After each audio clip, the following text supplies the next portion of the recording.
American 496 to report the river. American 496 to clear my burn visual, we're on 1 approach, 199, so far.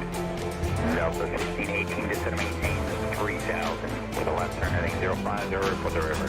Go 4352 to set a maintain 4000, then speed 190.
Big ups, big ups, big ups. What's going on, friends, family, and fellow enthusiasts? It is your boy, Leo.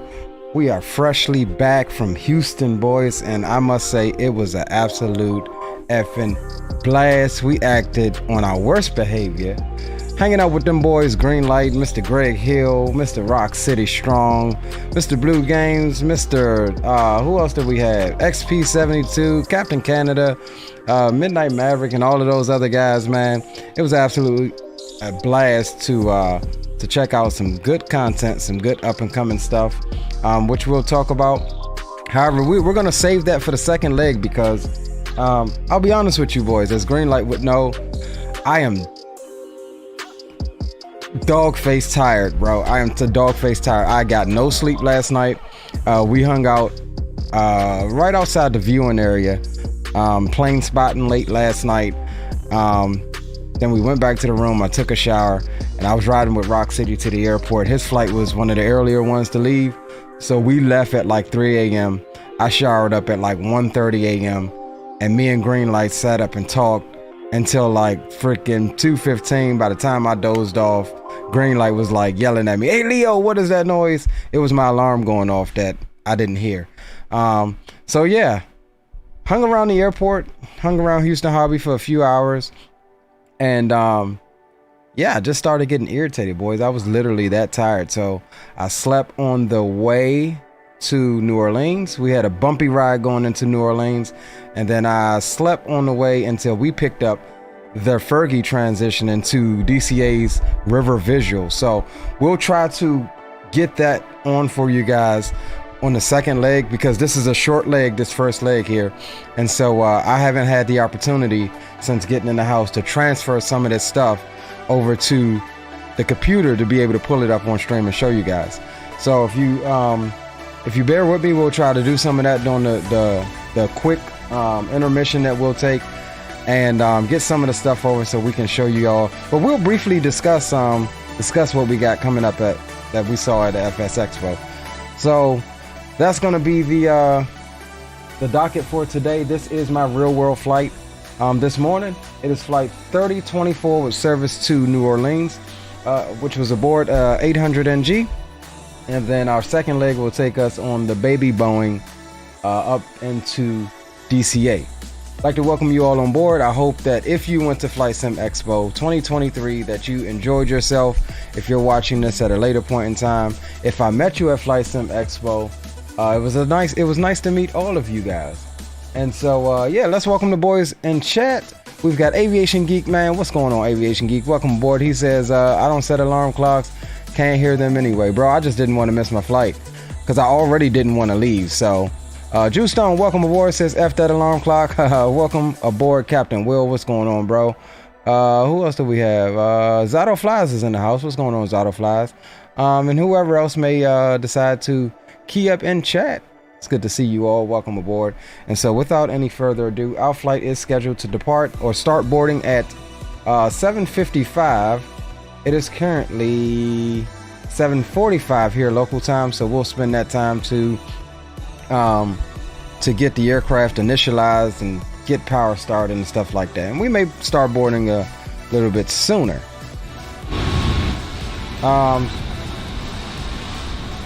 We'll keep those sounds down until we get in the cockpit. We are filed on VATSIM, so that's good. Our flight plan is filed there. We do have approach on. What approach is this? It says I-90 departure. Who is that?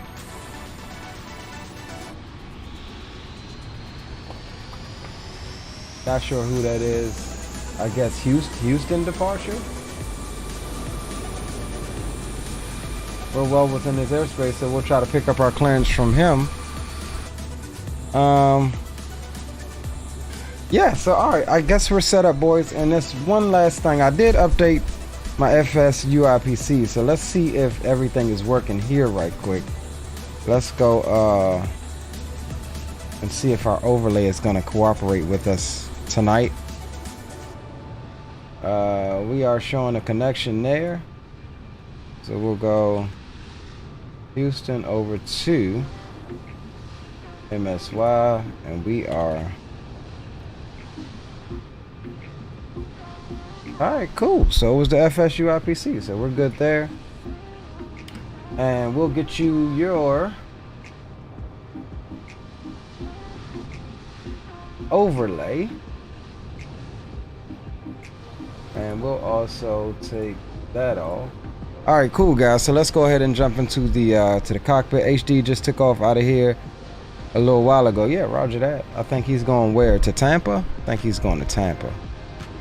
Alright, cool. Let's jump on board. We'll get the sounds turned down. Alright, let's come up top. Battery can come on. Let's go to ground power. That's good. The emergency lights. Nav lights are already on. We'll get the window heats on. That's fine. And once we have power established, we will begin to align the IRS switches. Big Dre's in the house. What's going on, big dog? What is going on, big dog? Good to see you, bro. Good to see you indeed. You flying along with us, Dre?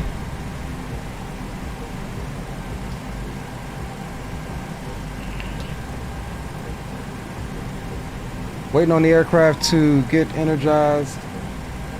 This leg is going to be a short flight, about 40 minutes on the flight time, I'm betting.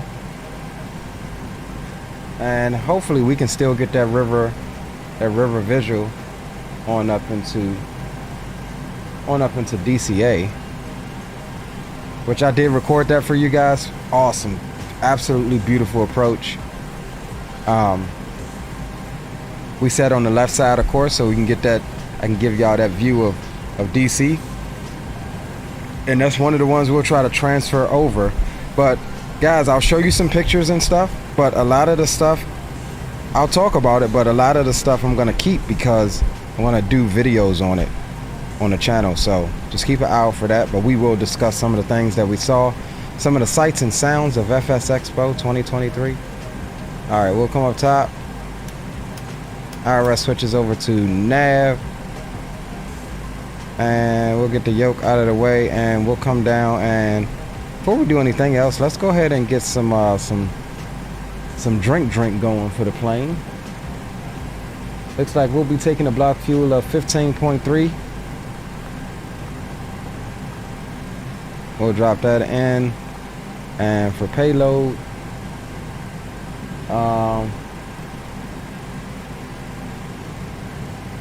zero fuel weight is 136.9.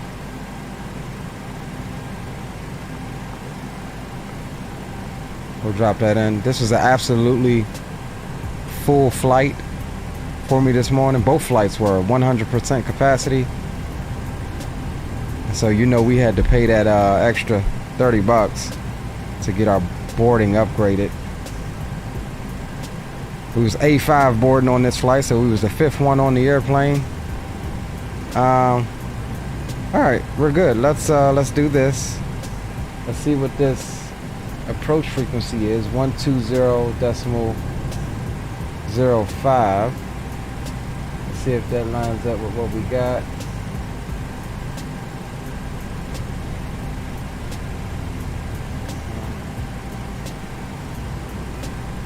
To 4.6. Let's go to ATIS right quick, pick up the weather.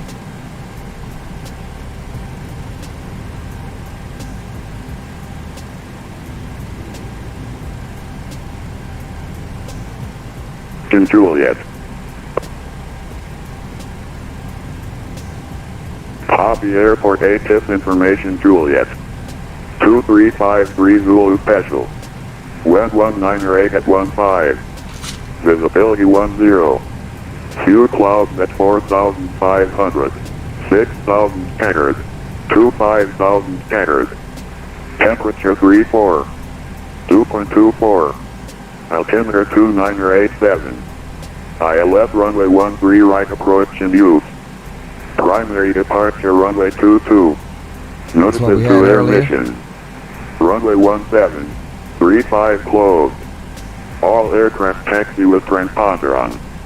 Advise on initial contact. You have information Juliet.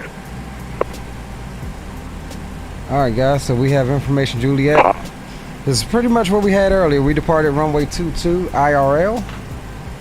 And so we'll go down to 20.05. Green light. Welcome aboard, homie. Good to see you, bro. I almost didn't make it green. I tried to take a nap, bro. Man, you don't know how tired I am, bro. I literally only got sleep on the plane from Orleans to DCA. Alright, 20. Alright, cool. 3 up. Alright, let's do that. Let's pull up our charts here.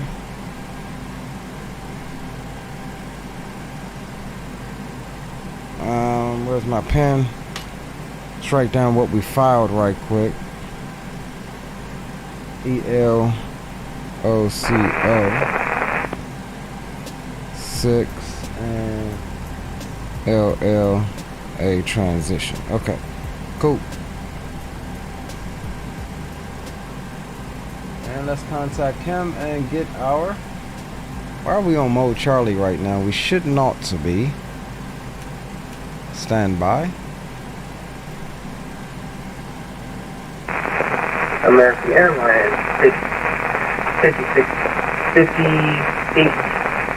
586 Mech check.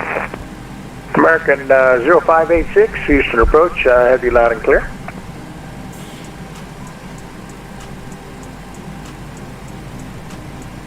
And Houston approach, good evening. Southwest 3024 with information Juliet on the ground at Hobby, looking to pick up IFR clearance to New Orleans.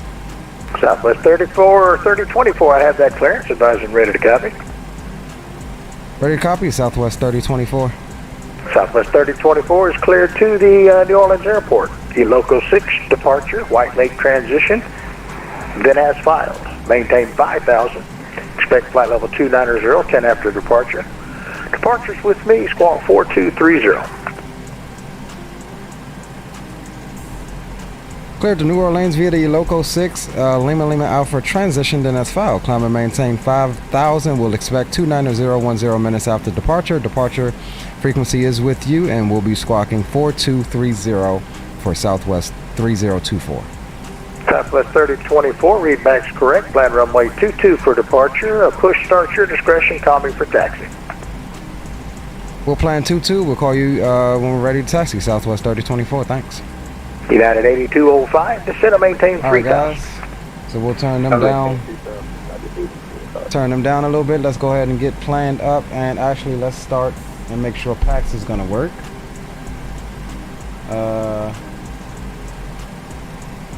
And let's check our time here. Our boarding was at 7:55. Boom, right on cue.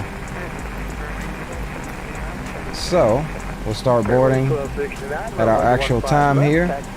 Whiskey correction, Romeo Bravo, Whiskey Bravo, Whiskey Whiskey. Cool. Boom, boom. Flight number does not continue. Aircraft, George Bush Intercontinental Information Sierra is now. Alright, cool, that's what. So we're good there.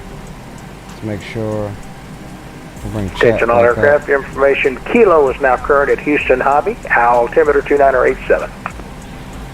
Put them over on music. Alright, cool boys. So we've let's go ahead and bring the tunes off. Alright, 35 Golf, you can taxi the parking at your discretion. Thank you. We'll bring them down. Alright, cool. Gio! What's up, Gio? It was bussin', baby. Oh man. Alright, let's go. Let's return. 1491 RNAV scam, runway 15 left, clear for takeoff. Pause in it. We'll go Houston. Booyah. Come over, get our GPS fix or position here. Drop that in. And one thing that we always forget to do is get our information from dispatch, aka SimBrief downloader, so we can just pull the route right on in. We're in the 800, so we're going to hit download there. It's going to put it in the appropriate place, and we're going to download our weather data. It's going to put it in the appropriate place. Cool. So that's good. So we'll come over here, go to route. We are HOU. Oops, it was already there. So we'll pop that in there, and KMSY. Pop that in, and we'll flight plan requested, company route.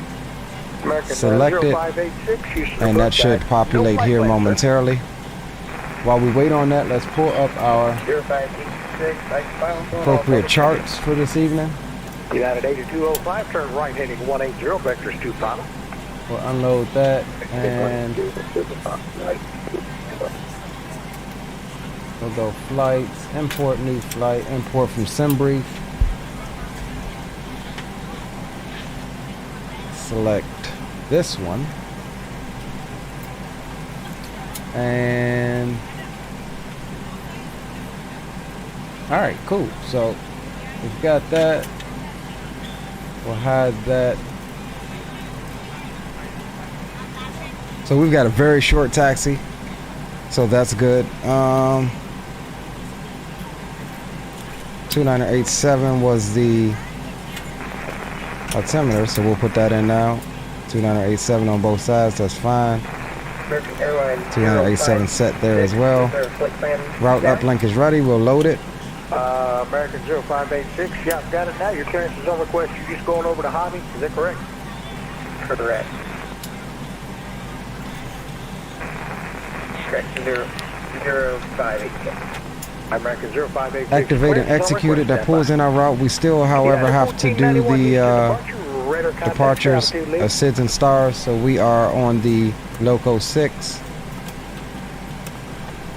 There we go, Loco 6, LLA 22. Execute that bad boy. Let's see, what did we have for 5 miles? Just say we had the Aldad 1 coming into New Orleans, so we'll jump back here. We have the Aldad 1 Aldad transition, that's fine. And we're looking for runway 20. Let's see, we got low. What else do we have here? United 8205, looks like we're going to overshoot throttle. Make a right turn. Got RNAV. Alright, let's just plan the RNAV Yankee at the moment. 26 left. And we'll execute that. And let's come back here. We got that vector off of the departure. United 825, yeah, right turn to heading at 290. That's fine. Maintain 3000 until quick flight. Localizer. So we'll come back here. We'll go zero fuel weight was 36.9. So we'll pop that in. Our reserves. Reserves was going to be 7.2. Cost index Southwest always uses 30 unless you're a max. In that case, it would be 40. And our cruise level is, what did we say? 290. 1583 to center maintain 3000. Average cruise wind 359 at 8205 winds 190 at 8, gust to 16, runway 26 left, clear to land. All right, that's cool. We'll execute that. It's gonna say insufficient fuel, but we're good. Got a higher cost index than what it planned. That's good. We'll leave that there. We'll do flaps 5 departure here. CG 5.62. V1 is going to be 133 rotating at 135, and V2 is 145. So that's all good. Perf data is set. Oh, hold on, stand by. Yeah, that's why it's saying fuel low. We did not take our fuel, so let's go back via radar vectors, maintain 3000. Departure with me, here right quick. 5172. And we're taking 15.3.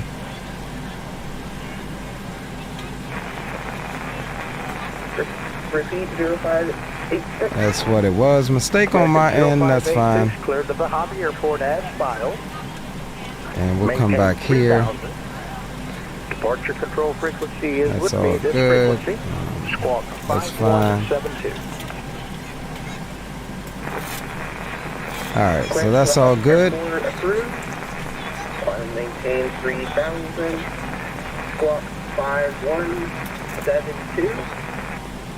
American 0586, repack's correct. Plan runway 15 left for departure. Push and start at your discretion. Call me when ready for taxi with the appropriate ATIS information. And we'll re-get that ATIS before we push back. 4230 was our squawk code. Spirit Wings 1269, departure. All right, that's set. Yeah, passing 1.3 for Spirit Wings 1269. All right, boys, we're pretty much ready. Check you guys out in chat. Aviation Geek says I forgot spam addiction kicked in, so I need to spam. Gotta give it up to you. Your meals are impressive, right? I agree with Captain Will. Greenlight says he's on CRJ7, family leaving Houston. Okay. I didn't know it did that either. Okay, Green, you're finally on your flight, bro. Okay, good stuff, bro. Good stuff. Glad you finally getting out of there. Who else we got? Oh no, I ain't get the foot rub, bro. I was too tired, man. I was too tired, bro. I was hurting for certain. 8535 Golf. Like I literally woke up from a little nap at like 8:10 and was like, I might not do the stream. And then I was like, man, it's too close. I ain't gonna do it. I'm gonna get up and do the stream. But I feel a little bit better. I got a little bit of sleep, man. I'll sleep good tonight. 2441. I'll definitely sleep good tonight. At 1583, turn left, heading 290. Join the localizer 27. Repeat that heading for 1583, please. Fine, let's make it 280. So let's see what we got here. Let's go. 280, join localizer runway 27. Expedite we're ready boarding. up here if we can finish the boarding process. Alright, so we'll do 10 minutes. That'll have us departing about 10 minutes sooner, even though we departed about 10 minutes earlier. But we'll depart about 10 minutes or so sooner. Nothing wrong with that. Man, Drew, you don't even realize, man, all of us, me, Geo, Greenlight, and freaking Rock City, man. You know, we was on our feet. We was getting something like 13,000 steps, you know, each day, man, messing around at that thing. Every time we would stop, you know, we'd look at one of them and be like, damn, man, my goddamn feet hurt, bro. It was bad, man. And then after all of that, we would still go out and hang out and go plane spotting and stuff like that with everyone and be out until 1 o'clock at night. So yeah, it was a good time. I wouldn't have, you know, changed anything up about it. It was a blast, man, hanging out with all of these guys. You ever eat at Princess Fried Chicken? No, I didn't. If that's in Houston, no. And I didn't get a chance to check out the turkey leg hut either. I didn't get a chance to check them out either. United 8205, where are you parking at this accident? But there'll be more times. You got garbled The signal. one thing that we all agree with is that when they announce next year's expo, Okay, echo gates to the we're south. gonna all, you know, plan it out a little bit better. Because, you know, some people wanted to be there that couldn't be there, and Alright, United you know, a little bit, 8205, that's gonna we be kind the of echo winged gates, it this to the year, south and not but we still had a blast, man. We had a blast. Okay, United 8205, taxi to the echo gate south. That'll be current position. Right turn on November Alpha, left turn November Romeo. Then Whiskey Bravo and Romeo Bravo. All large carry-on items are in the overhead bins, and your small items are underneath the seat in front of you. If you have any trouble or need any assistance, please don't hesitate. All right, we're just hanging out, letting the boarding finish up. If the overhead bin is full, please make sure you close it as a courtesy to other passengers. Well, okay, Please November double check Romeo, that all your taxi items down are put November away Romeo, so that make the a aisle left is turn on clear and Whiskey other Bravo, passengers can make their and way then to the gate. Romeo Bravo. If you're in an emergency exit row, please leave the exit seating United responsibilities in the car 1583 winds back in front of you. Crescent If you're not able to 1908, comply Delta with these 16, actions, runway please let a 27, flight clear to land. attendant know so that way you Alright, can clear to land, 27. You are free to use your portable electronic devices during the boarding process.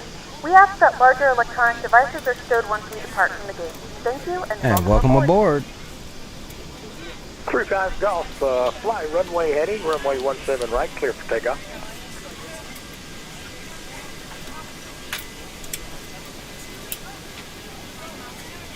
I'm not doing this flight for the virtual airlines. We'll probably pick it up for the next one.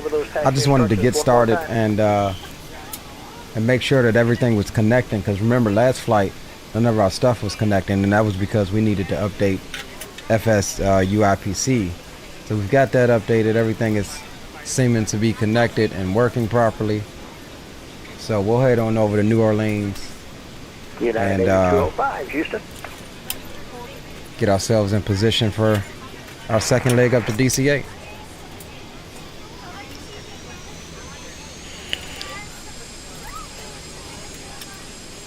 All right, let's jump back inside here. 07. Yes, sir. Right turn there on November Alpha. And you See what we're looking like on board. And 6 minutes left. Ahead to your left. That'll be November Romeo. We'll get ready to get the Left APU turn up on in a November second. Romeo. November Alpha, left on November Romeo. Anthony, what's going on, bro? I'll get you progressing over there. Hey, listen, we was trying to get in contact with you the other night. I finally figured out how to do it. George Bush kind of But there's a in the Discord, there's a Asian kid or something like that is his handle.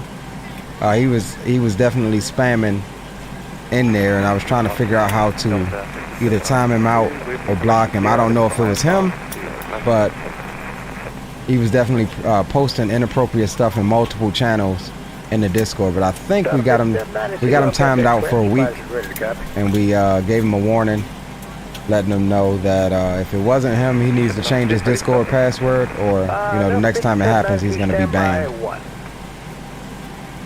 I've already deleted the inappropriateness, but if you scroll through everybody that's a part of the Discord, his name is Asian Kid, I think, or Asian something. Clearing 1,200. Took a nice stroll down Broadway and even took in a little Luke Bryan concert at the Bridgestone. Hey, Luke Bryan, he's cool. I like Luke Bryan. 15-20 miles. Dre says ban him. Yeah, I did, bro. I banned him for a week. But you know how Discord is. He could have been hacked himself and somebody was posting. So that's why I gave him the opportunity to, say, hey, bro, change your password. Down to 5792, clear to the Atlanta Hearts. Because he was posting like links to nude pictures, like, that kind of stuff, man. And when I would go and delete it, 15-20 minutes later, he would come back and post it again. And so kicking him from the server, you okay with that? Yeah, man, go ahead, bro. That's why, just wanted to bring it to your attention. I know you got security forces on lock, and we did take off a few things in the server, so yeah, I'm okay with that. 5792, plan runway 15 left, push and start at your discretion, call me ready. Weird, no warnings for that. Yeah, agree, Drew. Alright, I was being too easy. United 8205, turn left right there, November Romeo. The mods have spoken. So he's gone. See ya. But ask mommy to get it. Ask who is it? Is somebody at the door? Hold on, guys. I think food's here. Hold on one second. Ask who it is, baby. Taxi via Whiskey Bravo, Whiskey Whiskey. Taxi via Whiskey Bravo, Whiskey Whiskey. United 1583, taxi via Sierra Alpha, Sierra Foxtrot, Romeo Bravo to the gates. Sierra Alpha, Sierra Fox, and Romeo Bravo to the gate. 1583. Alright. I don't know what she thought she heard. Alright, let's do this, boys. Let's get this ATIS one more time. So we can get carrying on that, and we'll be ready to get out of here. Delta 5751, go. Am I on the right freak? No, I'm not. 24.6. 51, cleared at Atlanta Hartsville Airport. Bugs 4 departure, Lake Charles transition, then as filed. Flying via the SID. Departure is with me, squawk 2722. Cleared at Atlanta Hartsville. Notices to air mission. Runway 17, 35 closed. All aircraft taxi with transponder on. Advise on initial contact. You have information kilo. Poppy Airport ATIS information kilo. 0053 Zulu Petrol. West 208 at 10. Visibility 10. Few clouds at 25,000. Temperature 32. 2.24. Altimeter 2987. ILS runway 13 right approach in use. Primary departure runway 22. Notices to air mission. Runway 17, 35 closed. All aircraft taxi with transponder on. Advise on initial contact. You have information kilo. Alright, boys. 8534. Kilo is now current. R9 for 179. Alright, let's come up top. We'll get fuel pumps on. Okay, 35 Golf, you're requesting IFR handling, or you want to do a VFR? We'll start the APU. Bring the APU on up. Okay, you want the Pressurization RNAV can go what to runway? 290. 17 right. 35 Golf, cool. Roger. Practice approaches to 17 right at Edlington will be approved. Maintain VFR and maintain current altitude and heading at this time. Maintain VFR, maintain this heading and this altitude. You're ready to go when you are. Alright, 5,000.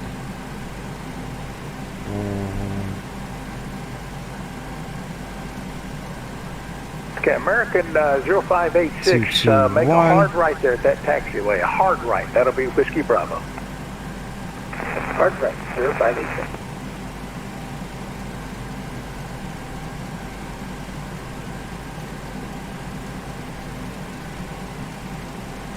Alright, boys, we are pretty much ready to go. Come over to the APU bus and we will disconnect ground power, make sure that the belt signs are on. That's all good, and we'll go. 35 Golf, you're cleared direct. Beacon light can come on as well. Cleared direct to Zorlu, 8535 Golf. And you can expect the approach from Zorlu. The approach from Zorlu, 8535 Golf.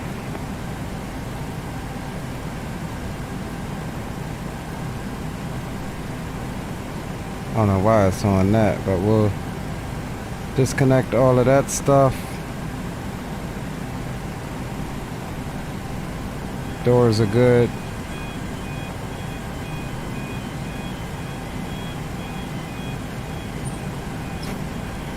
Parking brake is set. Ground services, and we can remove the chocks. That's fine. We'll go GSX, remove the jetway, and we'll go squawking mode Good Charlie morning, as ladies we're and fixing to gentlemen, push and back. welcome aboard flight 3024, with service to Louisiana. Our flight time will be roughly 56 minutes. Please note the cabin door is now closed. We ask that you make sure that all devices are in airplane mode and your larger devices are now shut down and stowed. If you have not already, please fasten your seatbelt and verify it is low and tight across your lap. Your tray tables and seatbacks must be in the full upright and locked position for departure. Cabin crew, secure doors for departure. Alright, all good there. Left here for whiskey. Alright boys, let's go GSX. Yeah, zero. Yeah, that's Prepare for left turn pushback. right there at whiskey. We'll push back nose to the left, tail right. Thanks. 0586. We're actually on the wrong side too, but 0586. Let me know when you're ready to go. I don't have add-on scenery for here, so I forgot to put in some add-on scenery for here. All of the other ones were jetways were weirded out, so I managed to fix this one last minute. Hello, Captain. We are ready for pushback. All right.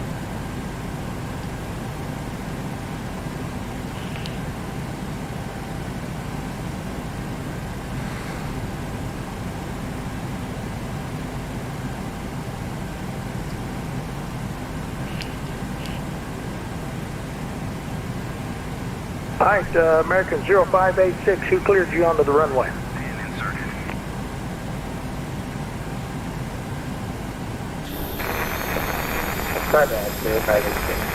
All right, American 0586, hold your position. Holding 0586. That's a big time no-no if we were busy. Uh-oh. Okay, American 0586, fly runway heading, maintain 3,000. Runway 15 left, clear for takeoff. Do not climb above 3,000, you're going to have traffic. See, controllers are like that. Controllers like that.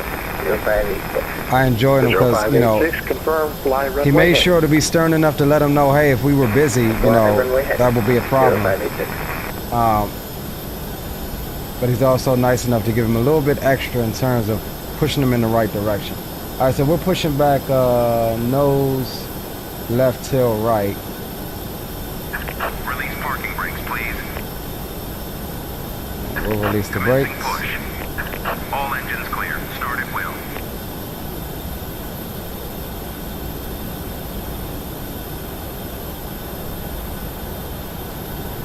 And away we go.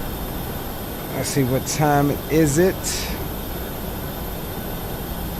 Pushing back 2 minutes before our scheduled pushback, which is nice. Should have an on-time departure here. Ladies and gentlemen, please direct your complete attention to the flight attendants as they demonstrate the safety features of our aircraft. You will notice a light illuminated above your seat. When this light is illuminated, please fasten your seatbelt low and tight across your lap. To fasten, insert the metal fitting American into one another and 0586, tighten by Houston pulling on the departure, loose end radar of the strap. contact, say altitude To release leaving. the seatbelt, lift the upper portion of the buckle. Let's We do suggest that you this. keep your seatbelt fastened throughout the flight as you may experience unexpected turbulence. Please take a few moments to now locate one of the several 35 Golf, emergency you got exits traffic on this aircraft. 930, And 4 hour, some make that mysterious 5 exit miles. is It's an behind you. American In case of emergency, 737, we need just to departed evacuate the 15, aircraft. you should There is stop lighting on the at floor that 512. will guide you towards the exit. In the event that the cabin loses pressure, an oxygen mask will drop right in front of you. Start the flow of oxygen, pull the mask towards American you. 0586, Houston departure, how do you copy? Secure the elastic band behind your head. Tighten the straps if necessary and breathe normally. Although the bag does not inflate, oxygen is flowing to the mask. 35 Golf, Roger, he's busted 3,000 already, so watch for him. American 0586, Houston mask on departure. until a member of the crew advises you it's safe to remove it. Zero, In the event that the pilot decides Yes, sir, you to need to take maintain a swim, a 3,000. You got life traffic vest is 2 located o'clock, in a pouch 3 underneath miles. the An floor aircraft, between the VFR arm rests. 3,500 When instructed to do so, eastbound. open That's the why I plastic stopped pouch you at and 3. remove the vest. Flip it over your head. Wrap the straps around your waist and buckle up your I am having Hold the strap travel tight. difficulties. Inflate the vest, pull firmly on the Not vest the time to have trouble right now. Continue on runway heading, maintain 3,000. You can expect ILS, runway 13 right at Hobby. The winds are 210 to 10. Altimeter 29 or 87. Please care leave below all personal items. Make sure your seatbelts are fastened. All right, rolling on engine 1. Tables are all in their full upright position. We remind you that this is a Delta 57 on stage right. Hey, Delta 5792, runway 15 left, taxi via whiskey. If you want, you could make a right 180, or if you just want to make a left turn there at November Foxtrot, there'll be a November Foxtrot, November Charlie, however you want to go. Up from nothing on taxi, 360 whiskey. Make a 180 from your present position, face west, then taxi 15 left via whiskey.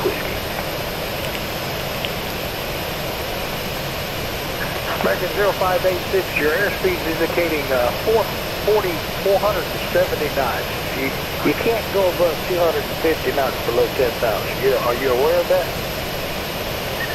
I'm aware of that now. 0586. I reduced that airspeed, and let's say you're 4,200 now. So, are you not going to be able to maintain your flight airplane?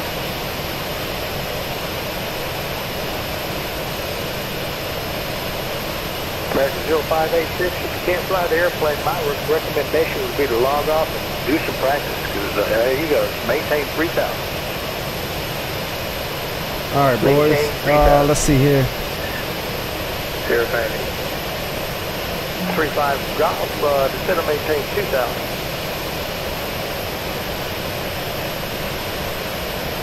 Okay, so our airport is not adding up with the charts except for the taxiway. So we'll say we'll push back out of stand 24 short of Yankee. Let's finish our flows here. Come up top. Or above 2,000. Y'all damper can come on. Approach Delta 5751 for the taxi, 15 Delta 5751, runway 15 left, taxi via whiskey. 15 whiskey, Delta 5751. Delta. Alright, cool. APU is off. We'll go continuous on the engine start switches. Heading 270. Repeat, please. 0586. American 0586, turn right, heading 270, vectors to the ILS final approach course, runway 13 right. Turn right, heading 270. Maintain ILS. Sorry about that. Kids upset that mom went outside. Alright, let's see what we got. We've got the overhead done, continuous, that's fine. We'll go flaps. Delta 5792 heavy on now. Flaps 5 set. Runway 15 Auto brakes left, RTO set, and we are squawking mode Charlie, that's fine. And we'll come up and taxi lights can go on. And let's just let them know we're ready for taxi. 5792 Houston. ATC on one right now. Delta 5751 radio check. 905. Delta 5792, how copy? Sorry about that, you said Delta 5792, RNAV taps, runway 15 left, clear for takeoff.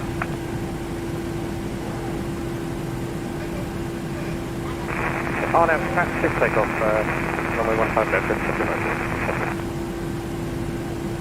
Houston approach, Southwest 3024 with information Kilo. Push back out of stand 24 short of Yankee, ready to taxi. Alright, Southwest 3024, runway 22, taxi via Yankee. Taxi runway 22 via Yankee, Southwest 3024.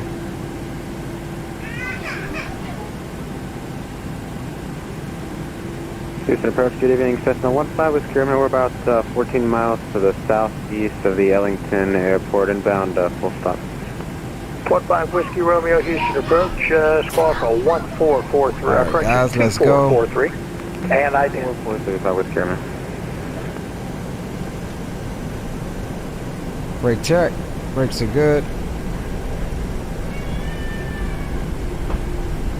Okay, let's pull back up our taxi charts. And we're we're going Yankee to 22, short taxi.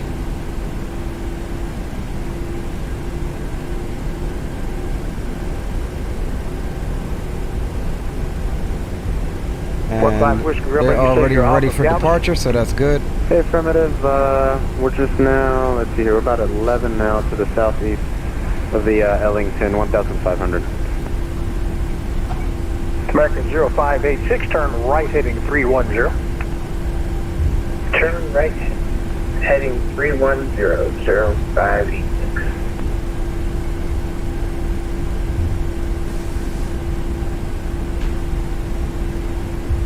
Clear right. And clear left.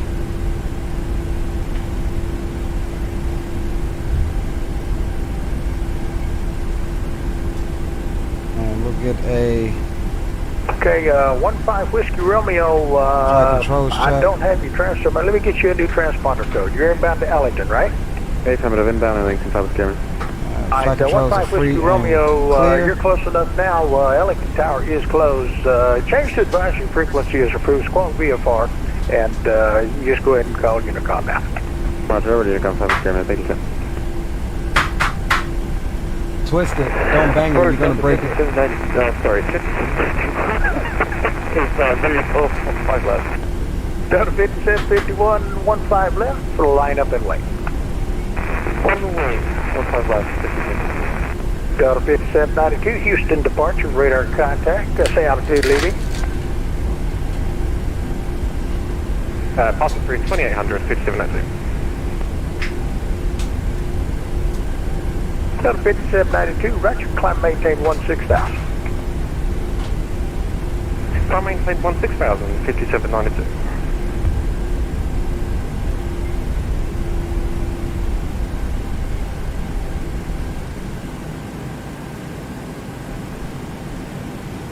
And Houston approach Southwest 3024, holding short runway 22. Southwest 3024, fly runway heading, runway 22, clear for takeoff. Runway heading, runway 22, clear for takeoff, Southwest 3024.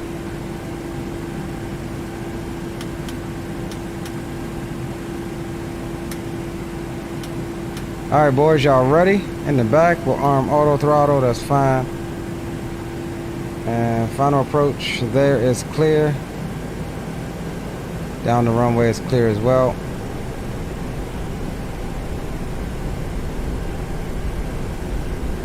Now this is 22.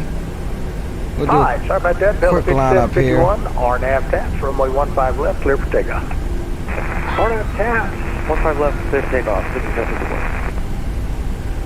35 Golf. So we was out over this area on the other side by 13 right when we were plane spotting. So service is terminated. Squawk VFR, change to advisory. All right, we'll go ahead and bring them up. 40%. And thanks for the help. Start the clock. Forward pressure on the yoke and toga.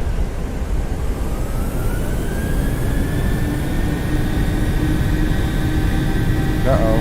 Auto throttle is... Okay, there we go. American 0586, turn right heading 80 knots, 040. neutralize that pressure. Vectors to file. I don't know what's up with these low-flying aircraft. Turn right heading 040-0586. We got my... American 0586, looks like you're already there, but maintain 2000. Maintain 2000, 058. Positive rate, gear can come up. And we'll fly runway heading right at the moment.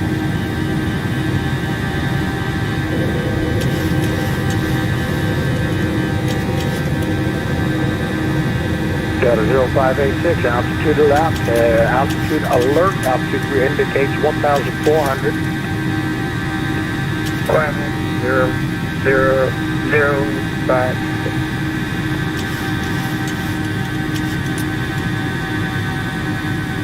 Delta 5751, departure, radar contact, say altitude leave. Leave it 2,000 for the fit. Delta 5751, roger. So we'll hand it over to the autopilot. American 0586, turn right heading 100. Go flaps Join 1. the localizer. Maintain 2000.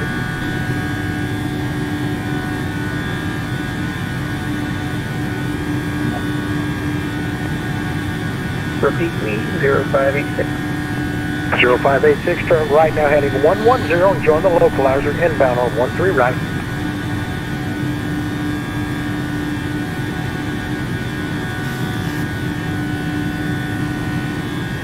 Delta 5792, Houston Center's offline. You're climbing out of my airspace. Radar service terminated. Change the advisory frequency approved. Have a good flight, check. Pops up. Change frequency approved. Thanks for the ATC. Coming up on 5,000, which is our first altitude. American 0586, 8 miles from Royce. Maintain 2000 until established on the localizer. Cleared ILS 13 right approach. Downtown Houston. I'm freezing up. Out there over the wind, you can't see it, but there it is. 0586, going to quit.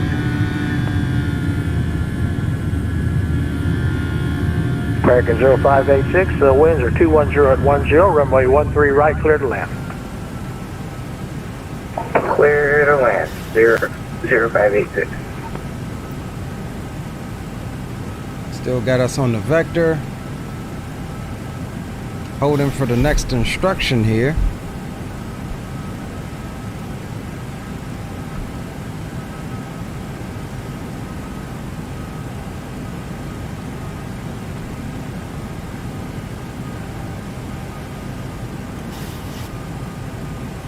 Alright, Southwest 3024, I've got your radar contact. Turn left now. Left turn heading is 050.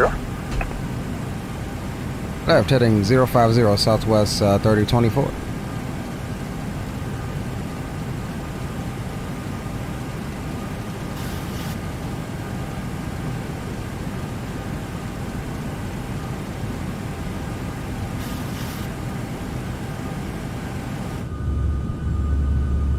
All right, boys, we are on our way.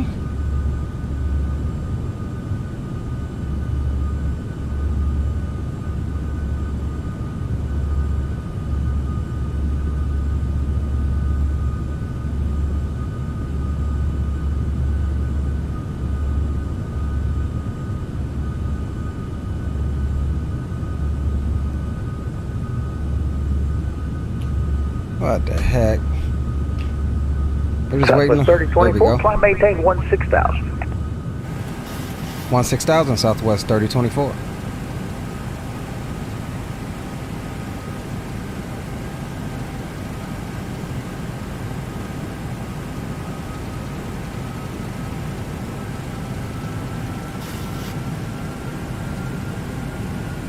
All right, boys. Continuous and climb here.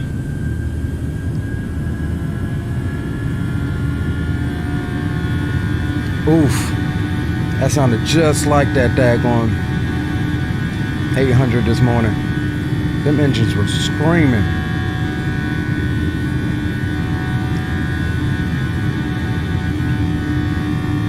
Got caught up in chat.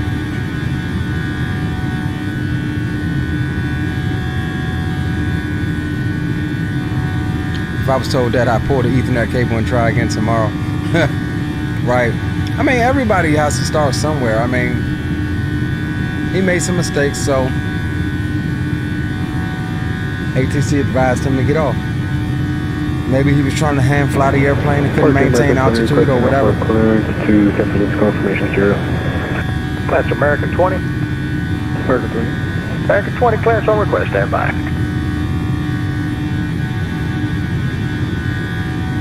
Southwest 3024, clear direct E loco.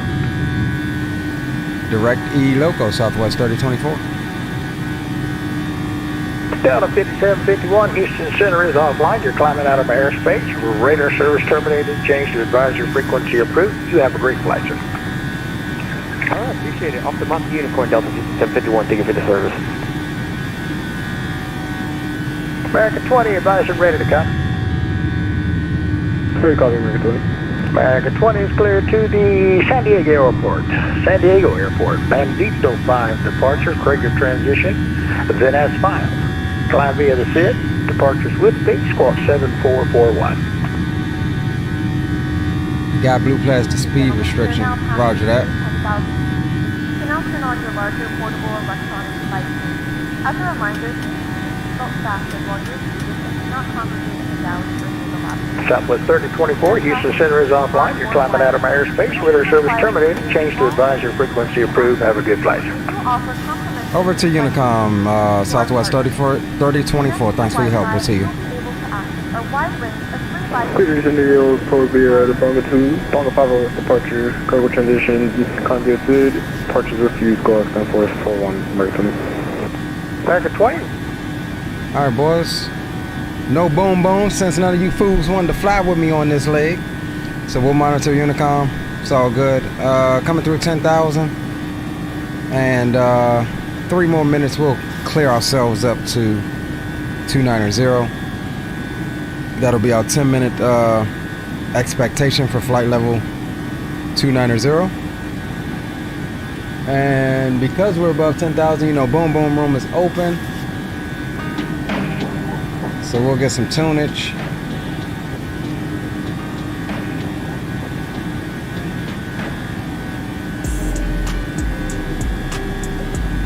Let them know they're clear to start their services in the back.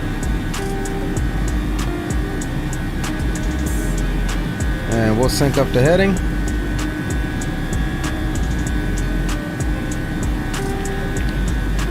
Leo, read your earlier post, okay?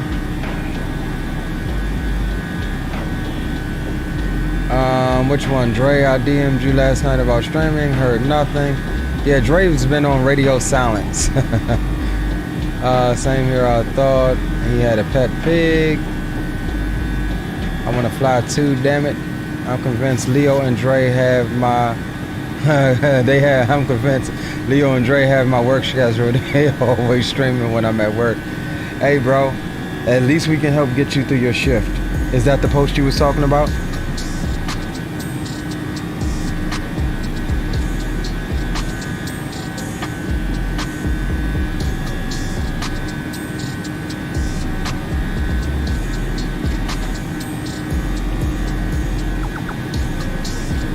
So let's do this. Let me get another window up here. Go to my bookmarks right quick.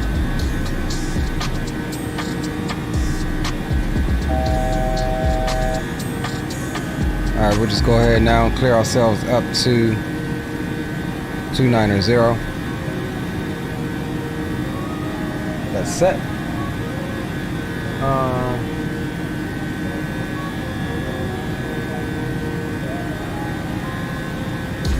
We'll bring this up first because this is an article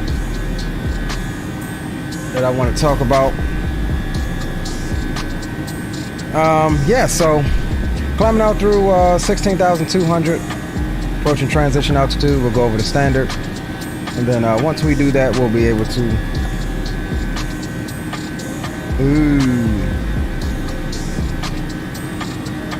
I've got me a brisket, beef brisket sandwich from Buffalo Wild Wings. That's what your boy's fixing to eat. With some french fries.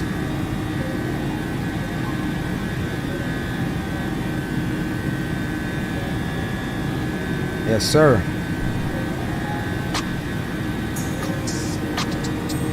We're looking good right now, boys.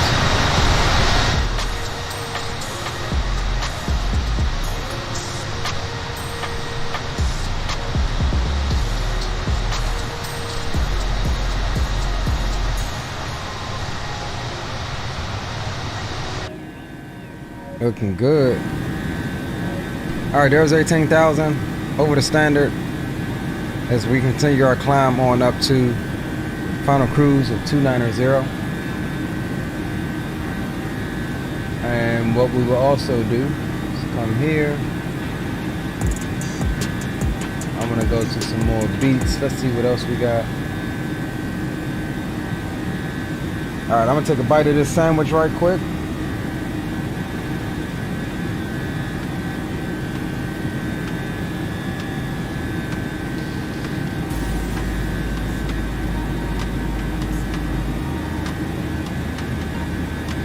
Oh. Can you hand me a paper towel?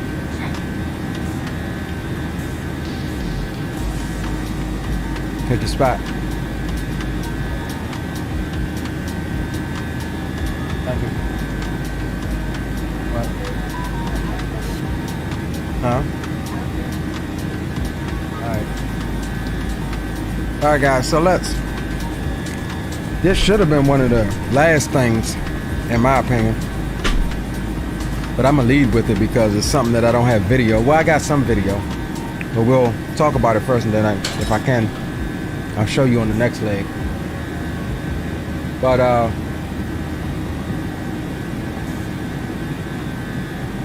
one group that did a presentation on Friday, one of the seminars, and pretty much was like drop the mic, was these guys.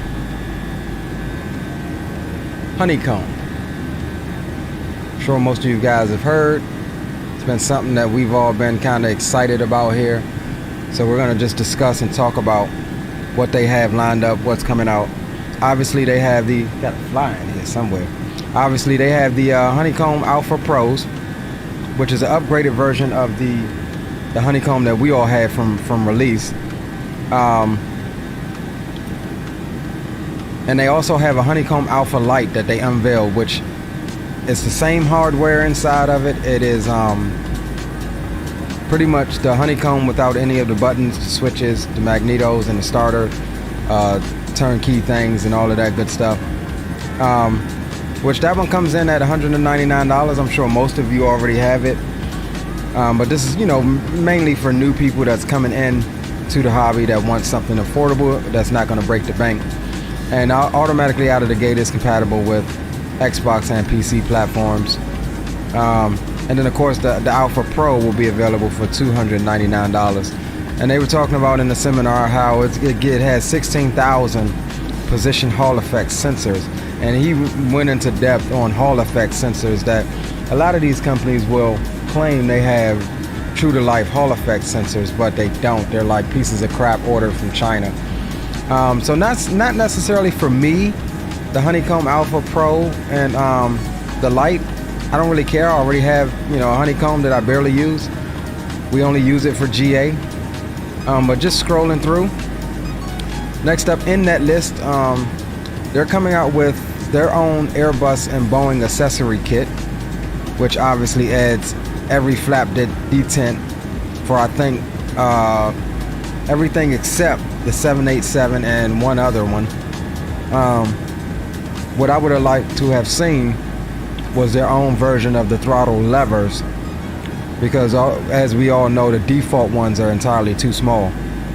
I mean, I've modded my Honeycomb Bravo with aftermarket detents and stuff like that. So again, for somebody that want to go the cheaper route, this is going to be available through Honeycomb, and this will be available for $30, priced at $29.99.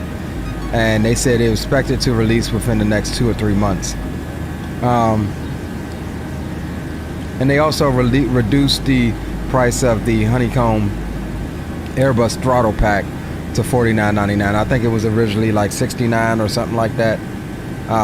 So yeah, that's good news for people that may be looking to get some of that equipment. Another thing that they have coming out, which again, I have so many of these hubs that I don't need to buy one specific from Honeycomb. I think it's a bit pricey in my opinion, for $50 for a 6-port. I mean, I paid freaking $25 for a 10-port with its own power supply,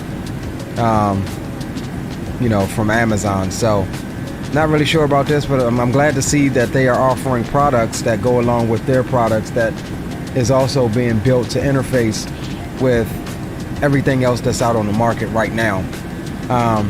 So again, this is their 6-port USB hub. MSRP on that is going to be $49.99.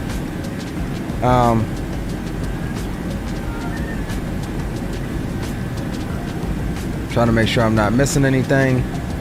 They also announced that they had some disappointed and some delays as far as the Charlie rudder pedals. Now I will say that I did have a opportunity to test out the Charlie rudder pedals, and for the mid-range price point, I think they're excellent.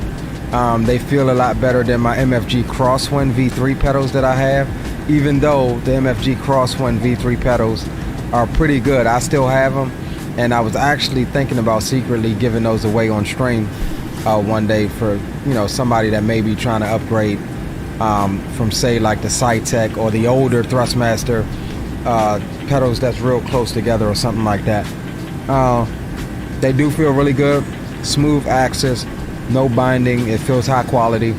But for me personally, I don't think that they beat the Thrustmaster TPR pedals. But not everybody is going to want to spend that price tag of $600 for a set of a set of rotor pedals. So this the Charlies will be a good budget and middle of the road high quality option for you. Again, they talk about the Hall effect sensors and the pedals as well, and they're talking a release date of late 2023 or early 2024. So it's even gotten pushed back to possibly 2024. And yeah, I can agree that they have a realistic feel and they feel good. Yeah, so okay, moving on. I didn't see what they said necessarily about the Tango Foxtrot HODIS system, but we can read the article here together. Tango Foxtrot hands-on throttle and stick, which is what HODIS stands for, was definitely put on hold. Apparently the company did not provide specific details, but during their presentation that would explain why I didn't see it, but mentioned the decision was influenced in part by the past COVID summer electronics market. So I think I did hear him briefly mention something about that with getting parts and stuff in stock and stuff from COVID. Now this is the highlight, boys. This is the highlight. This is what we all have been talking about. I'm sure you may have seen it, but it is for the win-win. These panels are bussin'. I'm gonna tell you that right now. These are the can I make this bigger? Yes, I can. These are the Delta screens for the honeycomb. So cockpit setup, you want to, it's modular. You can change it however you want. You can do Boeing setup, Airbus setup, And the neat thing about this is it's not USB. It doesn't require any extra USB hubs. It's all completely wireless and runs through your network. And the software to this is built into the screens itself, so it doesn't act like you don't need a HDMI, you don't need any of that stuff to use these monitors. The software to any sim, from what they said, they're working with Microsoft, X-Plane, DCS, and I think a couple of others, to make sure that it has all of the stuff contained within the screens itself that you need to do any flight that you want. What's unique about this and what sold me on it is if you have a third screen, right? Say you have 3 of the 12 inches, right? You got your middle one. When you put your hand up near the middle one like that, it senses that you're going for the MCP panel, that you want to use the autopilot panel. And this panel here, this whole panel here, will drop down, will slide down from the top of the screen, allowing you to manipulate it. It is touchscreen, which I do like about that. And in its basic most configuration, this is the setup I'll probably run. Maybe a 2 or 3 screen setup like this. But I do like these little 7-inch ones as well for some of your backup and standby systems. The 12-inch screen is retailing for, I think, $349, and the 7-inchers are retailing for $249, I think. So at the end of the day, 2 of these panels will cost you roughly $700, which in the terms of cockpit building and things like that, or just having something, I believe that is definitely doable to a price point for something higher of quality, in my opinion. And it goes better than that. Here's the full setup. If you want straight up Mac style screens, 737 Max style streams. Well, here you go. You got 1, 2, 3 12 inches, 2 7 inches, and you even got 2 more 7 inches, mimicking and giving you a McDo, external McDo that you can use, or FMC in Boeing's case, that you can use to put in your information. Let me go here and let's just check our progress here. We've got 51 miles until top of descent. Let me just take a look here at our arrival right quick and see what we got. All day.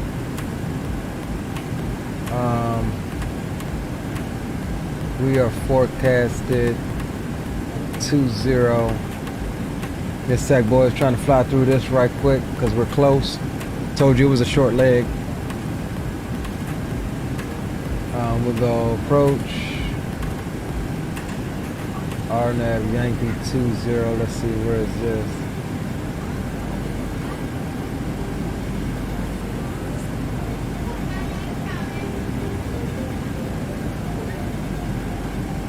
Okay, yeah, we'll just do to final 4,000, and then from there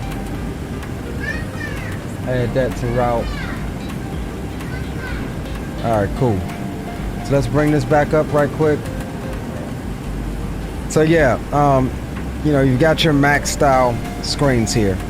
So if you just add it up, 350, 350, 350, 250, 250, 250, 250. And here's the bonus. This is their flagship. Now I don't need the overhead, but this is going to be the overhead panel that will successfully replicate any overhead that you need, whether it be Airbus, whether it be Boeing, whether it be Embraer, whatever you need. So I do like that, but I don't need the whole thing. I just need like a couple screens and maybe 2 of these, one for FMC, one for standby gauges, and that's it. Like, that's kind of how I want mine, but because remember, you can split those screens too. I don't need the whole thing like that. I can split it just like that. Have the PFD ND. Don't necessarily need the engines, but I may think about getting a third screen later. And then with all of that, they also releasing the Lima flight chair. I sat in this chair. It's actually pretty comfortable, and you can see it retails for $299. It's well worth it. It's cheaper than all of those companies like Secret Labs and things like that. The caster wheels lock, so if you're pushing on the Charlie pedals, it's not going to move. Definitely a comfortable chair, but in my opinion, as you all know, I'm using the Next Level Racing flight cockpit, so I don't necessarily need this chair. So yeah, that's the first of what I wanted to show that I really liked from FSExpo, from the high quality company Honeycomb. We know their work, we know their quality of stuff. So so yeah, that was one little quick Dewey right quick on what we saw out there. And again, we did get some footage of them. What's up, bud? We did get some footage of them, but again, that's on my phone. I'll try to transfer some of that stuff during the intermission so we can look at it in person together. So we're bringing altitude down to 4,000. And Drew's put the METAR in. We've got yes, but we've got let's see, 00, no wind. Okay, 10 statute miles, 282990. All right, so we'll go 2990. MCP altitude is set. VNAV is engaged. Seatbelt signs are on. So we are good to go.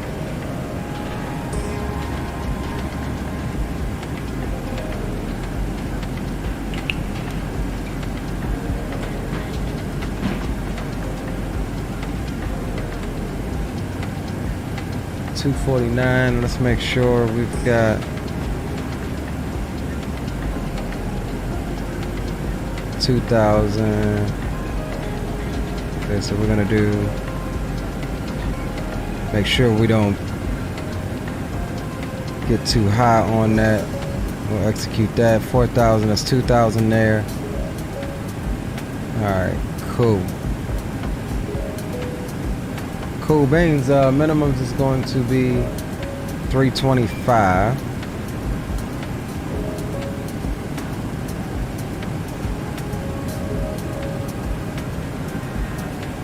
Alright, that's good.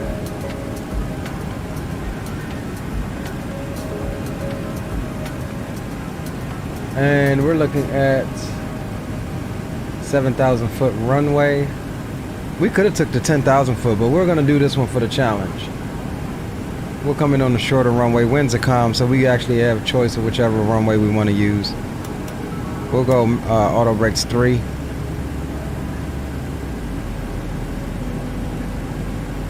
Alright, top of drop right out in front of us, boys.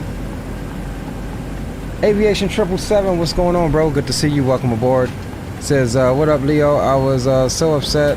Wasn't able to make it to FSExpo. Tell me about it. Well, we just went over some things. A lot of stuff is on my phone that I want to show you all. You know, we can talk about it. That was going to be my plan for the second leg. Headed up to DC since it's going to be a little bit longer of a flight. And in the intermission, I'm going to transfer some of that stuff over to the other computer, so that to my computer right quick, so that I can show you guys, and we can talk about more. But right off the top of my head, I don't know if you were able to see some of the Honeycomb stuff that they have. But yeah, Honeycomb is doing all in. They pretty much got up on the stage, said what they had to say, and they dropped the mic. They was like, yeah, we want your money. Yeah, you're gonna spend it. Drops the mic.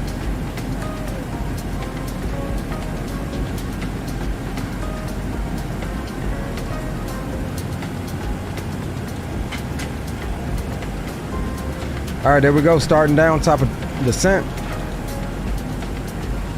into New Orleans. Yeah, I woke up one time right about here and was like, oh, look, that's the Gulf of Mexico, and went back to sleep. Took a picture and went back to sleep. PMDG, from what I heard, did not give an estimate on the EFB. However, I was told something. I think Greenlight gave me some intel. He actually saw, you know, and I don't want to jump the gun here. I have no idea.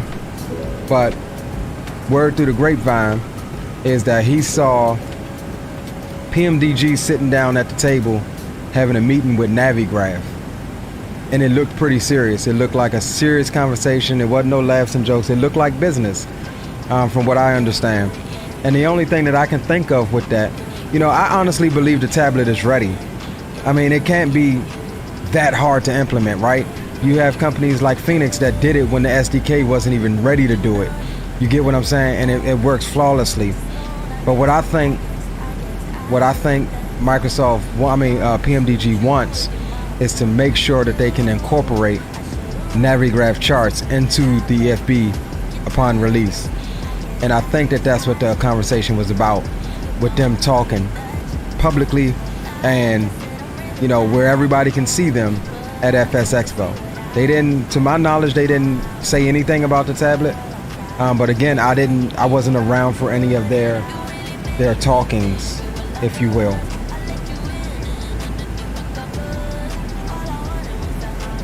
But it would be dope. Hopefully they can get Navigraph on board, and hopefully it doesn't take too long, because that's something that they promised us upon release of the 7.3.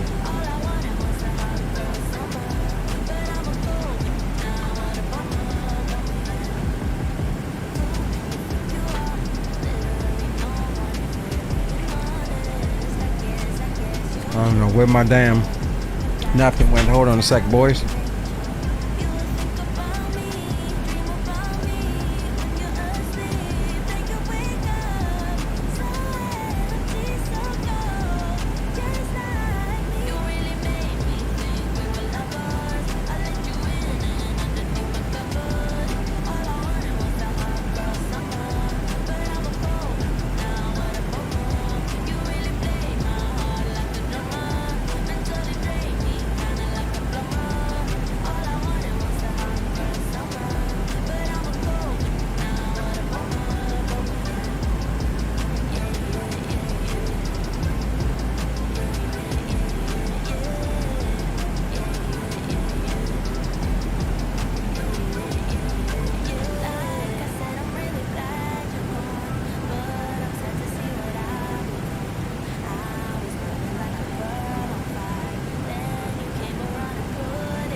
All right, boys. Had to go ask the wifey something.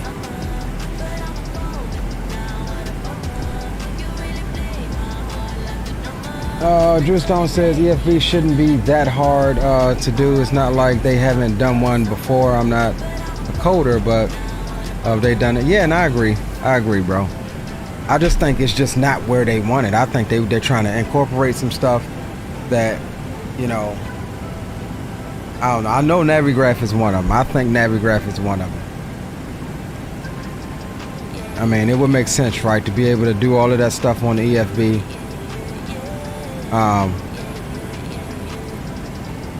But I mean, if other companies can do it, Phoenix, I do believe that, yeah, Phoenix has Navigraph built in. Like, why can't they do it? And again, Phoenix did it when the SDK wasn't even technically like ready. Phoenix was the first joint that was bussin' in Microsoft, you know, in the early days when it was, you know, fresh. And they did that. So where Bluebird is talking about the 7.5 won't release until 2024. I didn't hear the 2024 part. And even in the FS Elite article I just read earlier, it didn't say anything about being pushed back until 2024. Last I heard, it was late this year, in the fall sometime. So we'll see. I can't wait till it comes out though, and I hope they include the freighter variant.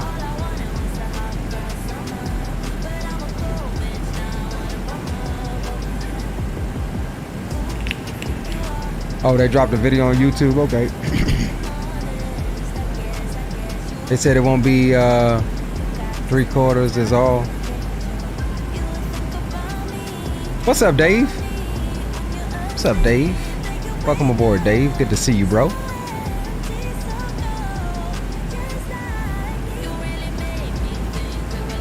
All right, boys. Coming through transition, just about another 1,000 feet or so.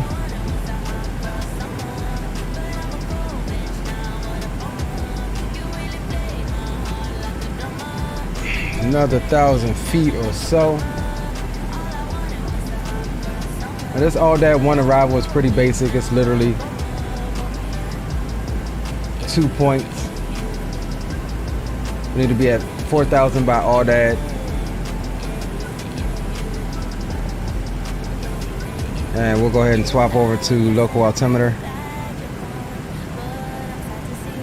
Then from all that, we'll set vector to pick up Rayop,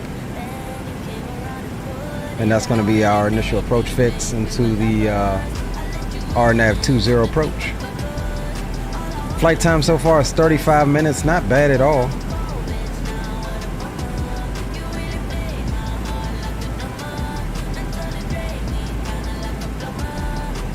And as you boys know, we'll keep the tunes until 10,000 when the boom boom room shuts down.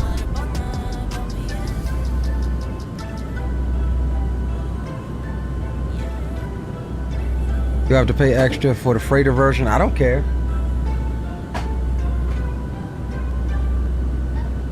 I don't even care. I'll pay extra for it. 7.5 has to be one of my favorite planes, man. Both in the passenger and freighter configuration. But I'm gonna be honest, we need a decent freaking freighter. Now I know NE's coming out with the A300, but who knows when that's gonna drop.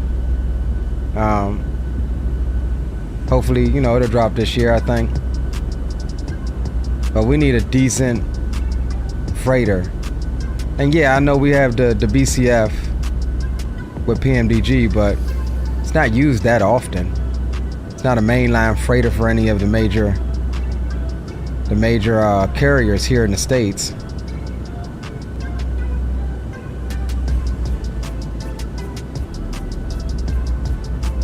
So I want something that's operational, that, you know, we can do long haul, medium haul, and things like that. That's what I want. And all that is not gonna have us at, that's fine, because it did say or above, so we're good there. Let's see. Then from there we'll go direct ray out, but we'll vector ourselves. Alright, yeah, cool.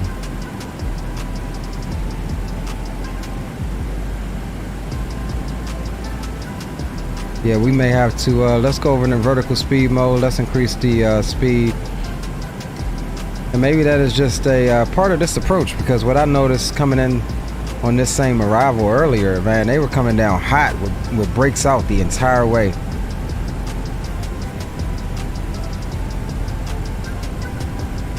So we'll bring it on down. Pop the boards out.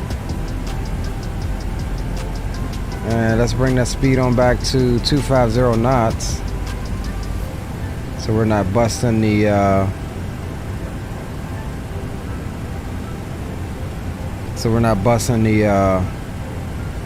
restriction there. And let's shallow out that descent as well a little bit.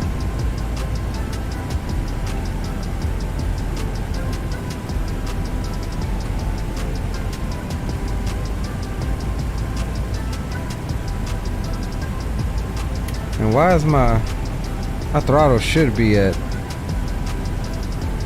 they should be at idle for real.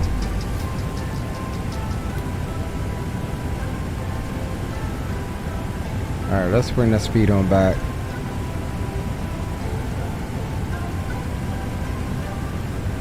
$230. We're still kind of fast. Let's shallow out a bit more. Landing lights, wing lights, engine start switches to continuous. Auto brake set 3.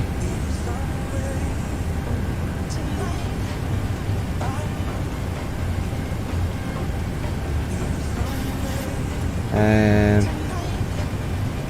yeah, we're going to we're high on the profile. We're high. So what we'll do is we'll kind of extend if needed in a downwind fashion. Get this altitude down.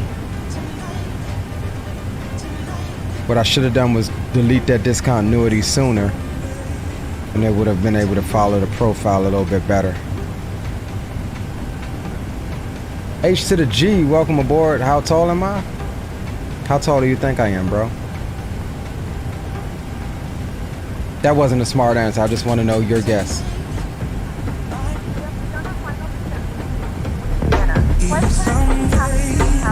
Alright, music's off. We're below 10,000. Boom boom room is shut down. Should have you on the ground in about 15 minutes. 5'9"? Nah, I'm 5'7". Good guess though. How do you feel about the NEA 300 announcement? I mean, I knew they would have to bring it over to Microsoft. I mean, I don't feel anything about it. I just want it. And I want it to be optimized. I haven't yet flown the A310 in Microsoft because it's the passenger only version. And I'll be honest, with my airliners or my aircraft, I don't like to necessarily fly it if it's not in service. So the A300 passenger version, it doesn't excite me to fly it, and that's why I haven't flown it. But you get me a A300 freighter, well, they're in service. You can simulate real world flights from that. You know, FedEx, UPS uses them. So yeah, I mean,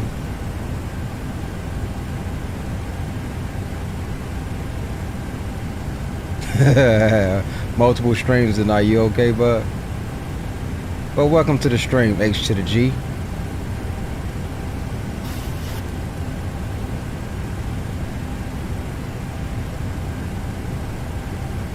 Welcome to the stream, bro. Glad to have you. Alright, so what we're gonna do is shallow out our descent just a couple hundred more feet. Get the speed to start coming back a little bit more. We are under 250, that's fine. And we may not have to vector at all.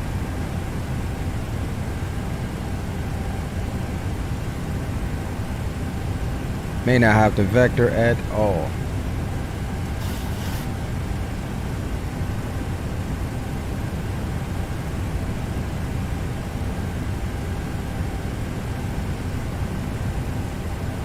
And let me just take a look at our operations center here on Southwest. Even though we're not doing a not a virtual airline flight right now, we may do one next leg, but I do get all my real world information from here. Southwest Hobby to New Orleans.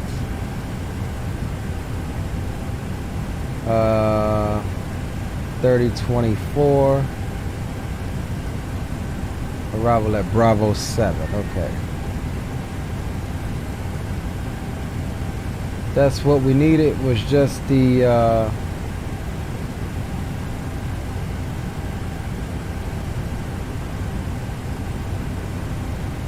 alright, Bravo 7 is there. Let's come here.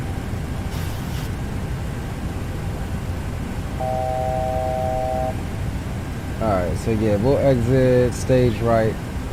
Alright, cool.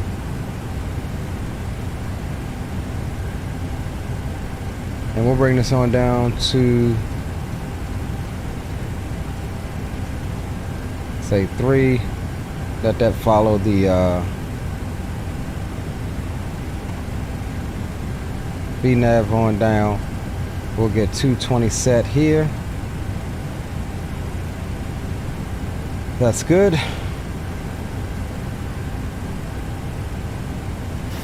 And we'll stow the brakes. We'll ride it on in.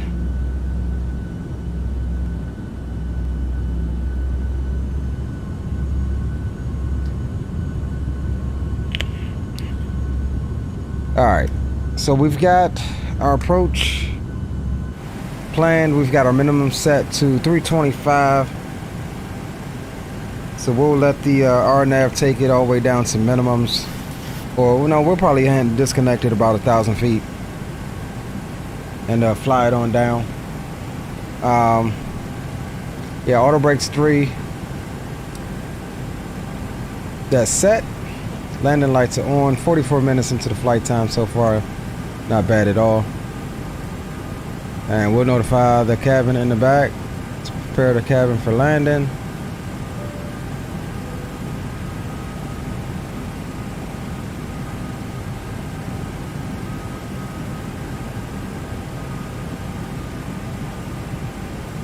And about 5 miles, we'll go 5 miles, we'll reduce speed 180. And let's get our information air for the perf data. We might have to, we might want to think about doing a flaps 40 landing here.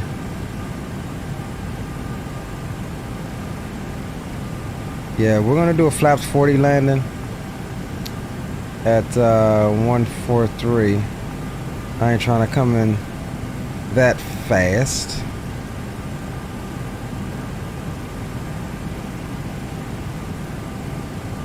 Alright. Very rarely ever do a flaps 40 landing. Still looking for a date or something. Same guy was in HD stream asking the same nonsense. It's all good.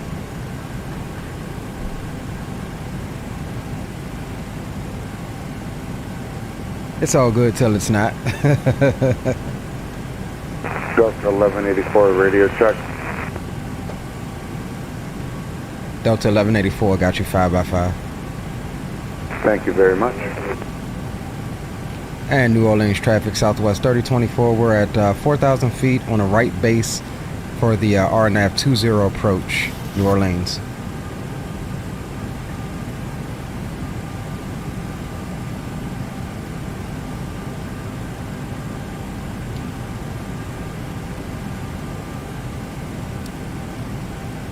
All right, let's bring that speed on back to 180.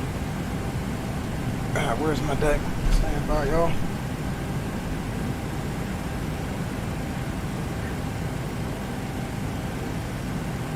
Where's my...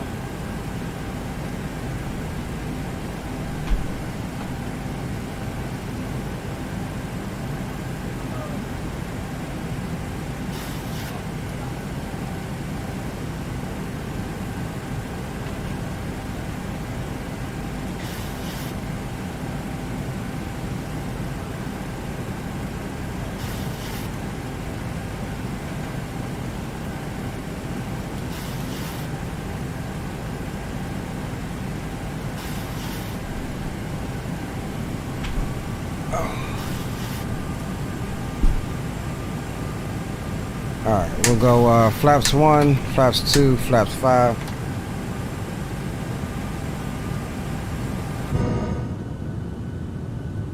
There's our turn there.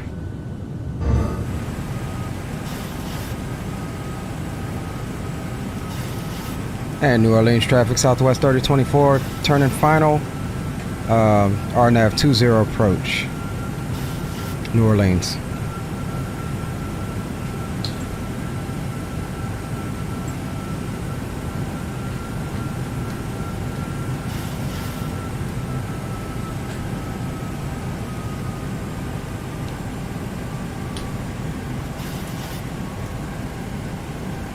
Alright boys, there's our descent continuing on the RNAV. We've got vertical and lateral guidance here. Like I said, we'll let the airplane manage itself for a bit. Let's take that range out just a little. And New Orleans traffic, Southwest 3024 established on a 10-mile final for the RNAV 20 approach, New Orleans. One of the passengers isn't feeling well. It's probably best to try to get help as soon as possible. How do you want to handle it? Well, luckily we're on final approach, my dear. So let's go. Incident response, expedite flight. Try to expedite as much as possible. Not a problem.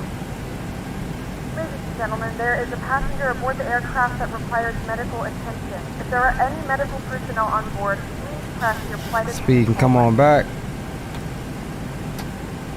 And we'll drop the gear.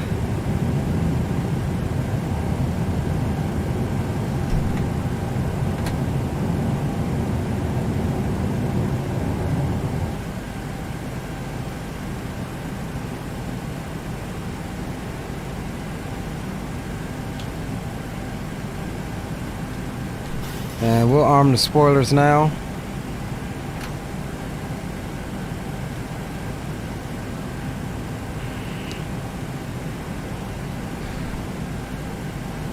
It's the same approach we took earlier coming into New Orleans. I can't pronounce that. Jay? I'm gonna just call you Jay. It was awesome, man. It was definitely awesome. Getting to hang out with the guys. Yeah, kid's gonna kid, I guess. You're right, Drew. Alright, 5-mile final. We'll go ahead and come on down to 143. And we'll bring those flaps on down to full. Flaps are set. Or flaps are selected. And flaps are set. Green light, landing gear, 3 greens. Landing lights on, taxi lights on. Engine start switch is continuous. Auto brake set 3. And spoilers are armed. And New Orleans traffic, Southwest 3024, short final for the RNAV 20 approach, New Orleans. Get our charts back up here and we'll be exiting stage right. And we'll get the cockpit controls on for you. I have the airplane.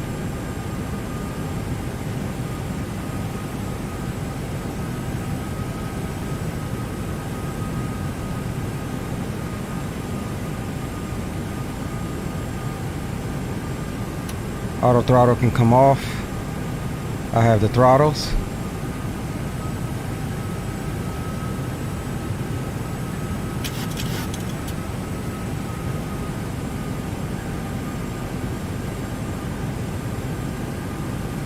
Good on the LNAV, good on the vertical. Speed is good. There's our minimums right there, 325. 3 reds on the PAPI, slightly high. I mean slightly low, correction. 100. 50. 30. 10. Ooh, that's gonna be a little hard one. Maybe not.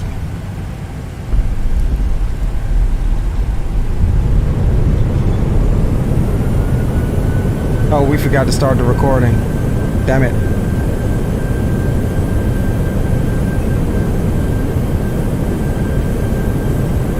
Alright, 60 knots manual braking.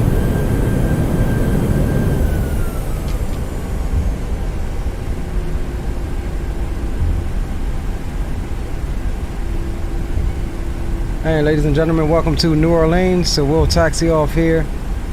Buckle right on Sierra. Paramedics will be boarding the aircraft to assist the passenger. Please remain seated until further notice so that emergency personnel... Oh, we need to start our traffic. And New Orleans traffic, Southwest 3024 is clear. Runway 20 taxiing to Bravo Terminal via taxiway Sierra Golf, New Orleans. Alright, let's stop the clock, clean up the aircraft. Flaps can come up. Stow the spoilers and disengage the auto brakes.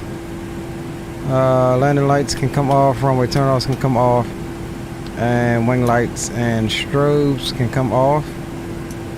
Engine start switches can come off, and we'll run the APU. APU's coming up, and that's all good. 53 minutes on the flight time. Again, welcome to New Orleans. As we let me see if I can get my thing up right quick. Hope it doesn't hurt us. Not if it does, we'll just close it. So we'll do that, and then we need where was we going? Bravo 7. So let's get GSX, Bravo Gate, and we're looking for Bravo 7 and no follow me car. All right, cool.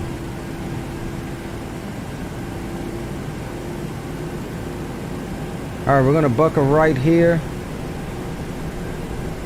on Sierra.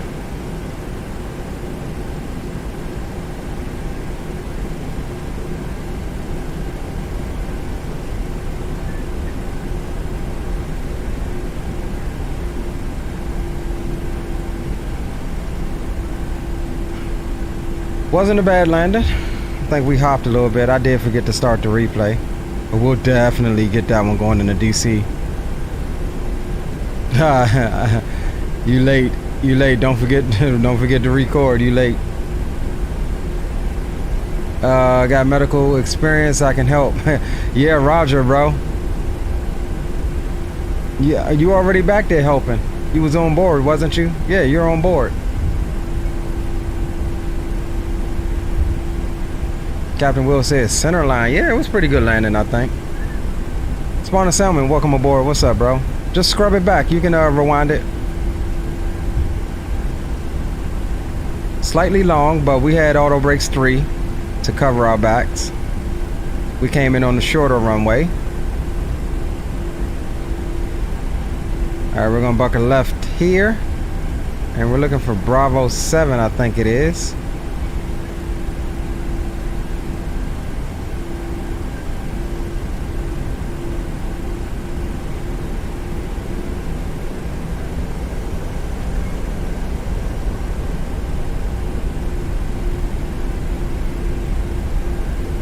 Looking for Bravo 7.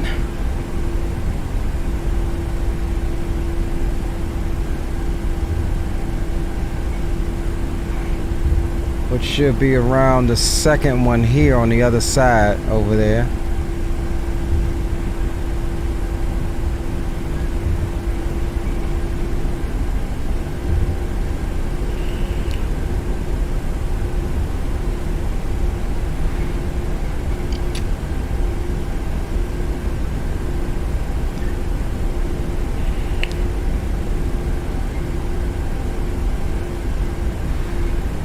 That was a pretty good landing, I think. We skipped it a little bit. But I noticed I ain't had my call outs. I gotta go into FMC and make sure my settings are set correctly. I noticed I didn't have my call outs there.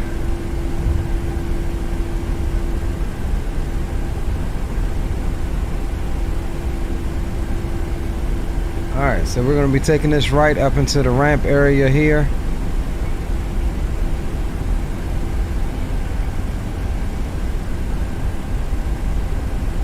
Wait for me on the next leg heading to okay, you flying the next leg with us, Will? No, you're at work, bro. Okay, so Bravo should be one of these gates here to the right. What is that? SB9.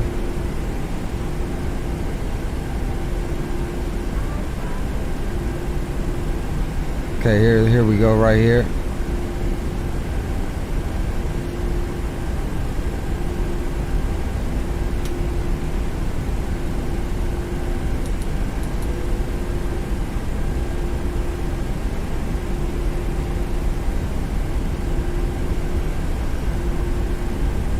Come on, fire truck. And you know better than that.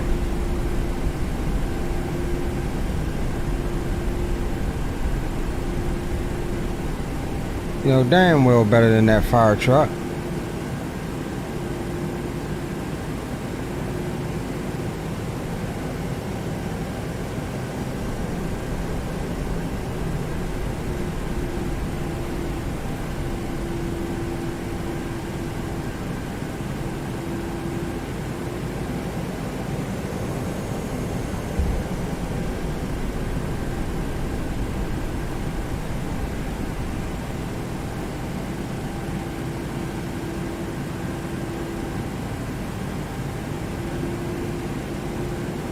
Alright boys, welcome to New Orleans. We'll set the parking brakes. We're on the APU buses. We'll get the bleeds on and we'll go shut them down.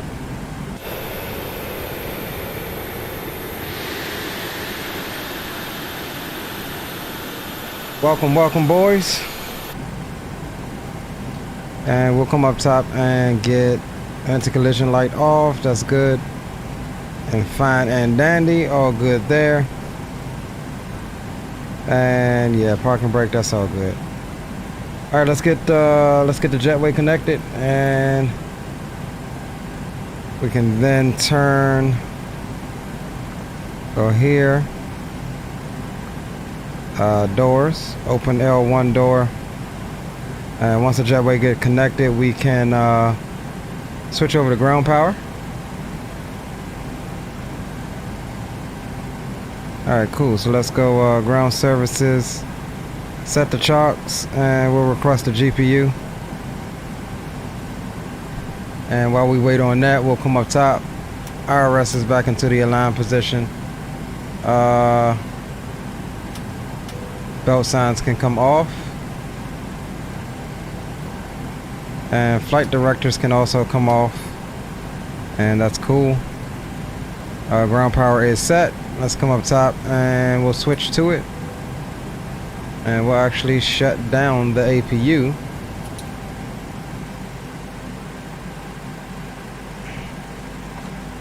Alright, cool.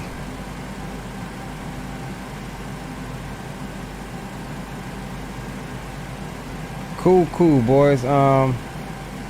Let's go. No, don't need that. We'll get all of this stuff. You in 2020, Leo, or X-Plane? We're in 2020. Ah, that's why you don't see my livery. Who is this? Dave. Where are you parked? Right beside you. Right or left? Right. You passed me on your way in.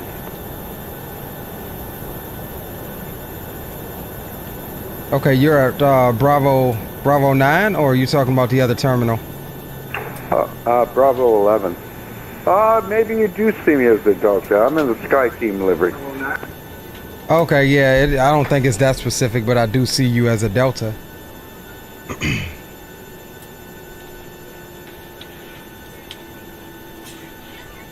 Yo, welcome back, Geo. Stalker, what's going on, bro? I'm an X-Plane tonight.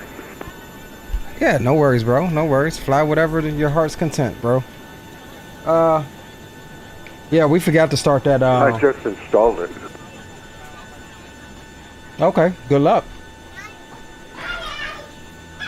Let's take a look here since we forgot the replay. Not the best. I mean, we got negative 238 on the landing, but it's under 500, so it was a pretty good landing in my opinion. So we'll minimize that. We'll get some tunes on for the moment.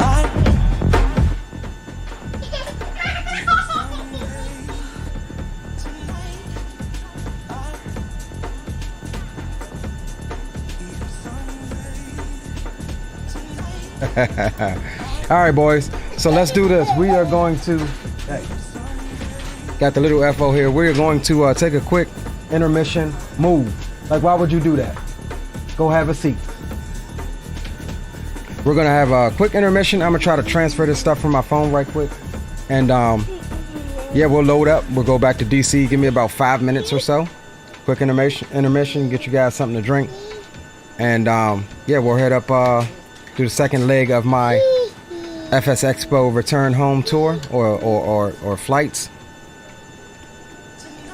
Yeah, I'm gonna hook up my USB cord and try to transfer some of this stuff for y'all, because there's more stuff I want to talk about.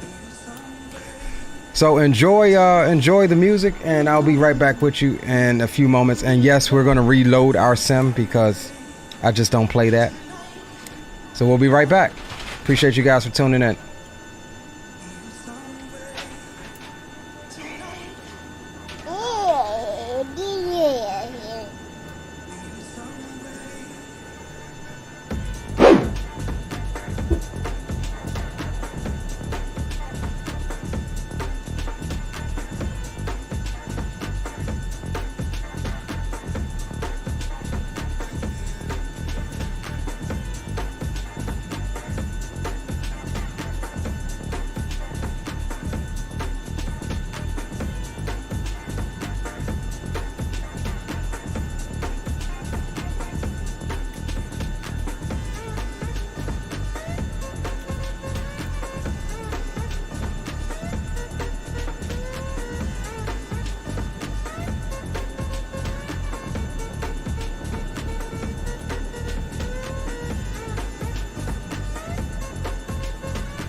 Roger that, Green. Glad you're home safe. Well, you're not home safe. You're in DFW. But glad you got one flight out of the way.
HD.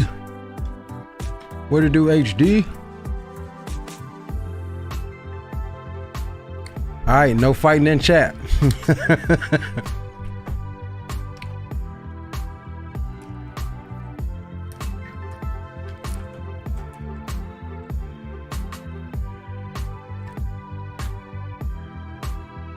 HD, don't forget to get with me too, bro.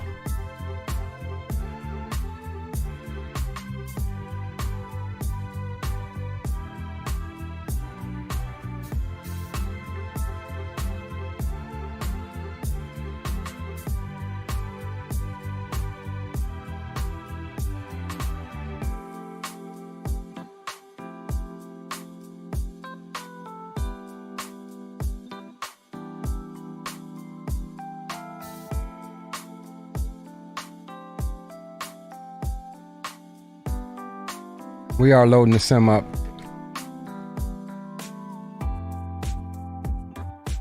Yo, Alberto, welcome aboard. Good to see you, my friend. Good to see you indeed, bro.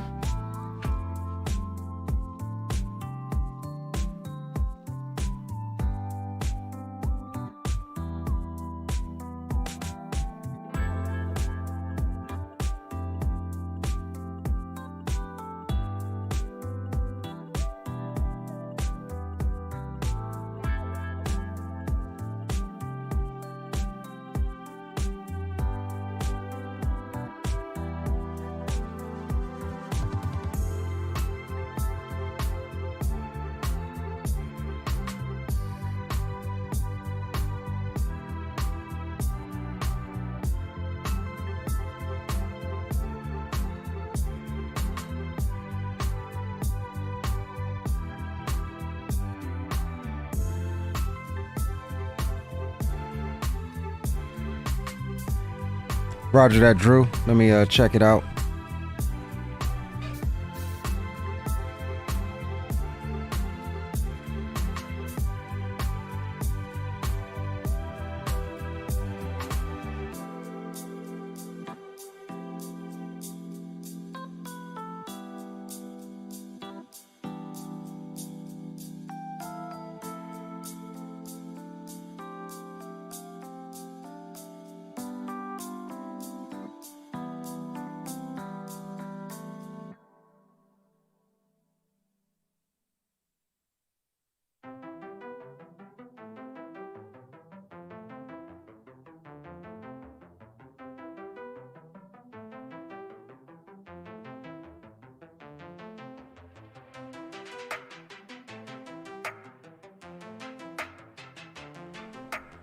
Roger that, roger that.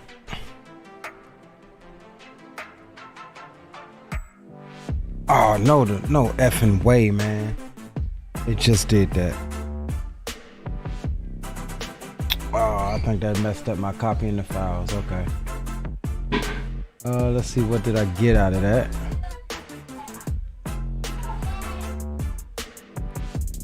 Let's go here.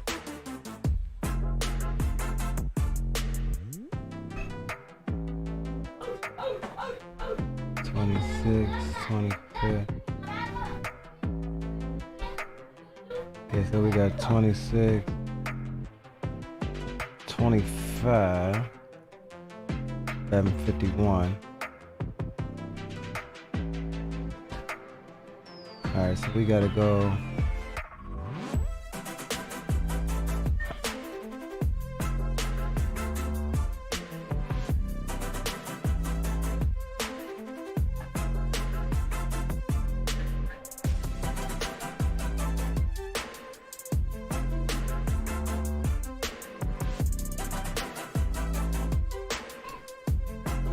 Man, what the hell? Why is it saying this folder is empty?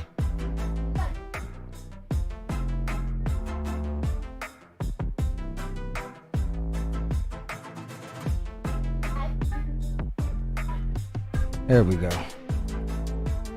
All right, DCIM camera.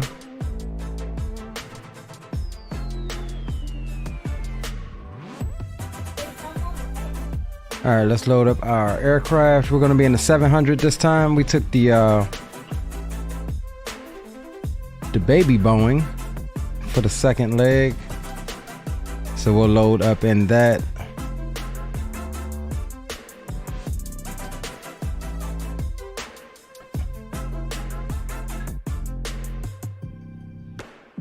we're going out of New Orleans.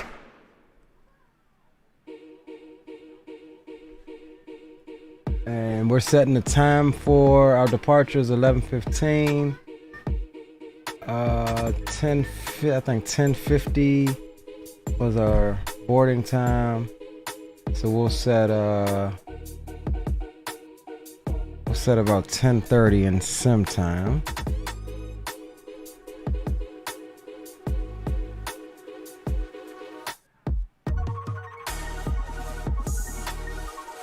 All right, 10:30 set, and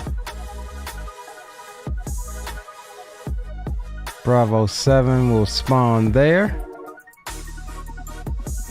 All right, let's let that load up.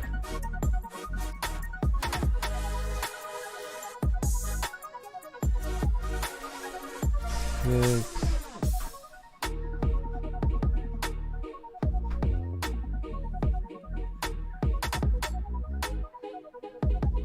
626, 625, 9.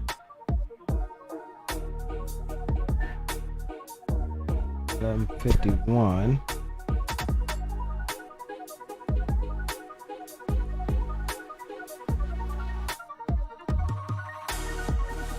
Almost there, boys. I'm just trying to get these files copied back over because they got interrupted. Bear with me for a moment.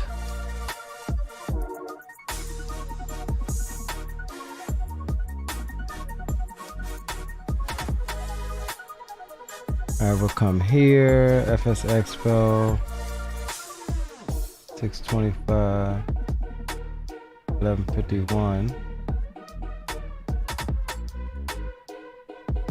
625, 11:51. All right, so we need from 11:51 or 11:41. All the way down to 623.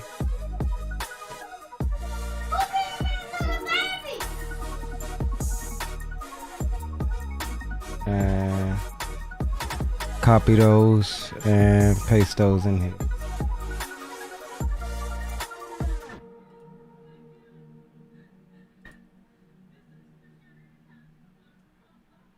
All right, we'll let that run.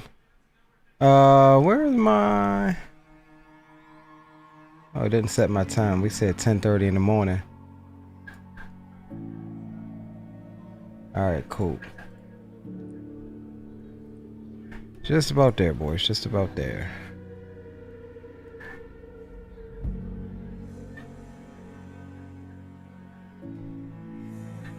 Come here, go here.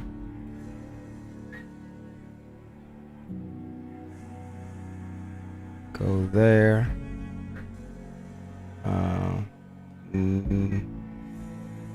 Alright, we'll leave that off for now.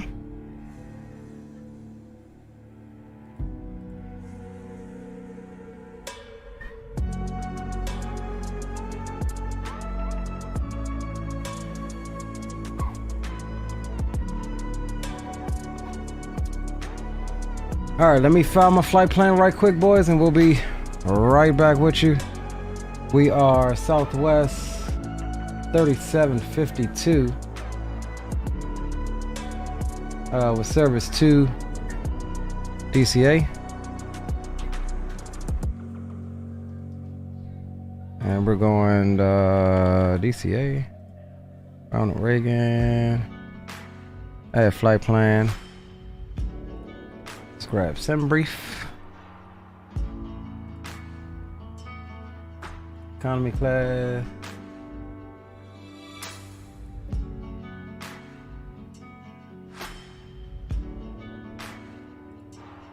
Generate that bad boy.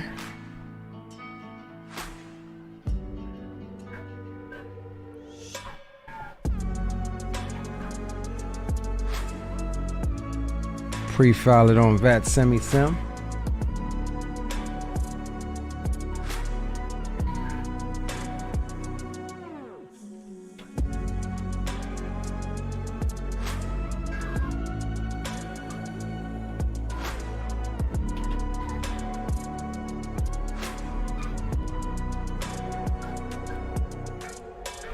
Alright, the pre-filed. Got that all good. We can minimize that for right now. And let's make sure all of this is good here.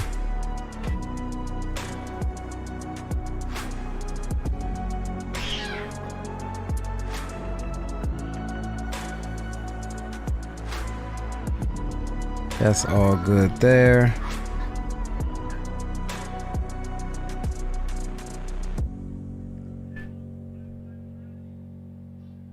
All right, let's see here.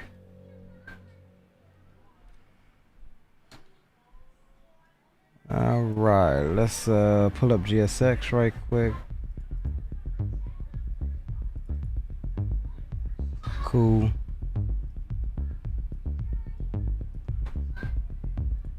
And let's get signed into VATSIM.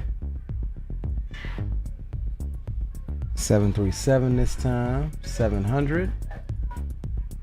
And we are 3752.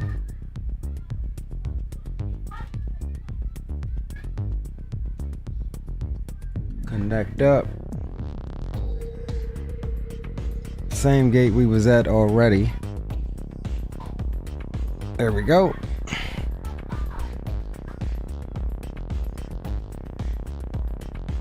All right, cool. That's looking good.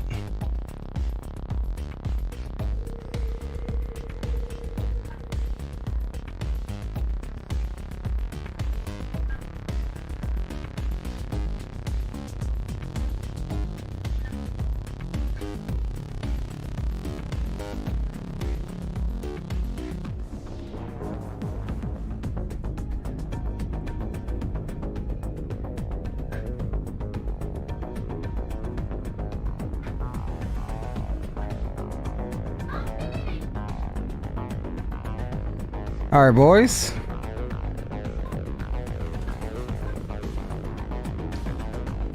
Let's check our progress on the transfer. About 30 seconds remaining on that. Cool. Perfect. Perfect, perfect, perfect. All right, let's do this. One more thing. As Uncle would say, one more thing. If you know, you know. One more thing.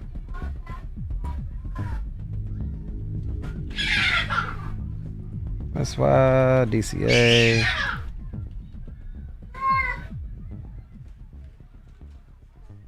XM52. Boom.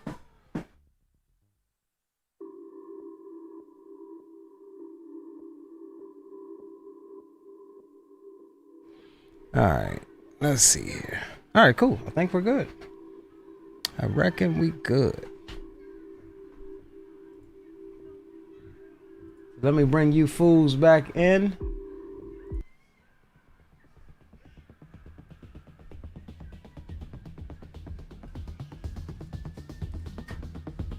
And we're gonna go.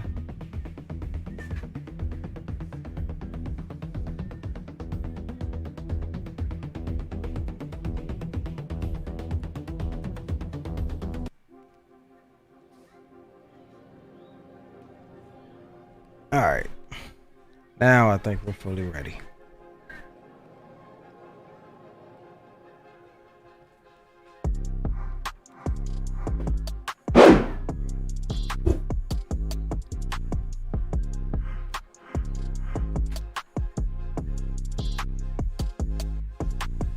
All right, cool.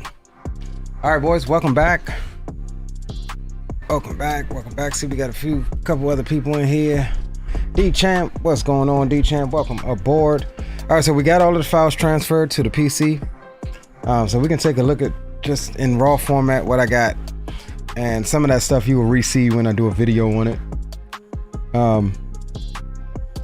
But yeah, for the most part, we're here situated at Bravo 7. Now, my flight did leave from gate 43, so my scenery isn't quite right. I think this is default.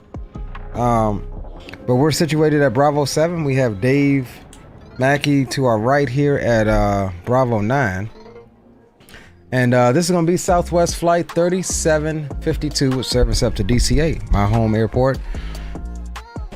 This is what the second leg of my journey today, my long day today, was like.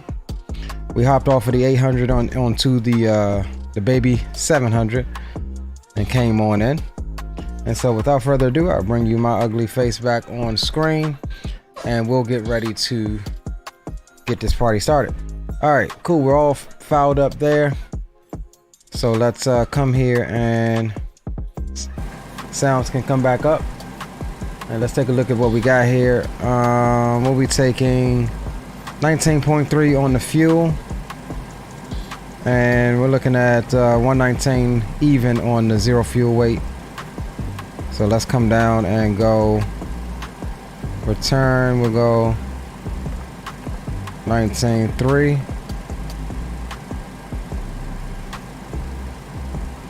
On the fuel. I think I said 19.3. Did I say 19.3?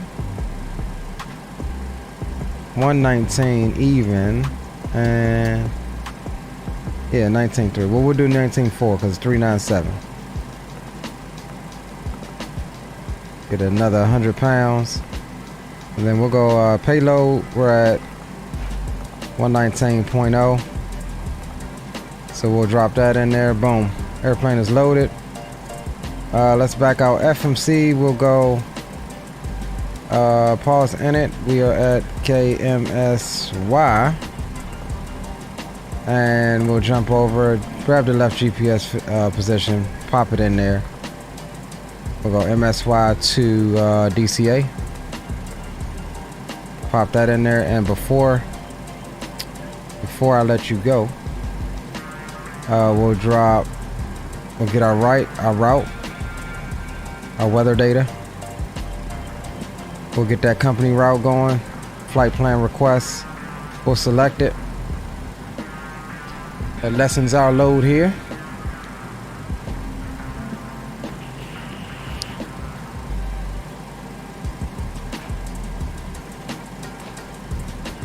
Doesn't look like we have anything in the way of ATC right now. We'll load the route. We'll get the METAR from vPilot.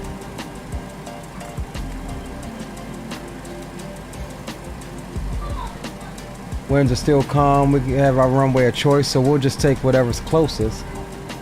29 or 902, that's fine. All right, cool. We'll activate that, execute it. Let's pull up our charts here. And we'll go unload our first flight, import our next flight from SimBrief. We'll download it there. Does it? Oh, 0 departures for New Orleans? That's crazy.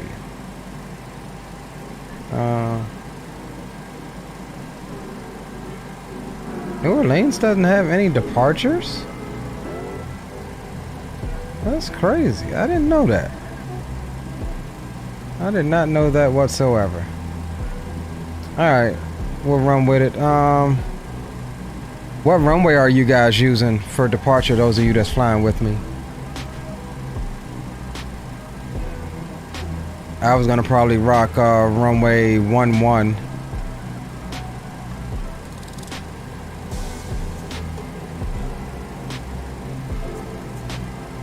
Go out over the water.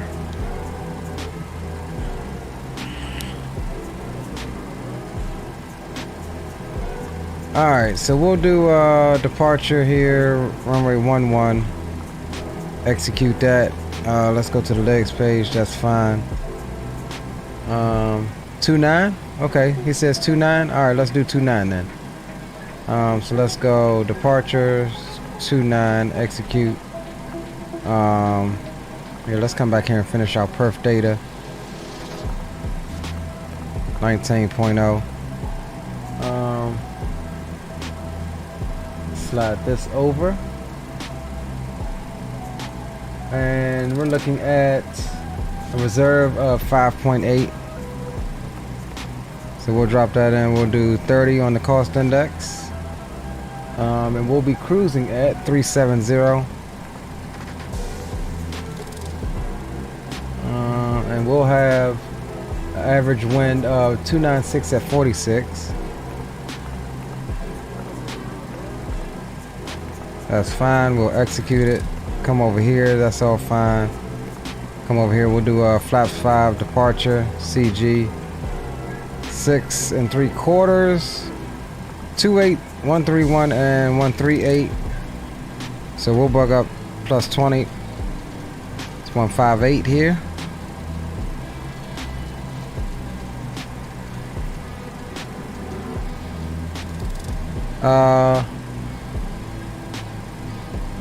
Yeah, that's looking good. 286 is gonna be our runway heading, so we'll put that in as well.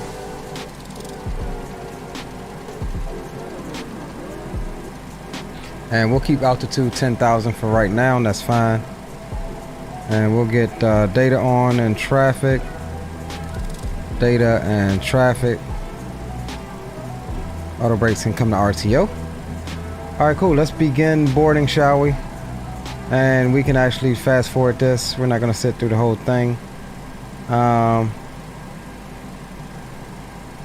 Booyah, Wi-Fi, IFE. That's fine. We'll start. We'll get that out of the way.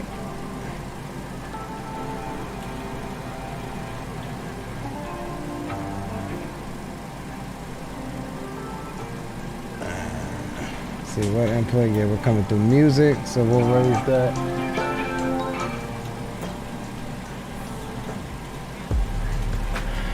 And we shall expedite. Is there any chance we could expedite the boarding?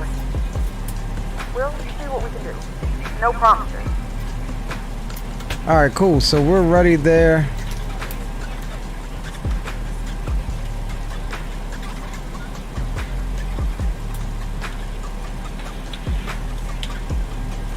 And on A321 finally, we had a blast, bro. Bussin'. Hey, I'm telling you, it was bussin', bro. It was hilarious. Fun weekend, man. Fun weekend. Alright, so we're gonna go ahead and we got Dave all pushed back, so we're gonna go ahead and actually let PAX insta load us. And we'll get APU started. And we'll come down here, FMC, FS actions, ground services.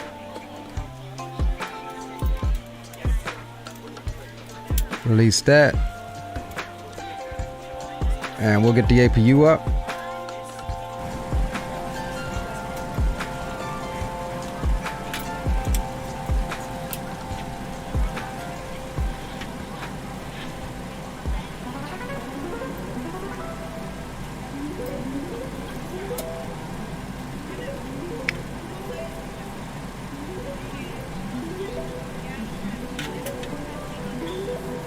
Pilot Porter, what it do? Welcome aboard, bro. Good to see you. It's been a minute. Good to see you indeed, my friend.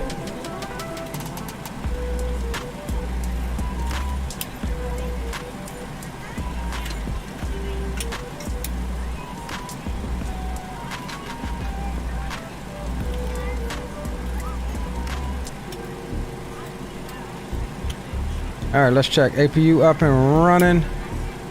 It is. On the buses now.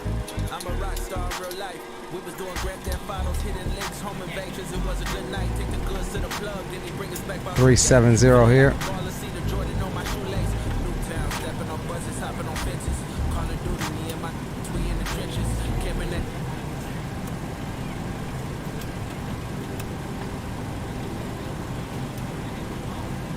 All right, guys. Let's just make sure that. Alright, Aorus are aligned. That's good. Alright, so we're looking good, boys. We'll get the flight directors on now. And we'll come down and squawk 2000 for IFR.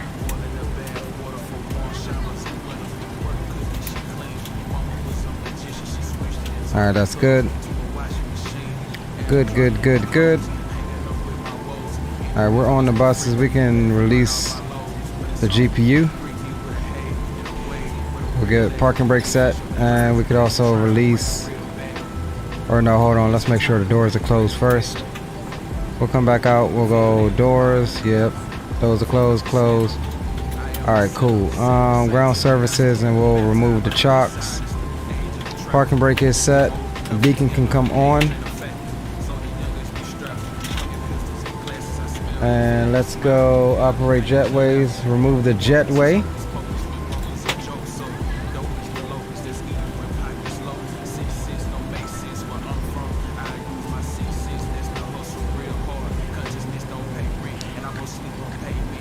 We'll push back nose right.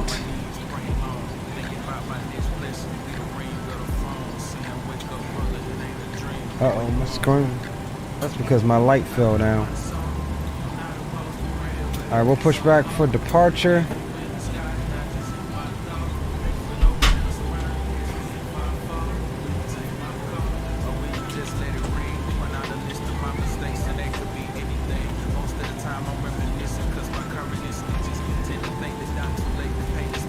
Hello, Captain. We are ready for pushback.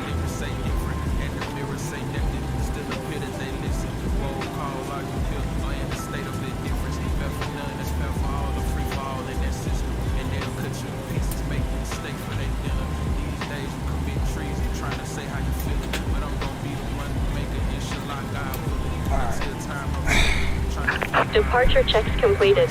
Bypass pin inserted. Got that fixed. Alright, boys. Let's get it, let's get it.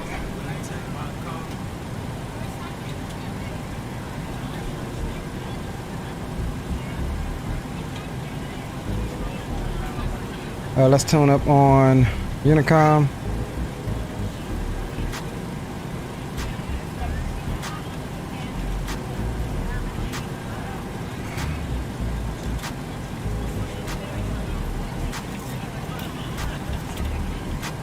Locking gear.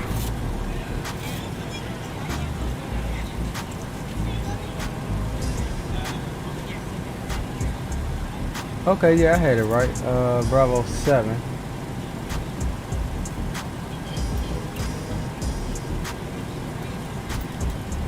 $37.52.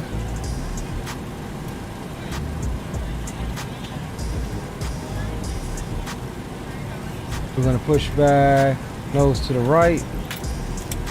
Release parking brakes. Commencing push. All engines clear. Start at will. And New Orleans traffic southwest 3752. We're gonna be pushing back from Bravo 7, facing Gulf. New Orleans traffic. Hello, ladies and gentlemen. I would love to welcome you aboard our flight. When you find your seat, please be sure to place your larger carry-on items in the overhead bin and smaller items underneath the seat in front of you. Unless you're in the front row, please place all of your items in the overhead bin. If you have any trouble finding... Alright, we'll get rid of the tunes for now until we get above 10,000. If the overhead bin is full, please make sure you close it as a courtesy to other passengers. Please double check that all your items are put away so that the aisle is clear and other passengers can make their way to their seats. If you're in an emergency exit row, please read the exit And we'll roll on engine 2. card in the seat back in front of you. If you're not able to comply with these actions, please let a flight attendant know so that way you can be excused. You are free to use your portable electronic devices during the boarding process. We ask that larger electronic devices are stowed once we depart from the gate. Thank you and welcome aboard. Alright, there is 25. Introduce fuel. Good morning, ladies and gentlemen, and welcome aboard Flight 3752, with service to Washington, D.C. Our flight time will be roughly 2 hours and 10 minutes. Now that the cabin door is closed, please make sure that all devices are in airplane mode and your large devices are now shut down and stowed. Please fasten your seatbelt and make sure that all tray tables and seat backs are in a full upright and locked position for departure. Cabin crew, prepare doors for departure, cross-check, verify traffic, to ground. We have a good engine start. You can disconnect. Alright, let's roll on engine 1. Ladies and gentlemen, please direct your attention to the front of the aircraft for a safety demonstration. When the seatbelt light is on, please make sure that your seatbelt is fastened low and tight across your lap. If fasten, insert the metal Looking for fittings into 25% one and 2. another. Tighten by pulling on the loose end of the strap. And there's Release the 24. seatbelt with the upper portion There's of the 25. We'll introduce fuel. In the event that the seatbelt light is not on, we suggest that you keep your Unlocking seatbelt gear. fastened in case of unexpected turbulence. There are several emergency exits on this aircraft. Please take a few moments now to locate your nearest exit. In some cases, your nearest exit may be behind you. If we need to evacuate the aircraft, floor-level lighting will guide you towards the exit. In the event of a loss of cabin Tow truck pressure, an disconnected. oxygen mask will drop Bypass in front pin of you. removed. Start the flow of oxygen, pull the mask towards you, and place it Left firmly is over clear. your nose now. Right is Grab clear. the last stand behind your head and tighten the strap if necessary. And Alright, let's don't come worry, up the top. bag doesn't We'll inflate. go Oxygen is flowing to the yaw mask, damper. so you can breathe normally. Engine 1 and 2 gen is on. Your favorite one, but secure your mask and then assist others. Probes, Keep your mask on hydraulic until a member of the pumps, crew advises you to escape to remove it. packs. In the unlikely That can event go to of a water auto. landing, a life vest is located in a pouch under your seat or between your And armrests. we shall When it's shut set down the to do so, APU. open the Engine start plastic switches to cuff and remove continuous. the vest.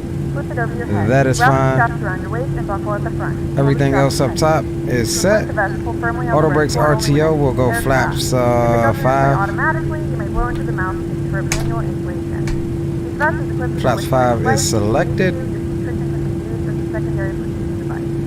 Please make sure to exit the aircraft as soon as possible. And we'll get the center fuel pumps on. We do got some fuel there. Personal items. Make sure your seatbelts are fastened and seat backs and tray tables are in their full upright position. We remind you that this is a non-smoking flight.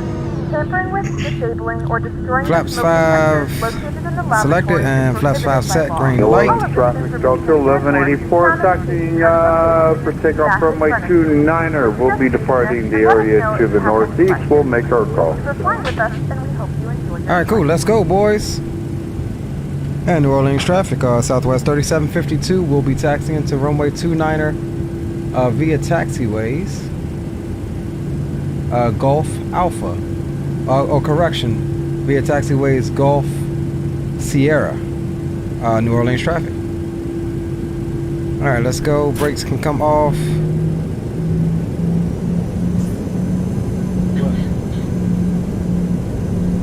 Okay.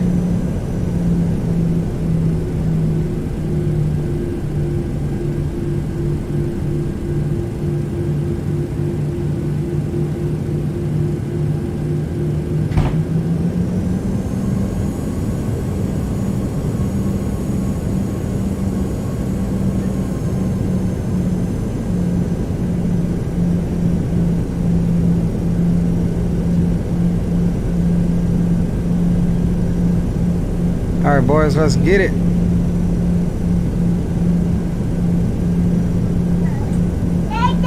What's up, bud?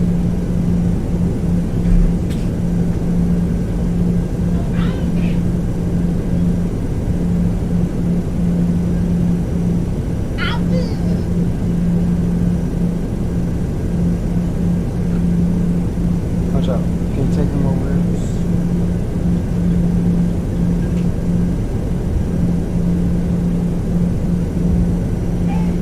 Alright, boys, on our taxi, we got a good little Southwest taxi going here. Hey, them boys will tell you, man, we went out plane spotting. We're ready for departure. Southwest really does taxi like they crazy. Like, I mean, even sitting at the airport coming into the ramp. Nope. They New Orleans traffic, Delta 1184, rolling runway 29er. We'll be climbing up flight level 350, departure to the northeast, Delta 1184. have a good takeoff. Thank you, sir. You too. Hold on a sec, boys.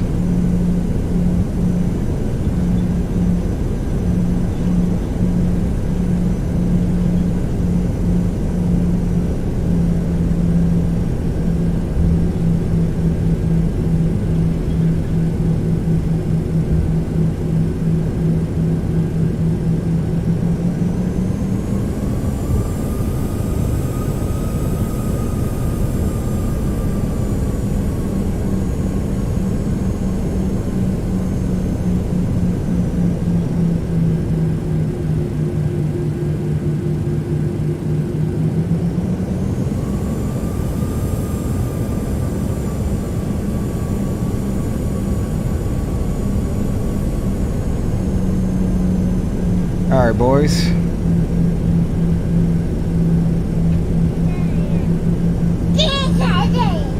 Yeah, Daddy's about to take off.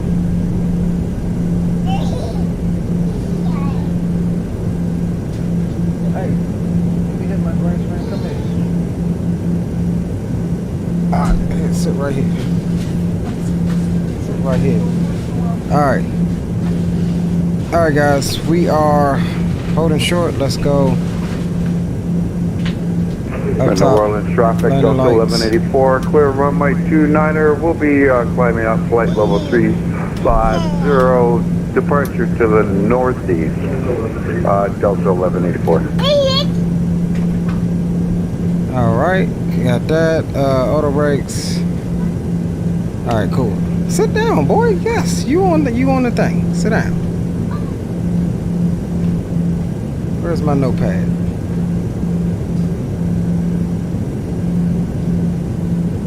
Come on, let's go. And New Orleans traffic, Southwest 3752. We're lining up on runway 29 for departure to the northeast. We'll be climbing up to an initial 10,000 New Orleans.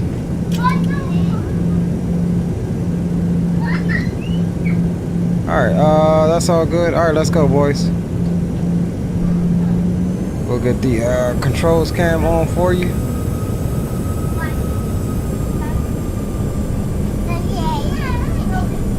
With all the issues they have, I know, right? They usually don't have too many issues with me. I mean, I ain't even gonna lie, they don't.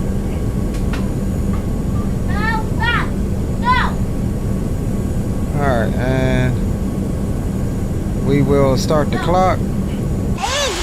Oh no, don't hit that button, bro. Alright, and toga, forward pressure on the yoke. Baby FO is helping me here. Your speed's alive. Cross check. There's 80 knots. Neutralize that pressure. Oh, don't turn it, bro. Don't turn it. Pay attention before you make me crash. Pull back gently. There we go.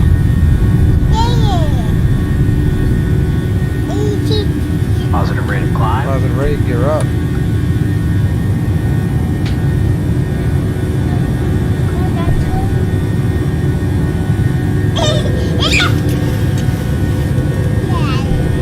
We'll keep what we got. Fryer. Yes. I know you heard her tell me, right? Traffic. Stop. Alright, we'll go LNAV.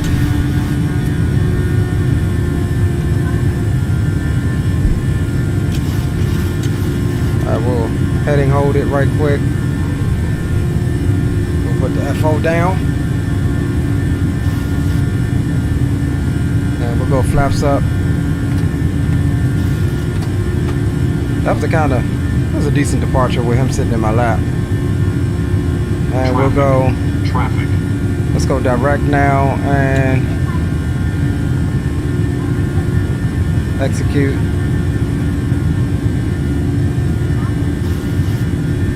And New Orleans traffic, Southwest 3752. We're clear of runway 22, departing to the northeast. Final call, New Orleans.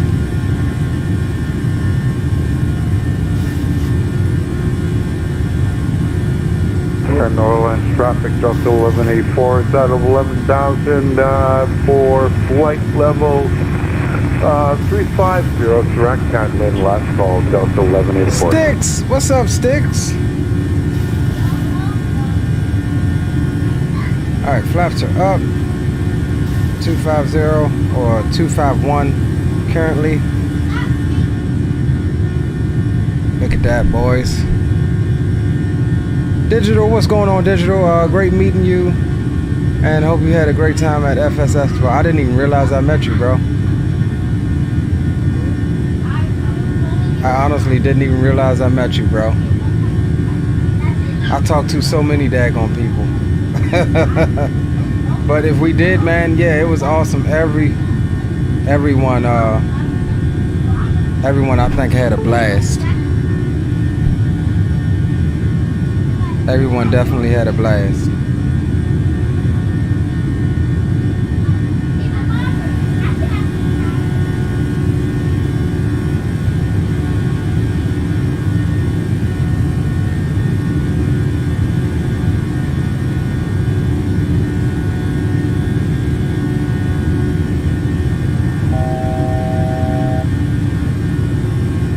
All right, there's our 10,000. We're going to continue our climb on up to 37.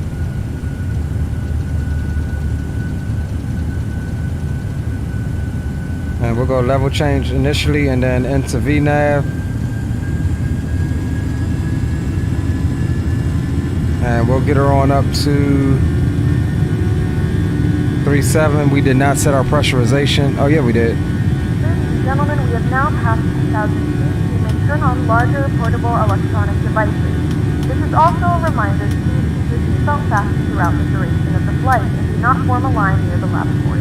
This aircraft is equipped with onboard Wi-Fi. If you wish to connect to the Wi-Fi, you will be required to pay a small fee. We do offer complimentary in-flight TV thanks to our partners. All right, boys. Connect to the Wi-Fi to find out more information.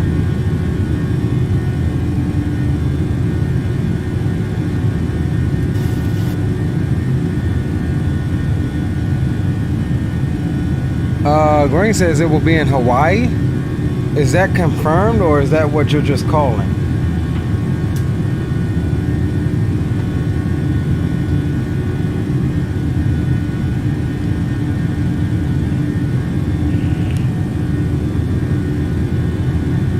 I mean, that would be nice if it was. I mean, come on now. If it's in Hawaii, we're definitely staying a week. I can tell you that now.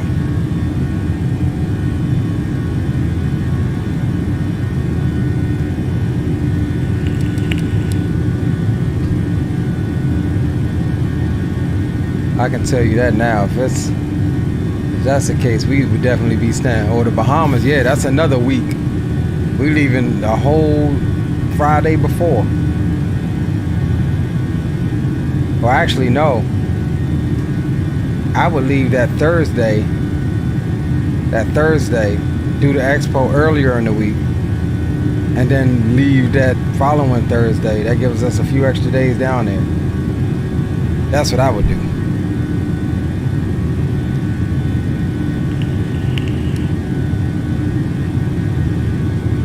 So coming back, this was my seat coming back, so y'all have a nice view of the river visual if that's what we get on this approach.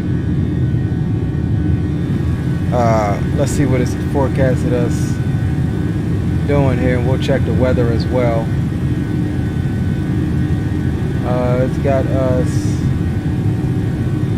It's got us coming in on 19.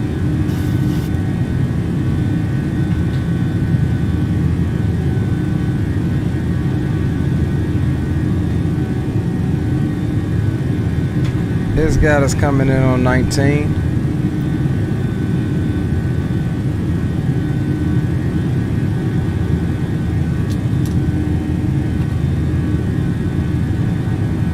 Alright, just coming up to transition. We actually got some tunes. We're past 10,000. We'll get the tunes back on.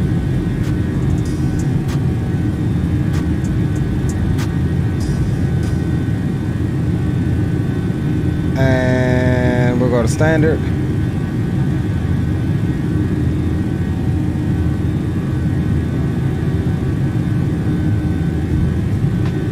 Alright guys, once we get up to cruise, we'll go through some of the stuff that I have transferred.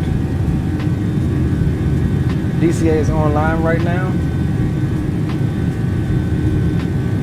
Yeah, ground. I'm showing ground on. That's cool. That still leaves us free to be for our approach and landing and stuff. Got Dave right out in front of us. We've got him on TCAST. 1,100 feet above us.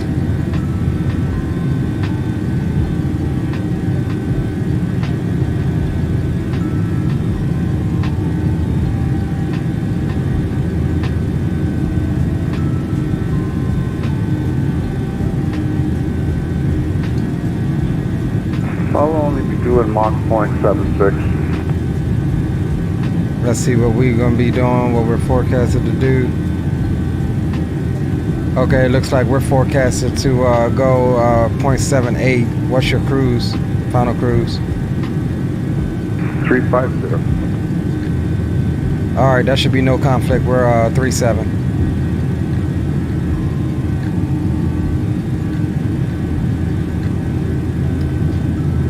.7. Roger that. Alberto says that's my favorite seat 2 by the engine. Leo, yeah, man.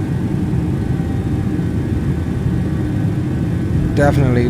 Going down the view that y'all saw that I uploaded, it was a little further back. It was more like, oh no, I don't have that view set up. Hold on. What I'll do, it was more like, it was like right here. I mean, this is okay, but I mean, you don't have a lot of view. But that's what that A48 gets you. So I actually prefer it like this, or if I can't get in front, I'm back here like this, so you can see the flaps and stuff operate. And I always think about what approach we're doing. Like I was checking to see before we even left New Orleans to see which way they were landing. And yes, that can change in 2 hours, but the good chance is with DCA, they usually swap runways midday or something like that and start running the 19 in the afternoon. And so I knew it was a good chance that it stayed like that. So that's why we went ahead and hopped on the left side. It was an awesome arrival into there. Definitely an awesome arrival. All right, boys, give me a second. Let me network with my lady right quick. We just kind of had an issue. Her car got towed, and so give me a couple minutes to figure that out. I'll be right back with y'all.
Give me a second, guys. I gotta look through my email right quick.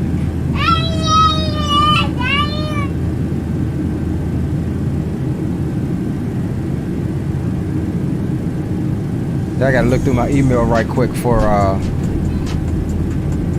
that email my community sent about this damn towing crap, man. These people are a pain in the arse.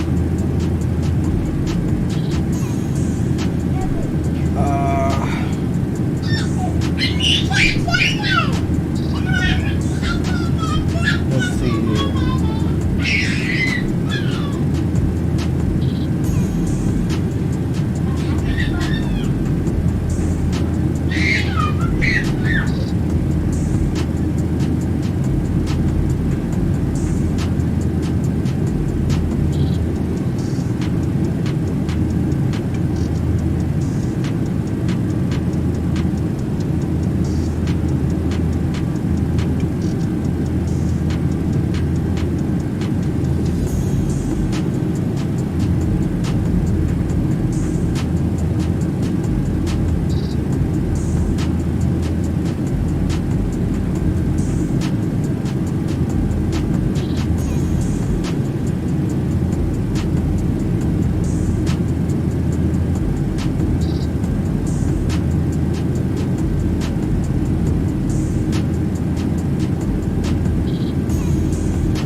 Alright, we back. Had to find that number for her. If it ain't one thing, it's another, boys.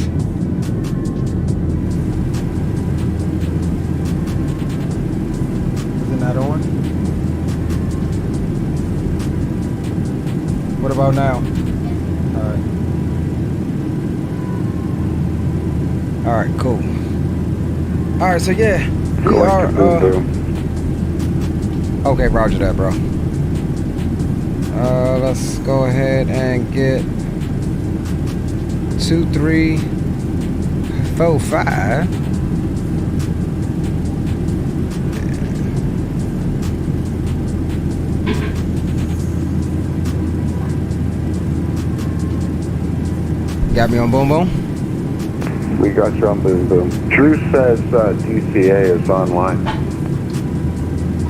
Yeah, ground. I saw ground. Did center come on? Yeah, no, I don't see no center. It was just ground. Yeah, I don't have that map up. I only have Jacksonville Center on right now and Memphis ground. Yeah, as of right now, I'm not even seeing DCA ground on. Maybe they got off.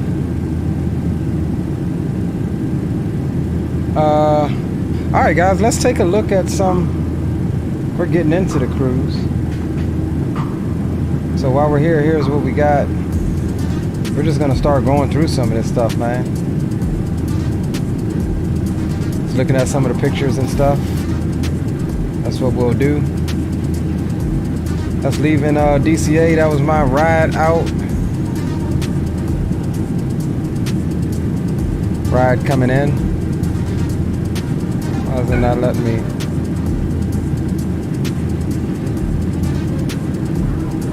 Hey, 321. Look at that. The echo tops on that daggone thing. Passing some storms over in the Midwest. Heading down to Houston. Look at that daggone thing. Little mothership.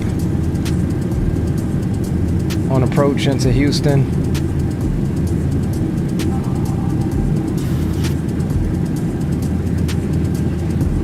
Y'all saw that. That was the landing. So yeah, this is what we were talking about earlier. The Delta flight displays. That's gonna be for the win-win. There, we've already discussed that. Here's another setup. That's pretty neat. This is about the. I guess this would be a. Well, nah, I wouldn't want the wider monitors for DCS. Again, we looked at that as well already.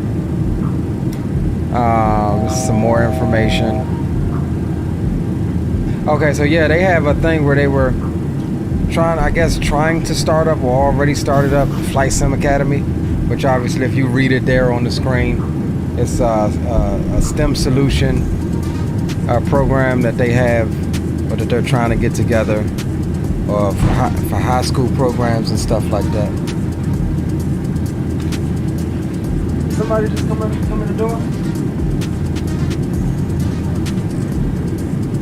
Them panels look sweet. Yeah, dude, it is. Yeah, I'm gonna have to get them. I think I want it just like this, like the two smaller ones along with the two bigger ones, and then later on get maybe the third 12-inch for my instruments and stuff like that, and engine displays. It was nice, and they came on confident with it too, dude. They knew guys were gonna like it. Me and XP.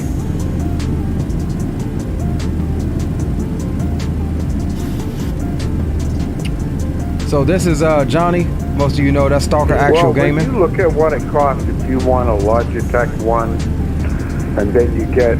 Now you can use the Android tablets and the Nobster and all that, but it's a pain to set up. Agreed.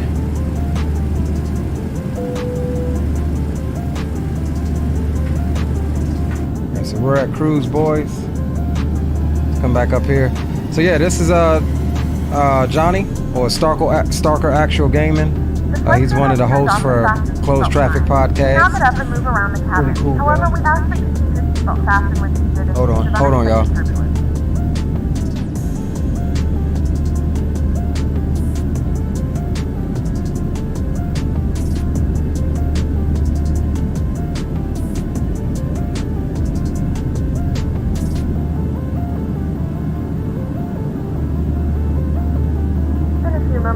Starting our in-flight service. We'll be serving complimentary drinks and snacks. Please look in your seat back for a list of complimentary and premium drinks. Premium drinks are available for a small charge. If you wish to make an additional purchase, we only accept credit cards.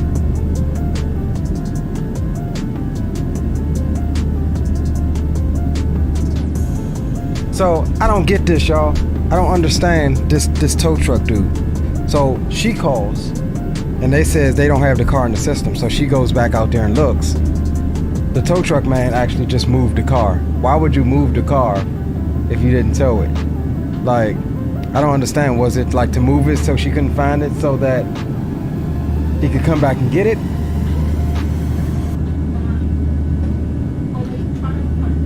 Yeah. All right, so this is Johnny. I already said Closed Traffic Podcast, Stalker Actual Gaming. That's him. This is Steve. He's the one of the founders of Hype Performance Group, of the EC135 in Microsoft. So this is the guy behind that awesome module or add-on.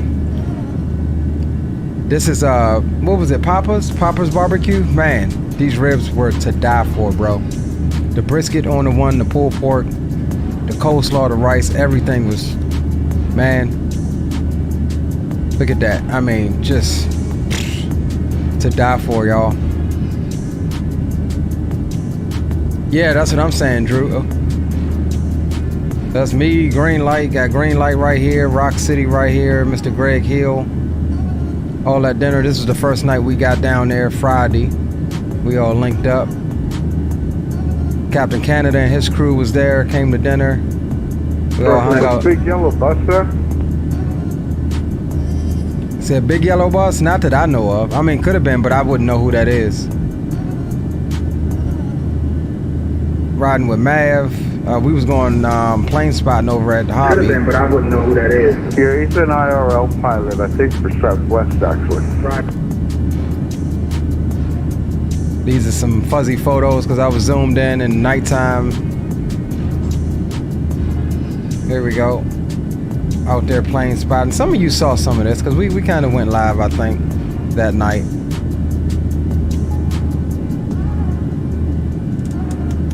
Out there messing with rock. Yeah, the whole crew was out there that night. There was green light there, and yeah, we acted a fool that night. We was out there acting up. Nope, you're good. I think this is a Max coming in, a Max 8. I don't know why. Oh, okay, there we go. So we're just going through everything. We're just gonna dump it here on stream right quick.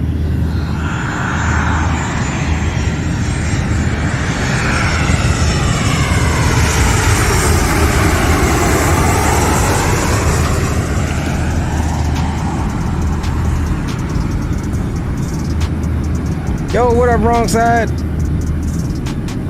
Enjoy hanging with you, brother. Oh yeah, definitely, man. And we was actually talking about we was actually talking about, man, trying to do some y'all know who that fool is. Geo and Mama Shark. Rock City and Mr. Greg Hill. So this is where it was at, Lone Star Flight Museum. Awesome place, man. A lot of history in this place. Oh, but wrong side, yeah, we was talking about actually doing trying to do something, you know, sooner, man. Or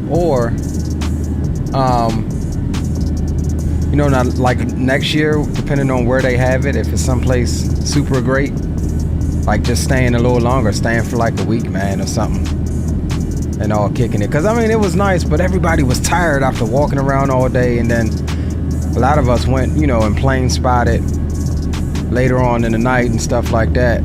It felt like it was almost rushed to hang out with we here. Who you wanted to hang out with. So that's his first walking in. Who is this guy? Who is this guy? Who is this guy? They should hold it in Washington, at the Smithsonian there, right? Yeah, I agree. It should be in Washington. I mean, it's a lot of stuff around. I mean, a lot of attractions, a lot of air and space stuff. Right there. Well, I mean, you got Amelia, a copy of Amelia Earhart's plane. I mean, like, you want, because there's a section in the Smithsonian with like all the historic aircraft. Yeah, that's what I'm saying. Even the Smithsonian, freaking Air and Space Museum.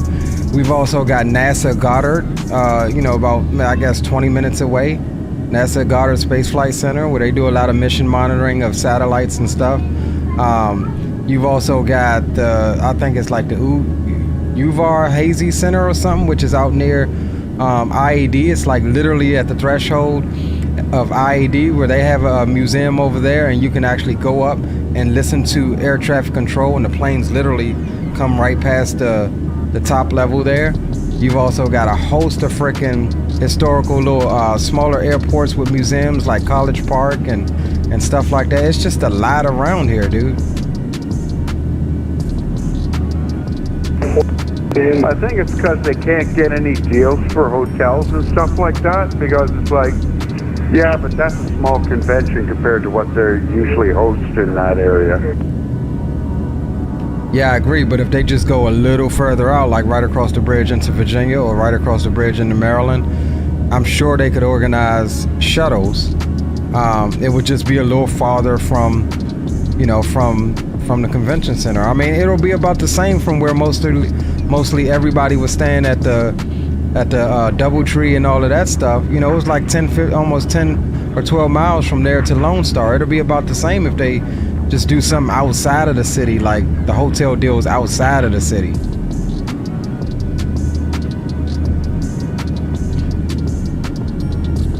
Yeah, so this is that Thrustmaster HOTAS that, you know, we did a video on. That thing is sweet, man. I'll be getting that. I mean, it's a 1-to-1 replica of the F-16 throttle, where you got to lift up and over the gates to go from from fuel cutoff to idle, and then for afterburner there's another gate. You got to lift the pinky switch here and lift the throttle up and over to get into afterburner mode. Yeah, that thing's for the win-win. Look at this sexy thing here. They actually, on the last day, were taking people up for rides in this thing before they left. If that thing is the same quality as the Warthog, that thing's going to sell out in a hurry. Yeah, I agree. I definitely agree. So there's some more DCS peripherals here, some WinWing stuff, and other stuff like that. This is the model of throttle I have. It's just not the full version, but I use the same throttle and stick, the WinWing F18 throttle and stick for my DCS setup. Yeah, there it is. That's my same stick that I have, and this is the I forget. This is the Libra or something like that. But we have the Orion, which is like half of this, with half of the switches on it. SimFag cockpit stuff. Seems like an awesome event this year. That Canadian dude who run this event don't know nothing about. I know, right? Got the twin Comanche. That thing was nice. So this is Gary Shepard and his wife. I'm sure many of you know Gary Shepard. Another flight simmer. Biplane there. So yeah, we were just hanging around, man, just taking photos of a bunch of stuff. Freaking green light made Captain Canada so freaking uncomfortable. We'll talk about that off stream another time. It was funny though. It was definitely funny. We was at that barbecue place, man, and Greenlight was, man, how you gonna switch over to Microsoft? You know, Greenlight is an avid freaking X-Plane user. I'm surprised they let Captain Canada in. Yeah, I know, right?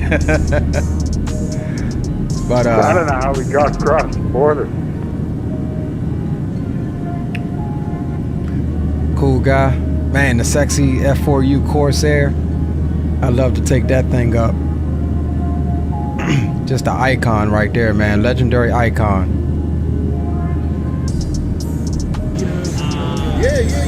So this program here, GeForce, I want to talk about this for a second. Now, it's not necessarily something that I would be interested in using, but I'm going to talk about it because maybe somebody will see this. Maybe, you know, get some information for somebody out there. So GeForce is an online flight simulator, right? It's not to the realism capacity that we are thinking of in Microsoft and X-Plane and even Prepared 3D. But the good part about it is, number one, it's 100% free.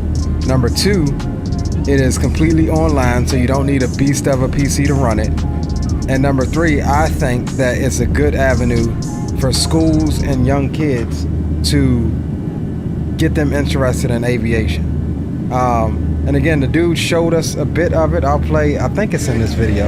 Okay, so GeForce is a web-based simulator, you said, for free. So there's a free version that runs with low resolution satellite images. And this is the developer here. This is the developer? I don't know if you can really hear what he's saying.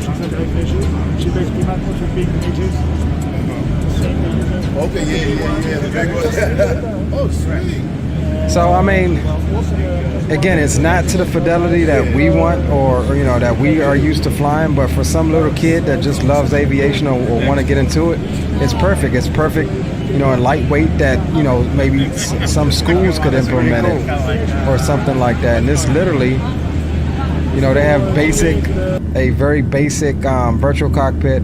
The systems aren't in depth, so he said he's created just basic panels and stuff that you would use, like radio stack and your little ND and stuff like that. So I think it's a good program to put into schools to help you know, kids all the way, I guess, through grade school up to high school, you know, possibly get interested in aviation. So I definitely wanted to talk about that for a second and showcase that. Here are the panels for the Honeycomb Delta screens that we talked about earlier. This is how they're mounted in. Now, I'm pretty sure that there will be a way that you can mount these any way that you want. I wouldn't personally want to have them at the top of my desk like this. I would want to somehow mount them, you know, somewhere behind my yoke, you know, one way or another. As realistic as I can get it, I guess. And these are the Charlie rudder pedals. We discussed those earlier. Got a chance at this specific booth to test those out. We talked about that earlier as well. All right, so we got Honeycomb pulling out the displays. Look at these things, guys. Hey, Dave, see if we can get some helpers. That table needs to be gone in 10 minutes. And I will say that these panels, these displays are high quality, man. Just look at them.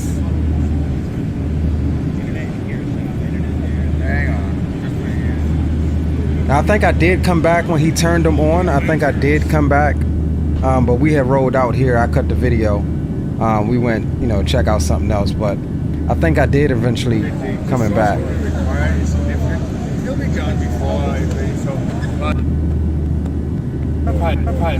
Okay, here's a good part that I was telling you about earlier. Here, let's just listen to it from the beginning. Playmakers, whoever has payware, and you're gonna say, hey, this is CK.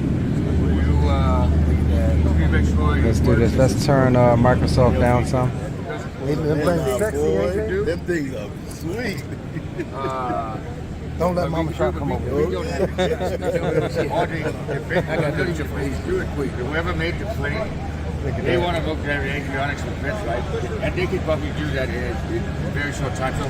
So basically, we're going to reach out to everybody and work with them on it.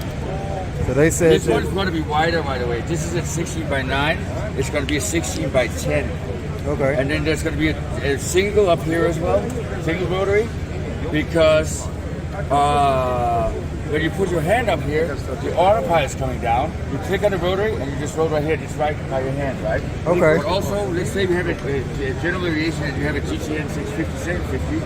Well, with this size, it actually, and we can take the bezel off because none of the rotary need to, because there's a single and a double on the 650, 750. Now you can just do the bezel screens. And now we have actually one-to-one size. Yes, they gave the price. I'm with it. Yeah, I'm with it. And now, what was the cost for the this setup there? This one's 350, and this one's gonna be 250. A little bit bigger. Okay, so 350 and 250. Yeah. Okay. And you know, they have it's all customized. So think about it: 350, 350, 250, 250. That's what you'll be paying for that setup. So it's not. I mean, it's definitely. You've definitely got to save some money. It'll be something that I'll probably set some money aside. My sim just crashed. Okay, no worries, bro. It'll definitely be something that I'll, you know, probably set aside and start saving for closer to the release date or closer to when they. I'm guessing they're gonna have a pre-order or something for them. Well, if you don't want the 7-inch, you can skip this part and just put 12-inch. Yeah. Okay. So $700. It's highly customized.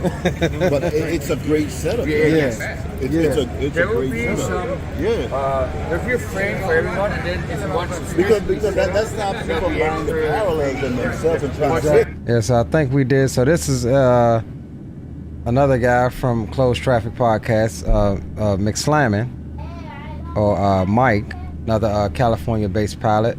Pretty sure some of you know him. So that's 3 there. Man, this thing here, this A320 sim, dude, I think it was like 50 grand for this whole setup. I love it, but here's my problem with it. I fly too much variety to have something like this dedicated. Now, if I had a mansion or something where I could have this and then maybe a Boeing one and then maybe a Universal one or something like that, then yeah, I would do that. But I mean, it's nice to have, but it's just, for a simmer that flies everything, it's a little hard to justify that cost. Here are some of the panels that you can get separately for that same system. So like you can get a lot of this stuff piece by piece. This voice. And it feels exactly like it. Like, I mean, it's high quality.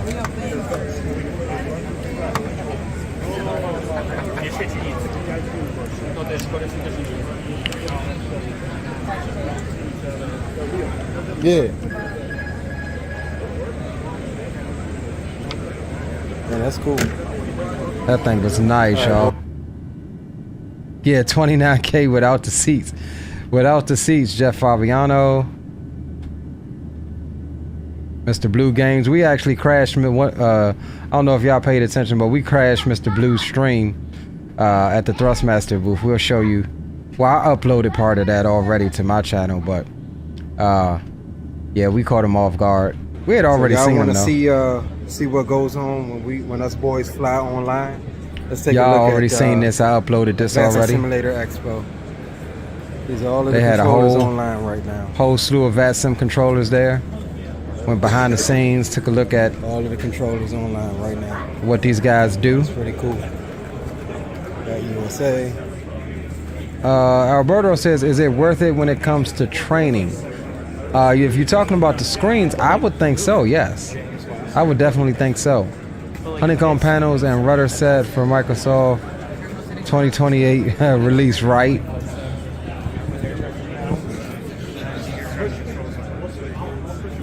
Didn't Google try streaming and they killed it?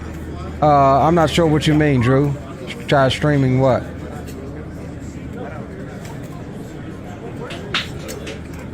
So yeah, if you want to continue watching this one, this one's on the channel as well.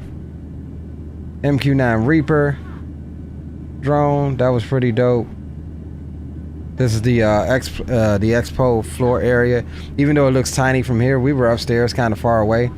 But it was a lot. It was packed. It was crowded. And this is just one side. They had another side and another hangar just across the hall there with a crap ton more stuff in it. So this was Captain Canada's landing challenge on his Thrustmaster stream. He was trying to beat Mr. Blue Game's score of 800,000. And yeah, we didn't do it. We got like 600,000. But I will say, it's, Blue made a very good point in that when I crashed this screen, Blue was trying to air-to-air refuel in the F-16. Now, they had the Thrustmaster Warhawk flight stick and all of that stuff, and he made a very good point. He was giving mad props in that, I was a lot better than him at air-to-air refueling. Y'all seen it. Me and Blue fly together all the time in DCS and things like that. And so, he was like, hey, you want to try it? And he was giving me props, and I'm just like, yeah, I don't know about that, dude. This might not happen, because one thing about it is in these things, man, we like to try to be perfect, and we like to, just have fun and try to beat the next man's score. But the reality of it is, it's just not your setup. So as soon as I sat down on Blue Stream to refuel the F-16, the Thrustmaster, that was my first time. I had never flown with a Thrustmaster Warthog stick because I used the WinWing stuff. You know what I'm saying? But to get on there and do it, I mean, it happened, but I didn't think it was gonna happen. But this place was a blast, man. Landing sound. All right, let's go, Leo. Landing challenge. Captain Canada live stream. What'd you get? 812? I had an 800. 812, yeah, 812. So where's the FATs here? So we'll fast forward it.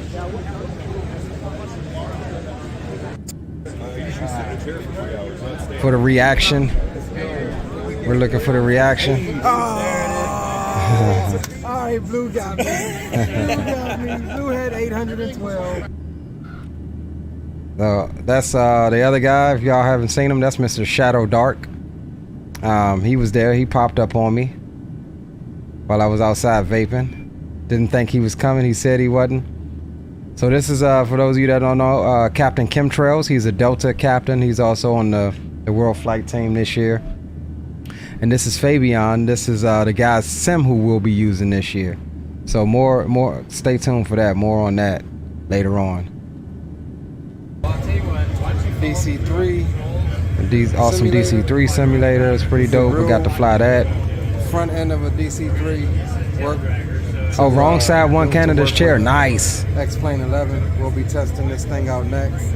Don't know if I'll be able to record it. No, GeForce wasn't a. I guess it was a streaming service. It's completely web-based. Take off roll.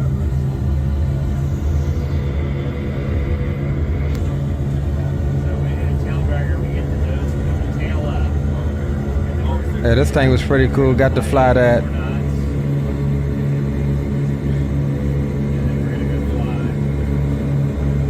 Had a lot of nice stuff there, man. So another place we went to eat. I think we went here Saturday night. I got a burrito. Pretty cool. Meat green. Forget who that other guy is. A couple other guys. Shadow. Chemtrails. That was the burrito we had. Some refried beans and Mexican rice. That was pretty dope. Pretty good. Hold on, let me turn the sound back up a little bit on Microsoft so I can hear if anything happens. Let's check our plane right quick.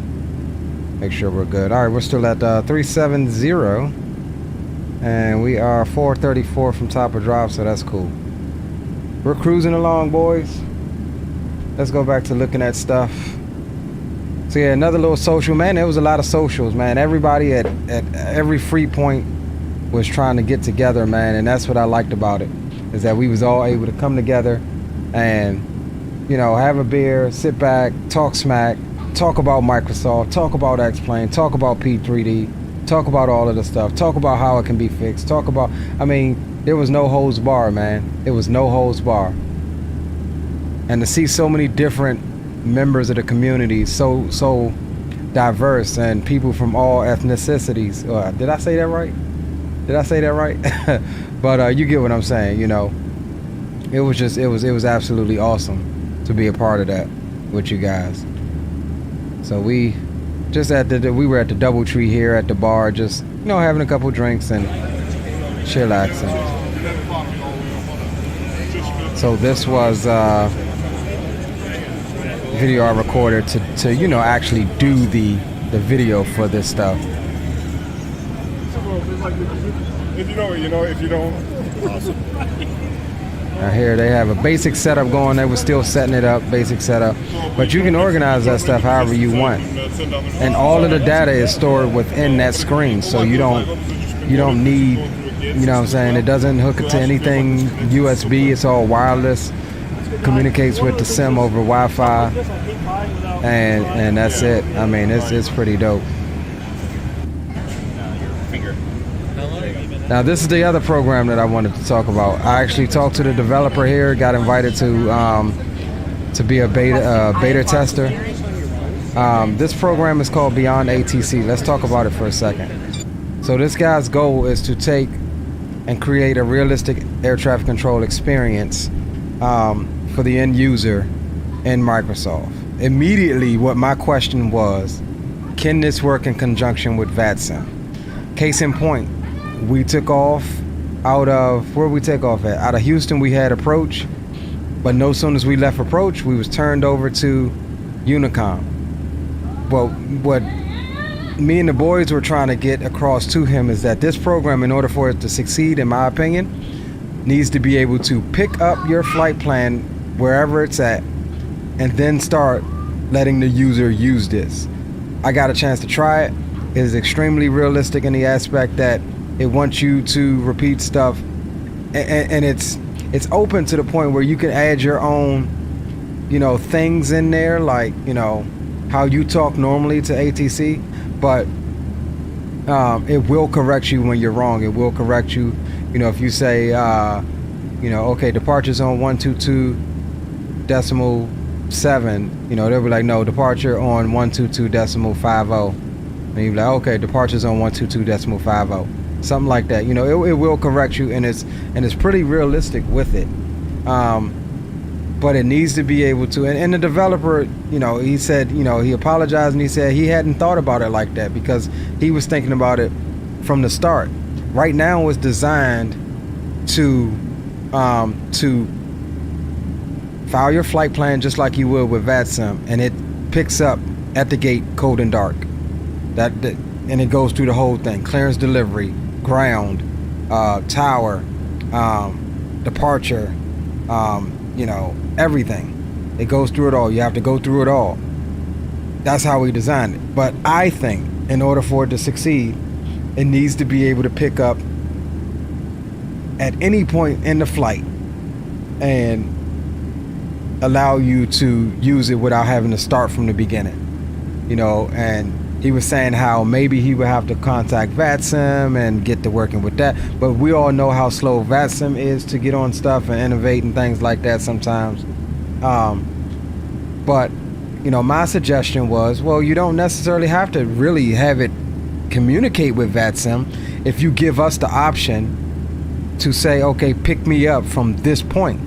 You know, if you are planning on using it, then let's say just like you would hit your button over here to pre-file it for VATSIM, well, you put in your information, it's already connected with SimBrief, so it pulls your flights. That's already incorporated, right? Just have another button to pre-file it here, and this will run silently in the background without allowing you to do nothing if you set it to that you have VATSIM coverage or something, just a toggleable option or something. And the whole way it's technically tracking you. So if you lose coverage in VATSIM, then you can switch over to using this, you know, or maybe have it detect vPilot or xPilot when you go to Unicom, and then have it maybe, I don't know, maybe contact you to contact center like it would be if you entered VATSIM's airspace on center.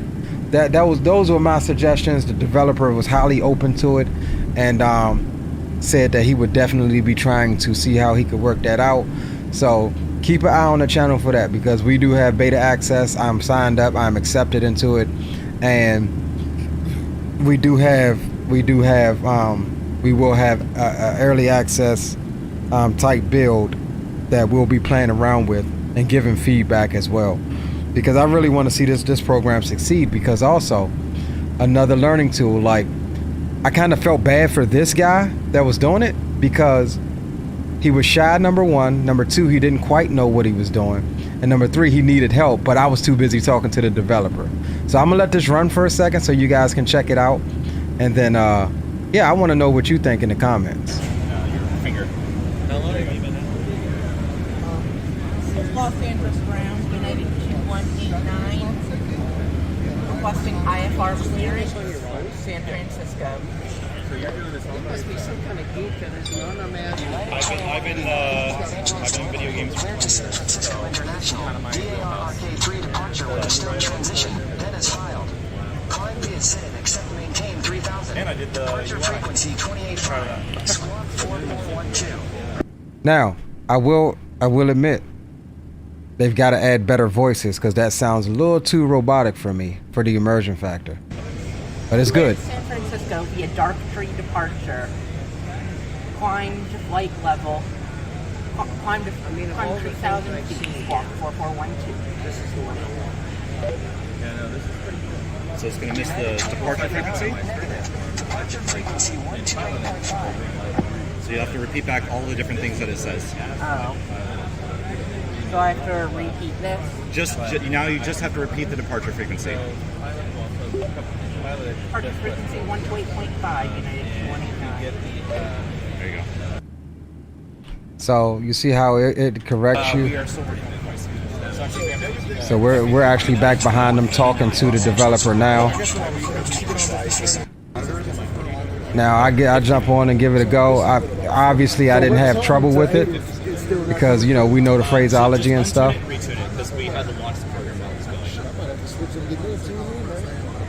Los Angeles International Airport Information Oscar 1453 Zulu. Wind 190 at 04. Visibility 10. Few clouds at 1400. Ceiling 1800 broken. 2100 overcast. We're just over Atlanta right now, so we're doing good on the flight, boys. 2.12. Altimeter 3007. Departing. Drew says the dev didn't know to have VATSIM integration. I don't know what he knew, but it was definitely something that we raised. Like, I think he knew to have, I think he thought about it, but I think in his planning, this was supposed to be a standalone thing that was completely separate from VATSIM. However, he did admit that everybody he talked to wanted it to be compatible with VATSIM to the point where, like I said, we can use this when we have no coverage. When we have coverage, it sits in the background idle. It needs to operate like that, I think, for it to succeed. Los Angeles International Airport. So they give me a hard time to go because I didn't file a flight plan. I just jumped in and started trying to get clearances and stuff. Visibility 10. That's my call sign every time, 242. Mine is 1877. We all have set numbers. It was just Did you hit an 80s code? I didn't even hit an 80s code. Let me get an 80s code. Los Angeles International Airport Information Oscar 1453 Zulu. Wind 190. Not necessarily. Not necessarily, and I'll explain in a second. For sure. Okay. So it's mostly all first though. So here I am requesting my clearance. It accepted it. Cleared to San Francisco International. DAR-A3 departure with the Stoke transition. That is filed. Climb E6, maintain 3000. Departure frequency 128.5. Squawk 5243. Cleared to San Francisco International. Dark 3 departure. On the left side, but it doesn't have a parallel runway. You say differently. And there's all of those for every single part of the flight. There is it's a huge map of just crap that I deal with. And, United 2189, negative. Squawk code 5243. Squawk 5243, United you know what? 2189. I don't even know why they do it, but in some cases they say one thing. United 2189, readback current. Contact ground 121.4 when ready for pushback and engine start. Contact ground on 121.4. Ready for pushback. So yeah,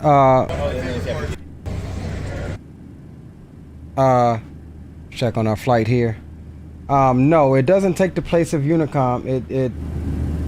It takes the place of ATC as a whole. You get what I'm saying? All the way from, like I said, clearance to takeoff to center. But again, what we need is it's an interface with VATSIM to where we don't have to necessarily use the software from the start. We can pick up and use the software at any point in our flight, i.e. when we are lacking VATSIM coverage. That's what we needed to do. So it's not that it replaces Unicom, it replaces ATC as a whole. It injects, and the good thing about it is it also controls, it works with FSLTL. So any other traffic that's out there that's controlled via Microsoft and things like that, you will have that traffic on frequency as well. Let's see, or should it take the place of, no, it shouldn't take the place of Unicom. It's trying to take the place of the lack of coverage where you're at. At minimum have VATSIM. At maximum have Pilot Edge. Well, Pilot Edge is different. Pilot Edge is another ATC control program in its own. That is actually higher standards than VATSIM. That's actually a subscription-based ATC service that you pay for, and those guys are real-world ATC controllers, mostly in training, that you pay for. You said, but that's what Unicom is for. No, Unicom is for when you don't have any coverage. What I am saying is that when we're on Unicom, in the real world, there's Unicom or there's advisory frequencies or CTAF, but when you're at the flight levels like this, cruising, you're always in ATC in the real world. You know, you're in Class A airspace, Class Alpha. You get what I'm saying? So you're always in somebody's center's airspace. You get what I mean? This program needs to fill in those gaps, because like right now we should not be on Unicom. We should be on center, which we're right over Atlanta. We should be on Atlanta center's frequency. So my hope, like I said, is that the program will be adapted to work with VATSIM in the phases of flights where we shouldn't be on Unicom. If that makes sense, if I'm saying that correctly. You're in center's airspace, it should be able to pick up that you're at flight level 370. You should be contacting center and fill in the void for center for talking to ATC like that. Dave says, I beg to differ. For us, it has to integrate with VATSIM. I know a ton of people that will have zero interest in VATSIM, but want a better ATC. Yes, and this program can do that. That's what I'm saying. You can run it 100% without VATSIM. That's what it's for. That's what he said it's built for. But I think it also needs to interface with VATSIM to cater to everybody. That's what I think. Because just look, majority of the time, I'm flying on VATSIM. But again, times like right now, there's no coverage. There's no coverage. It doesn't matter if I'm streaming. It doesn't matter if I'm doing this flight by myself offline. If I was doing a flight by myself offline, that program will be perfect. There are times where I don't feel like flying on VATSIM, and I just load up, book a flight, program it, and go fly just like normal. You see what I'm saying? That program will be perfect. But again, the times where I do want to fly on VATSIM, if there's no coverage or if there's only tower or ground, this program should be able to fill in the gaps where there's a lack of coverage. It's automatically going to cater to the people that have zero interest in VATSIM. That's automatic. That's a given. That's what, in its current state, that's what it does right now in its current state.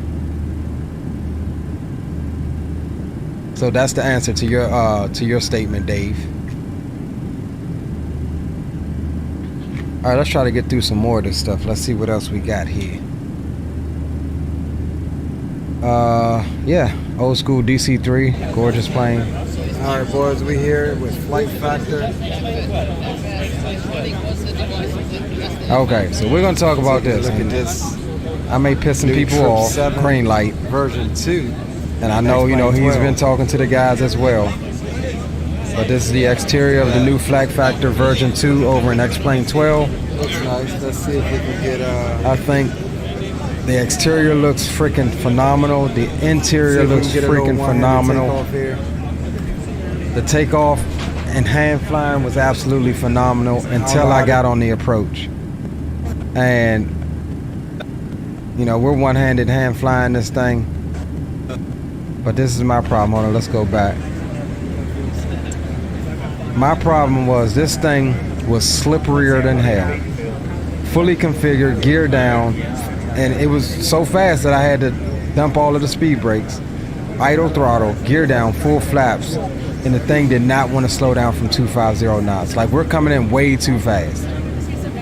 And there is legit no reason why it should be that slippery.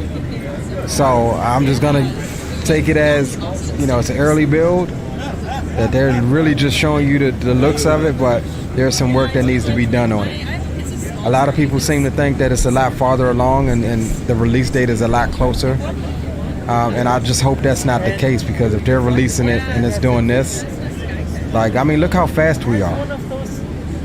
Like, the thing just didn't want to, and it says work in progress, so, but I'm just saying, a simpler hand-flown approach, it was way too fast, just trying to maintain stable altitude and airspeed. And I think the look on my face says it all. I was like, ugh.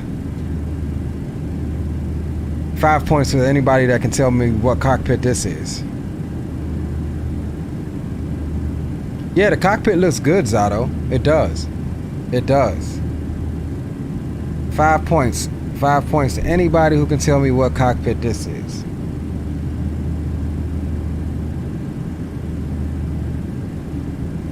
I'll give y'all a second. I want to know what you think, what cockpit you think this is, guys. Oh, there you go, Zato. There you go. Yeah, it's a space shuttle, man. I was amazed at how many freaking switches are in this thing. For this thing not to have no engines, it's got a lot of damn switches, man. A lot of switches. Just imagine you floating around in this thing, you start bumping switches by accident. Like, I mean, I couldn't freaking fathom that. But that was pretty dope. Space shuttle cockpit. Me with the Corsair again. Blue's got contact. We got contact, guys. We were taking. So this is where I bombed Blue's stream. Contact again. Taking fuel again. Yeah, we're gonna have to have taking sips. Taking sips. We're gonna have to have word with our squad leader, bro. Don't overdo for the F-16. As soon as we get home. Yep. Too sophisticated for my taste. So y'all seen this one already. We posted this one on the channel. Just an up close look at the new Thrustmaster Viper throttle. That sits out front of the museum. It's pretty dope. Okay, Blue's still trying to. Legend has it he's still trying to refuel right now. Blue needs some training, y'all. So this was what, Saturday night? No, this was, I think, Sunday. Like, everybody went to, just about everybody went to Fogo. So we were there with Thrustmaster and, you know, all of the guys, Canada, Maverick, Midnight Maverick, Blue, friggin' Shaq, all of those guys were at dinner. We had this table, I'm way down there, then we had this table here, and there was another table over there, just whole bunch of guys. Last night out here in Houston. And this was got a Gulfstream. I think this is last G4 night. coming in right now. There's a G4 Gulfstream coming in.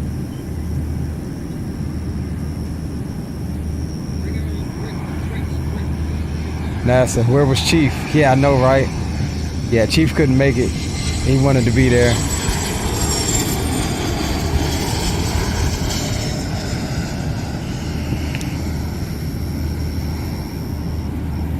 So yeah, at this point in time, I should have been sleeping. I would have been a lot better off today. Illinois 1, we caught that at, what was that, Houston? Yeah, this pulled into Houston this morning. That's when we got onto our flight over to New Orleans. This is our departure out of New Orleans.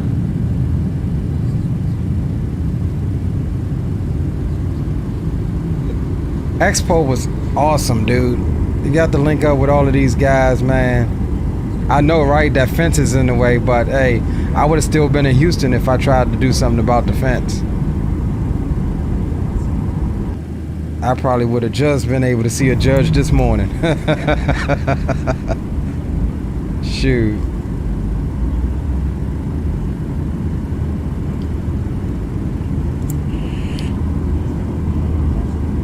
And I got some other pictures I'm waiting on the guys to send me. And Blue's got some footage for me, I think.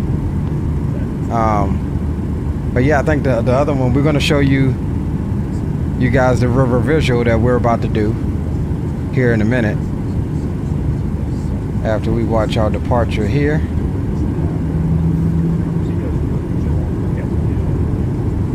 We'll turn Microsoft down.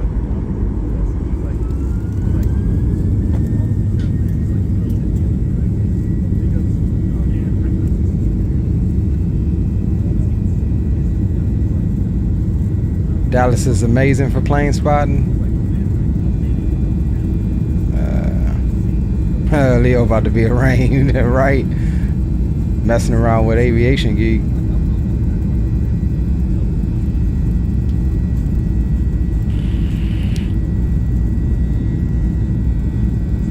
Yeah, this was this morning. Leaving hobby, I was so sad.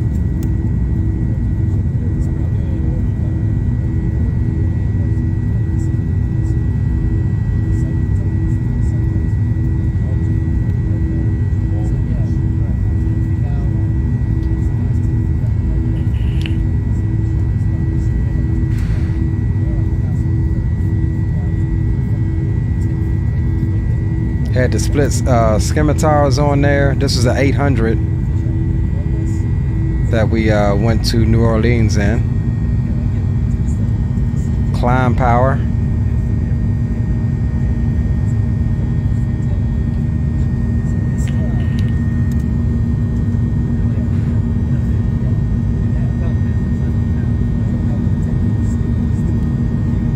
Alright, so not much more of that. Going through the clouds there this morning. No, that's mine. You ate, bro.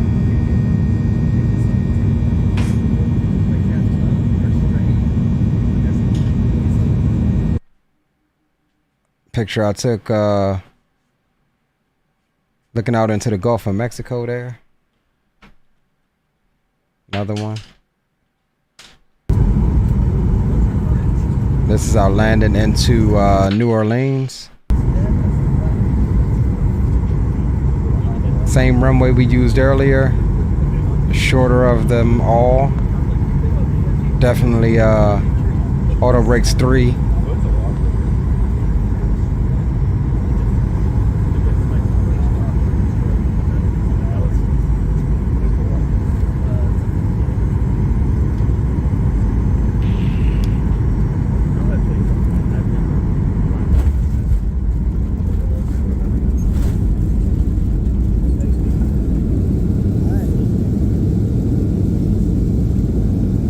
Brakes kicked in.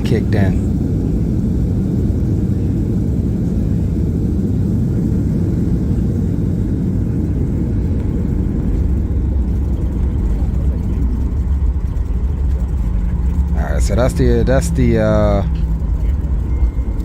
landing into New Orleans. Listen to this joint. This departure out of New Orleans. 700. Listen to that thing, man.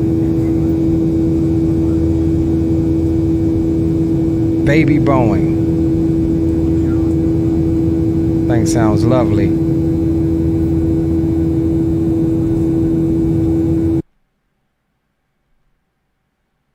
Another picture. Alright, so we're at Fergie right now. This is the river visual for you guys. Intercepting at Fergie. You guys pull up charts, you'll know where Fergie is. And this will be the last one we'll show, and we'll get together some videos and talk more about some stuff. Just wanted to give y'all a preliminary of how Expo was. The buzzing engine, yes, I love it too, bro. Absolutely love it.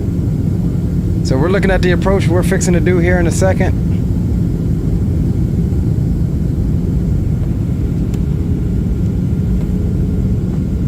Coming back into my hometown.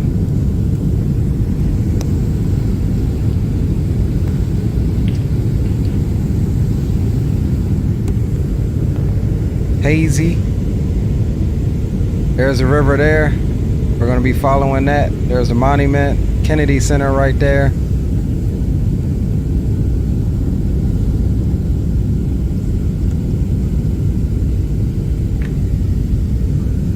Just so you guys know, I paid extra so you can have the best view for this approach. Because you know Southwest got open seating, so I usually always pay extra for Southwest so that I can always get one of these seats. Just the best seat in the house, man, right here next to the engine. Unless, of course, the engine decides to explode and throw shrapnel into the fuselage.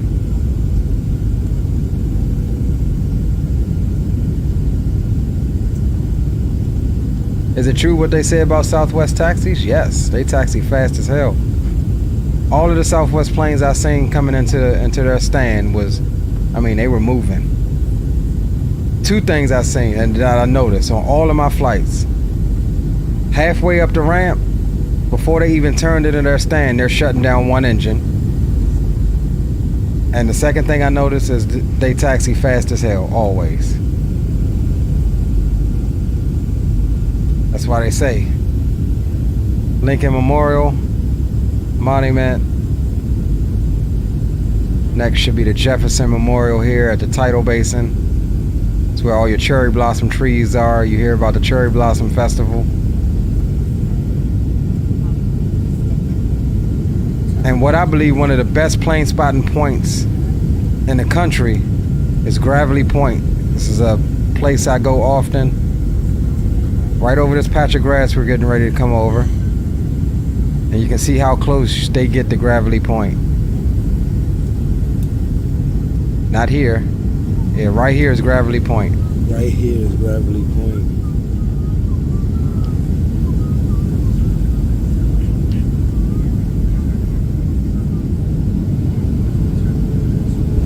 Right in the touchdown zone.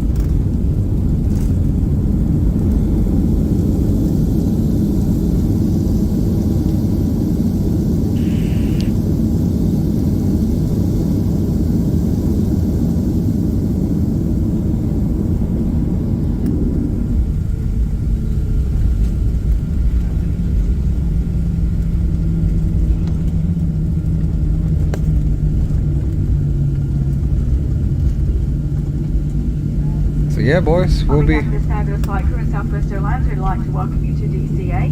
Please remain seated with your seatbelt securely fastened. Once the pilots do bring the aircraft to a stop, please be careful in opening overhead bins. Items may have shifted during flight. So yeah, boys, that's what we got. Let's pull up the charts to see what we're gonna have here. Caps 3, we're gonna do the approach. We're doing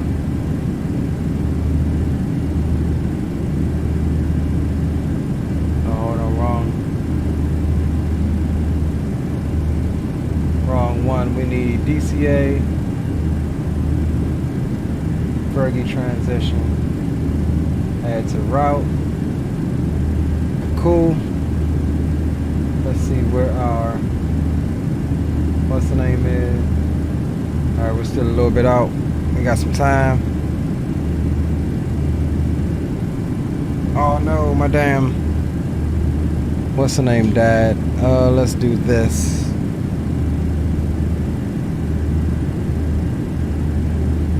Let's go. Hold on, let me switch cords right quick so I can charge my track IR.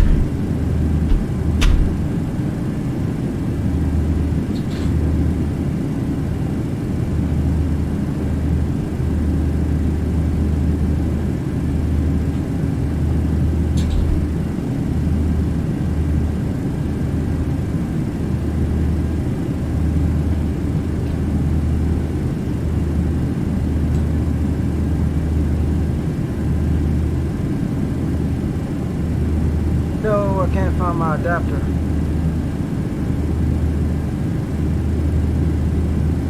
Ah, here it is.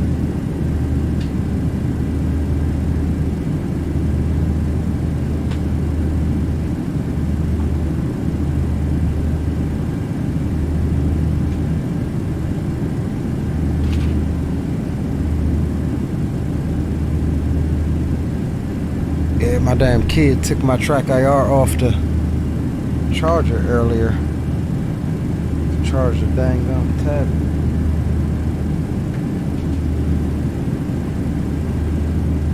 Alright, cool. All right, so let's see. We're a little bit out from top of drop. We are 171 out. Let's go and make sure we've got everything that we want. We're on the Caps 3. Did we not select our arrival? Caps 3 waves transition, I believe. Yeah, waves transition. And we're going to do the RNAV Fergie transition. Execute. Jump over here. Why don't we have any altitudes here? Where are we at? The Bisco. Let's move this out the way.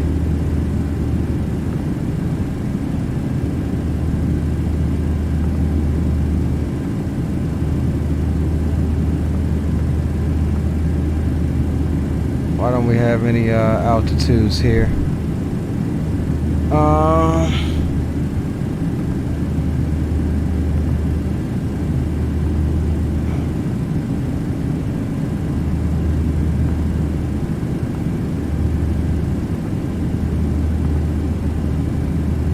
Oops, I didn't mean to do that. Why don't we have any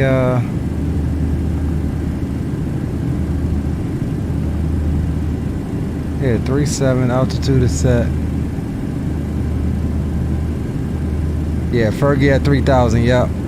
But no, I'm talking about. Okay, it came in. Yeah, it came in. Alright, cool. Yeah, Fergie at 3,000. What I normally do is go at 3,000 because a lot of times you will come in higher.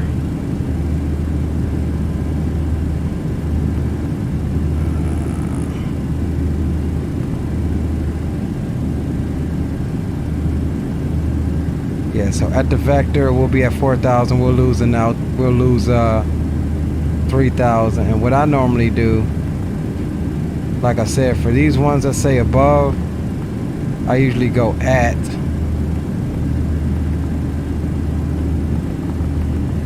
Because it's easy to end up too high.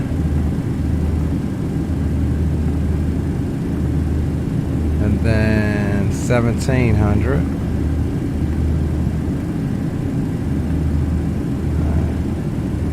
Let that recalculate. There we go.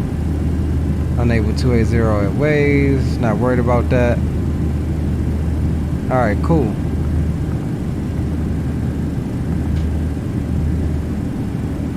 So here we got 137 till top of drop. We got it right there, right out there in front of us. And did we ever let the passengers up? Yes, we did. Okay. Cool. Passengers are satisfied.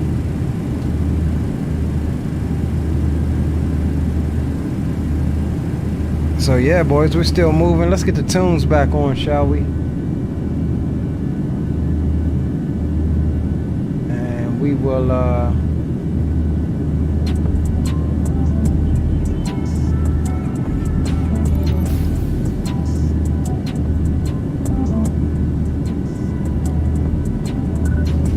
cool. Did you see any heavies at Houston? No. It was just all biz jets, 700s, 800s, max 8s. There, however, was a 319, Delta 319 that went missed like 2 times.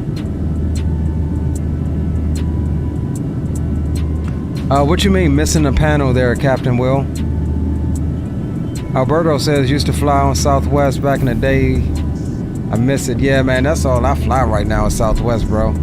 You can't beat them, man. I really have issues with them, and you just can't beat the 2 free check bags or something like that, plus a carry-on and a personal item. You can't beat it. I didn't even check any bags when I flew for FSExpo. I had my carry-on was big enough. Smaller travel suitcase was small enough to be a carry-on, and I had my man purse or my fanny pack. And yeah, that worked out for me. Try seat 19A. Where is 19A?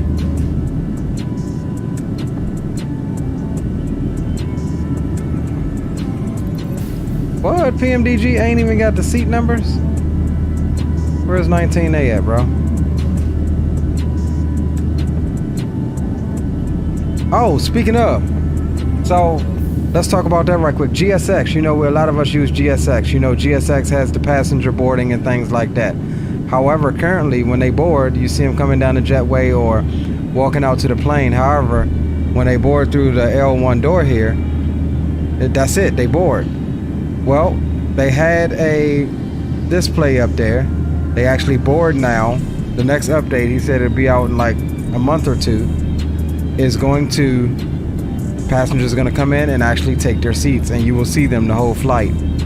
Like, you can't beat that. That's freaking epic, man. Right behind the wing is 19A, depending on the variant on Southwest. Well, this is far back. I don't think this is 19. Yeah, this is where I like to sit. If I sit in the back, it's back here. Yeah, this is where I normally sit if I do sit in the back, either left or right side.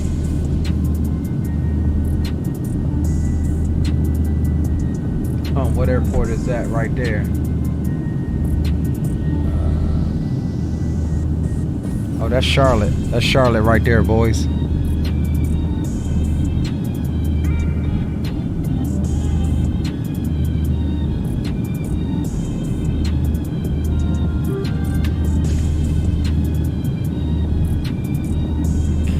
I can't believe I've been up this long, y'all. Y'all really don't. I really only got like 2 hours of sleep in the last 48 hours.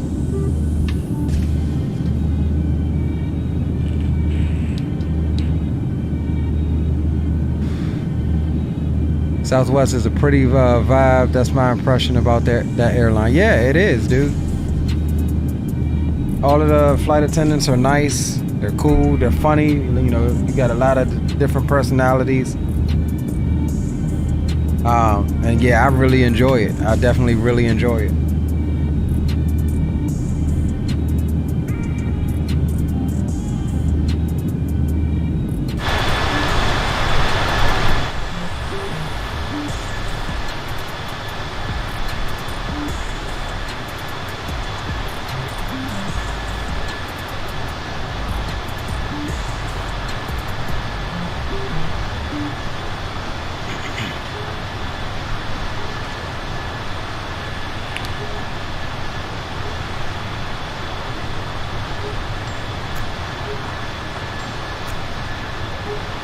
So yeah, we are making some time, boys. I'm actually, what I'm gonna do here, because we were only kind of going slow because Dave was with us.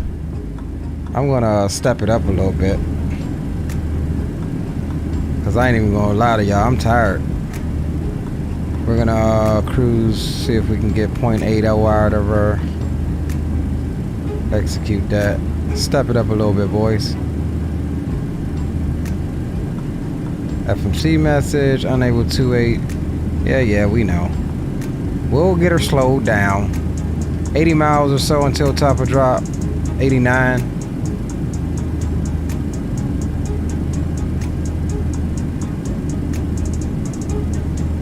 No ATC at the moment.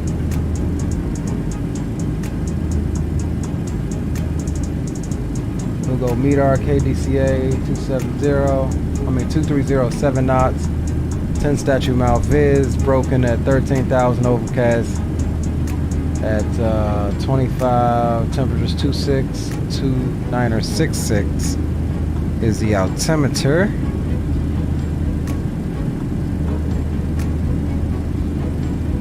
So we'll go 2966. We need to turn on that option to do it for both sides. 2966 set, and we'll leave that in standard for right now.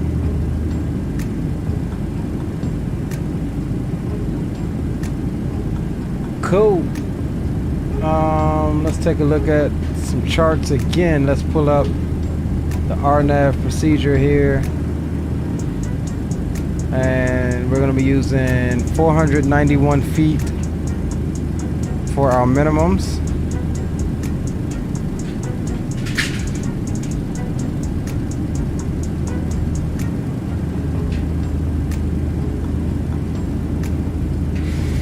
And we got to set that on this side as well.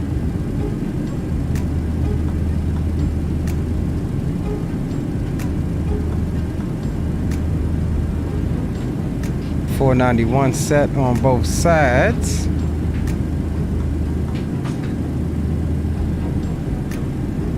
Gio says home stretch 5 hours away from the crib. Roger that, bro. Man, you made some good time too, dude. Especially for sleeping in. That sleep helped. Bro, we ain't hardly getting no sleep. That sleep, well, you did. I had to get up at 3 a.m. to ride to the airport with Rock. Aviation Geek says, since the guy passed away, I have heard Southwest has been going downhill in terms of treating their employees like they used to. I wouldn't know, I don't know nothing about that. I couldn't even tell you on that one, dude. Something to look into. Talked to a guy who said at the 10-year mark, being employed with Southwest, he's done with them. He's a ramp agent for Southwest. And your video landing at DCA looks like a small engine panel was missing. Huh. Let's see. Let's go back and see.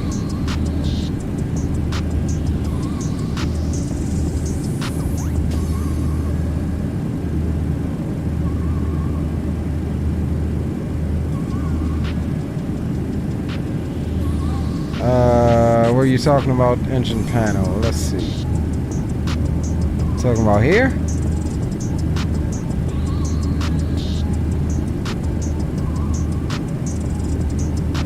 Is that what you're talking about right here?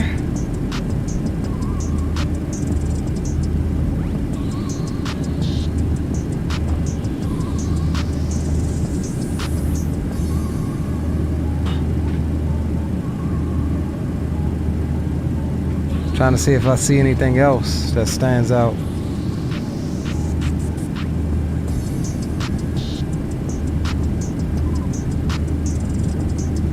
Oh, he said when you was landing? Yeah, if you talking about it. Let's go to the landing. You talking about right here? Yeah, those are the reversers, bro. You'll see them close up when we slow down. Those are the reversers opening up. If that's what you're talking about. See? Is that what you were talking about?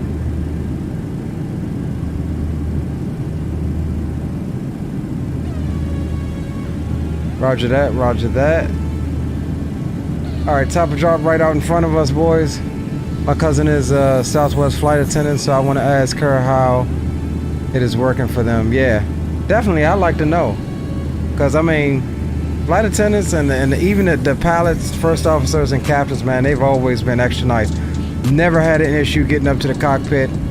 You know, if I wanted to sit up there, ask questions, they've always been hella helpful at answering any question I had, you know, at even, you know, coming up there, hey, asking.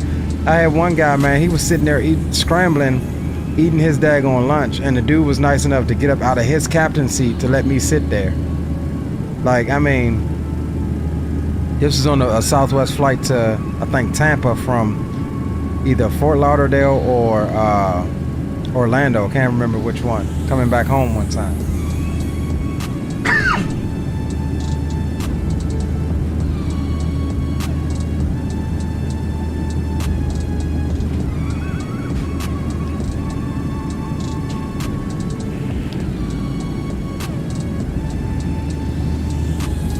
All right, we'll reset the MCP altitude down to Fergie at 3. I think it was Fergie at 3 or 4. We'll do initial of 3 and then double check that.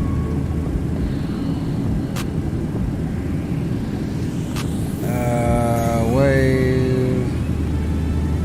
Yeah, Fergie at 3. Okay.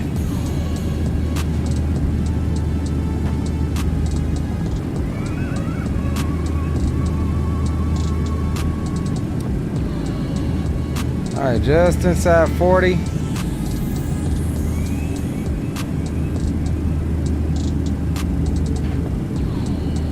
Almost there, boys. This leg was, I don't know, man. This leg was seemed a little longer than I thought.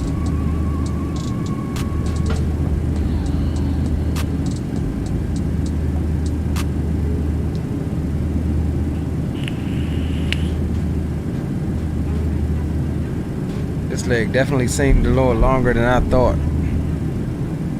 Or we were just going slower too. That's what it was. We were cruising at 0.78.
All right, boys.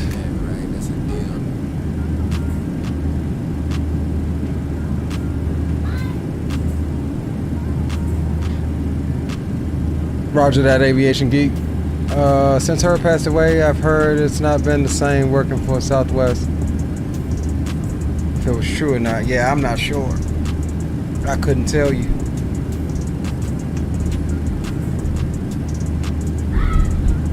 All right, inside 20.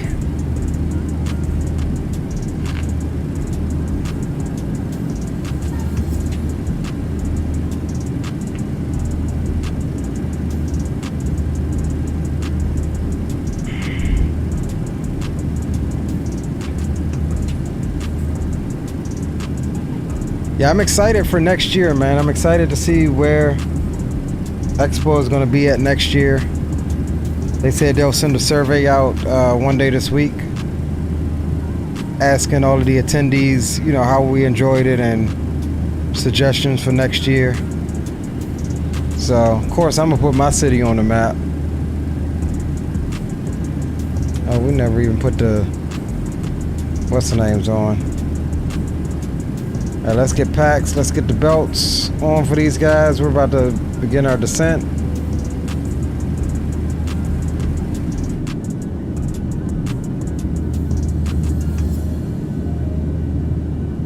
Gentlemen, the flight crew has turned on the fasten seatbelt sign. Please return to the seat and fasten your seatbelt.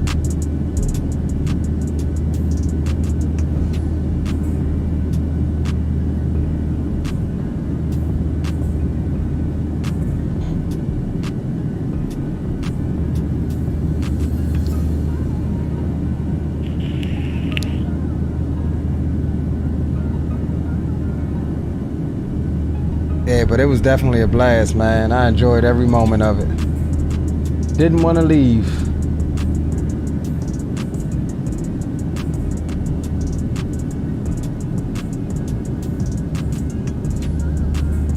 All right, there's the descent coming in.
All right, boys, we are on the way down.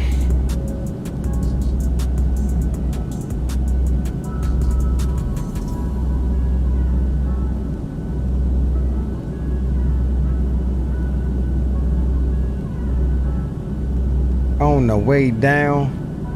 Awesome flight so far. Coming through 310. We'll zoom that ND on in a little bit.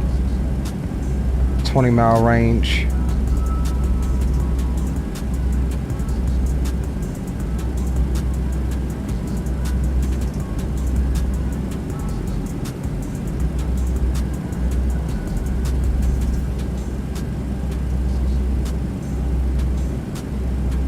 We'll be arriving at, let's see,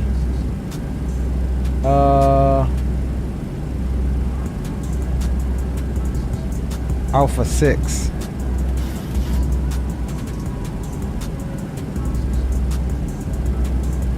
And so we don't forget, let's get flight control replay up. And we'll definitely get a recording of this one. Not gonna do a whole bunch of replays, but we'll get a couple. I'm tired, y'all. I ain't even gonna lie to you. And I gotta go back to work tomorrow.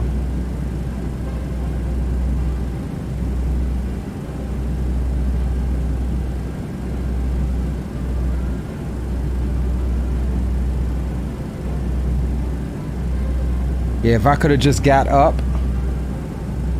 I'd have definitely started the stream a little earlier.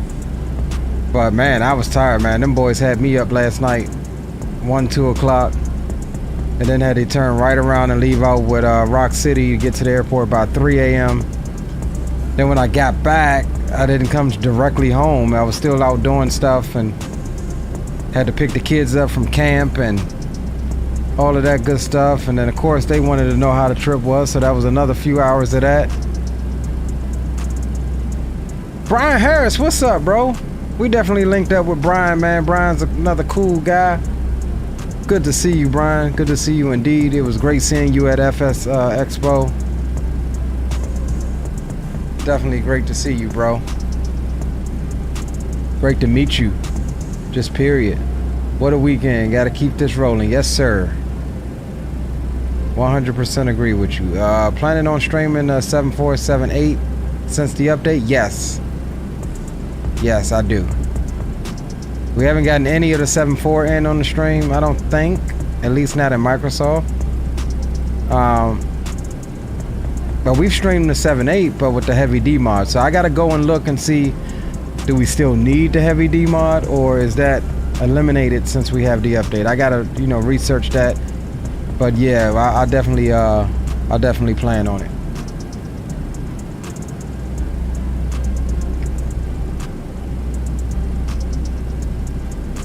Definitely plan on it. Okay. All right, Captain Will. That's good to know. I just hope, I hope it's not a situation where like some stuff is better, but I hope it's at least on par with heavy D mod, because I hate to, for the default one to be updated and everything is you know, some stuff that heavy D doesn't have, you know, stuff like that, to where I have to choose whether to use heavy D or the Microsoft version. And I know, from what I understand, if I'm not mistaken, correct me if I'm wrong, didn't some of the changes that Microsoft implemented came from the heavy D mod, if I'm not mistaken?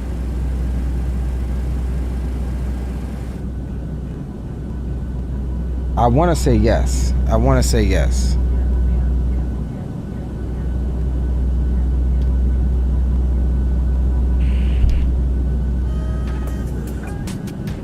Let me see something. I gotta check out my, let's see, contract.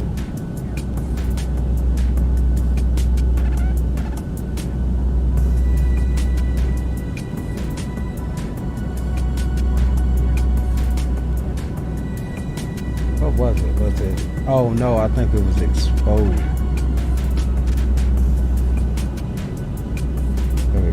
exposure needs to come down just a wee bit.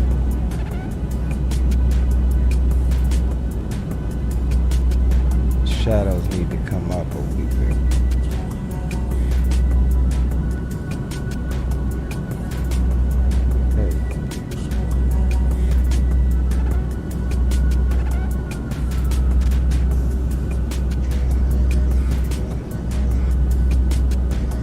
Okay, let's check that up front. There we go. That's how I had it. Alright, let's see. FMC message, unable 280 knots. Alright, that's fine. 17,000 or above.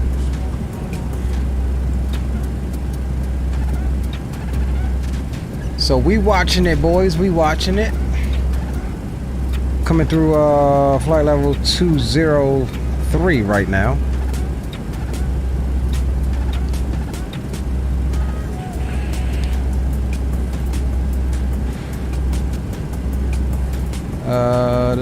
Delete it as it will cause issues. Yeah, will do, Captain Will. You'll probably need a mod to still fly the 788 though. Yeah, because I honestly I like the 788 better than the other one.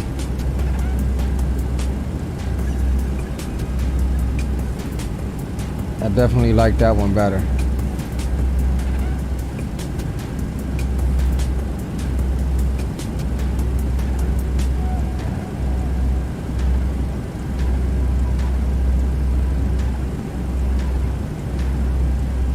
Yeah, this has been an awesome stream so far.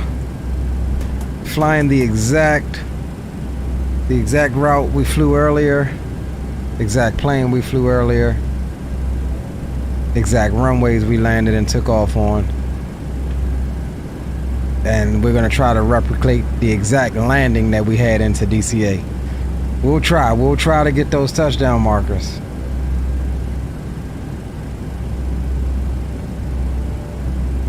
Alright, coming through transition, we'll reset it back to local.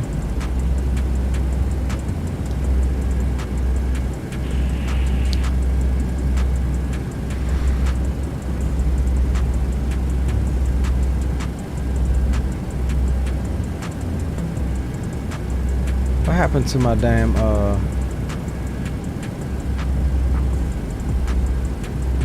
butt kicker joint?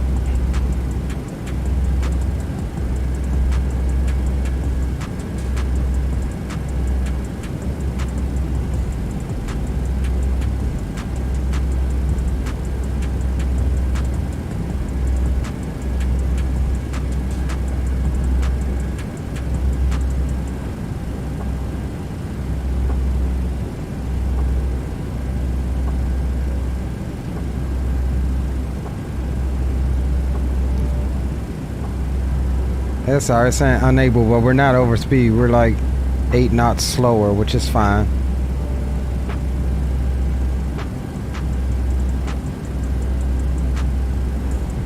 Which is cool, don't matter.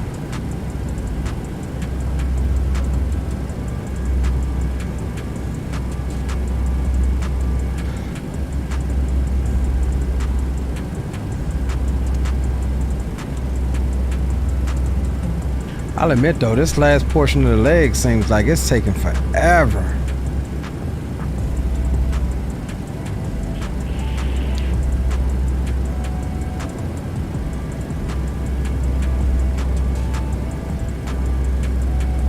Seems like it's taking forever.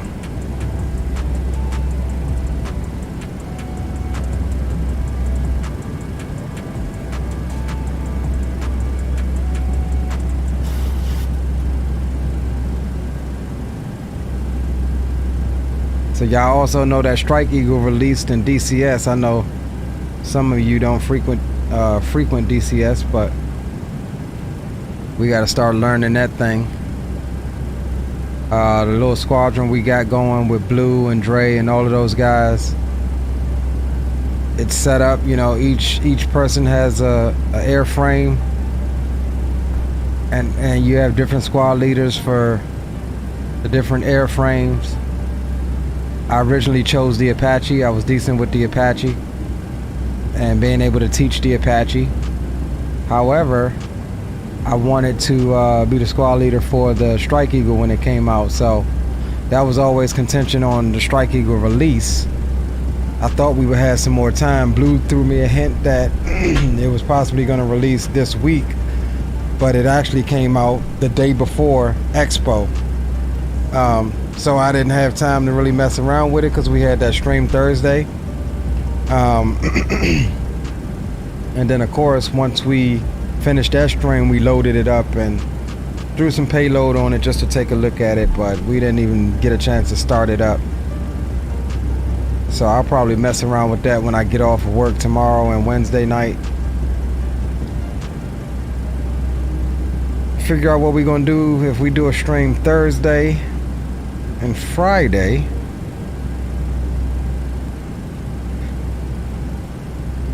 All right, let's go ahead and go speed intervene and bring it on back to 250.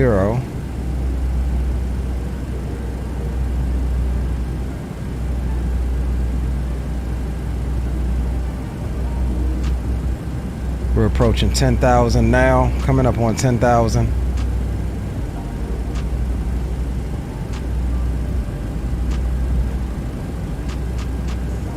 I was born in DC. However, I've lived in Maryland all my life. So yeah. Oh, you say you from PG County? I'm from PG County too, bro.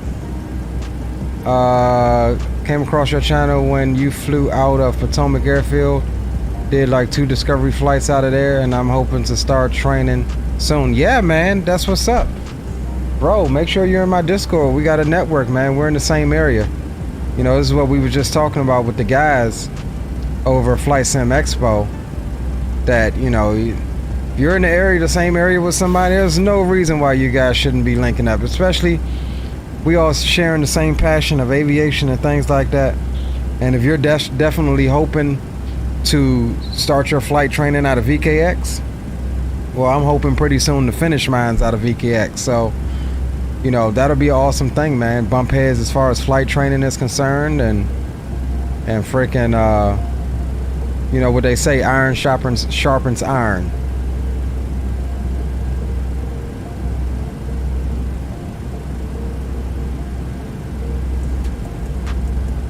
Yeah, I'm in the PG County area too, bro.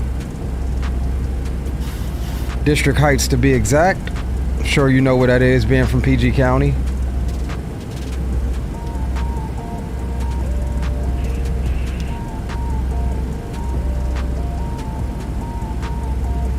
All right, let's bring that ND in another notch.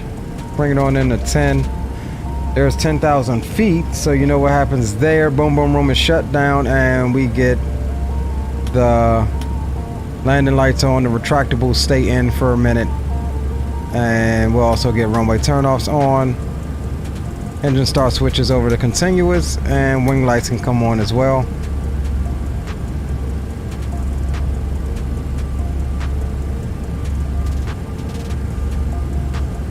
Looking at the Potomac River out in front of us, straddling the Potomac River here. The south side of it. Same river we come in on the river visual and the RNAV approach.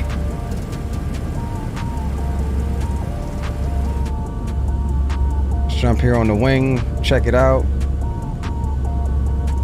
Now what's funny is, let's see if we'll pass it here.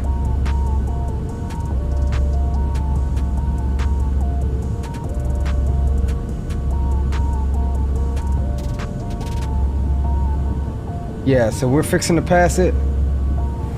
Let's see if we can see it out off the nose. Actually, let's jump out.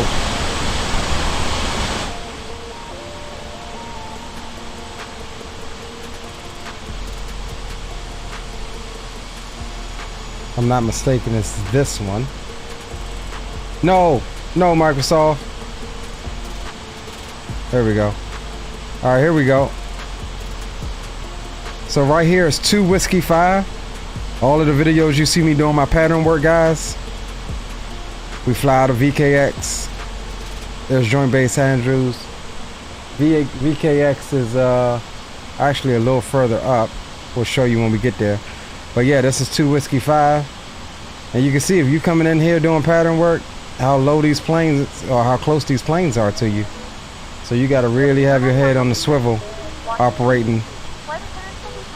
But this is where we go to do our pattern work out of VKX. 2 Whiskey 5 or Maryland Airfield as it's called.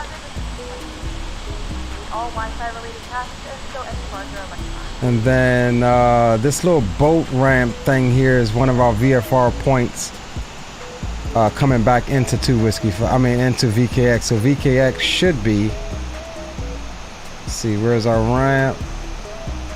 There it is. VKX right there. Or Potomac Airfield if you know it.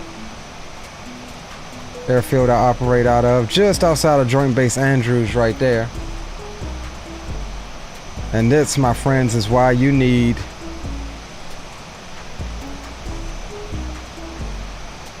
why this area is called the Freeze, Flight Restricted Zone. To fly in this area as a private pilot, you have to get fingerprinted and do all a host of crap.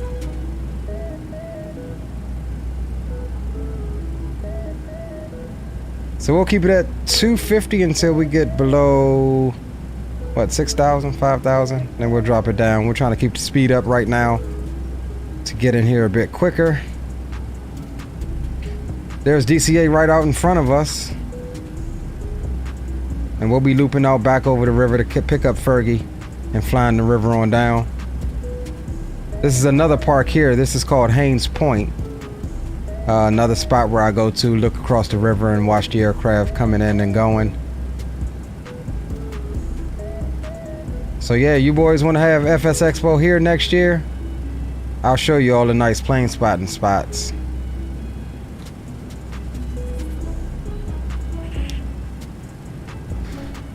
Hit the record button. Huh? You want me to do it now? I'm glad you said that, bro. I'll wait till we get to Fergie. Don't let me forget. I'll wait till we turn in on Fergie.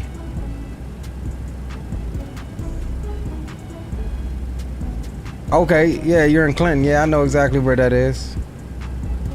Maryland Airport, yep.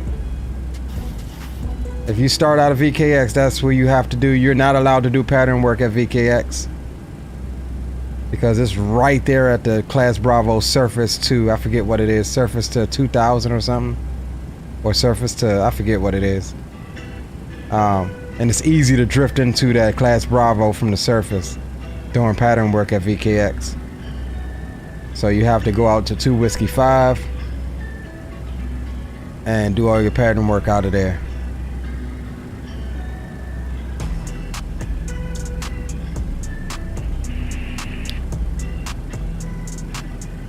Alright boys, music off. Music should have been off 4,000 feet ago.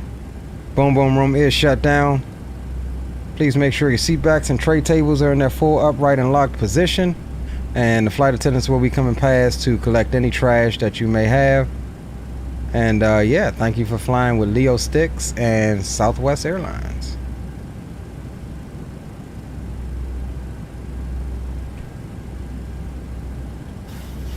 Damn, did my lighting change? It just got super shadowy. I think that's a bit too dark, boys. Let's adjust that exposure a little bit more.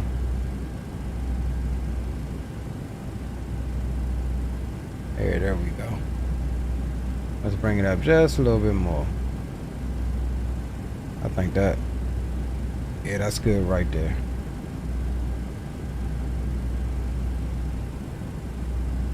All right, let's bring that speed on back to 220 knots. And as we turn into Fergie, we'll reduce to 180. And we'll dump a little bit of brakes out to help us keep the descent coming.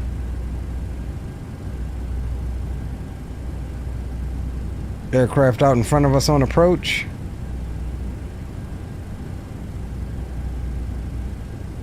So where the video started for you guys when we showed you the approach earlier that I recorded, it started with us turning in on Fergie from, what is this, Packy? is where the video picked up as we made our base turn into Fergie.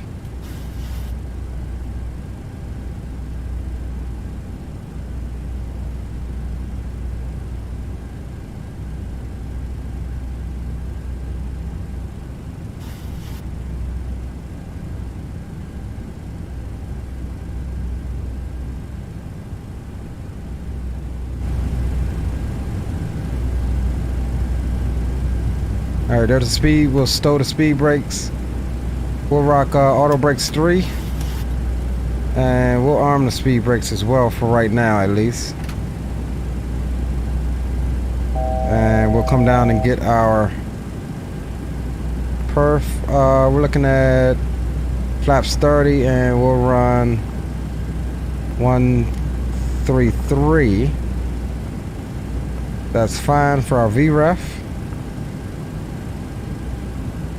Alright boys, we're on the vector now. We'll go past Fergie a little bit, extend past this aircraft that's on approach there. Overhead Fergie now. We'll get him on the start turning in once we're a beam, once he's a beam, which is right about now. So let's do this. Let's go direct Fergie and execute.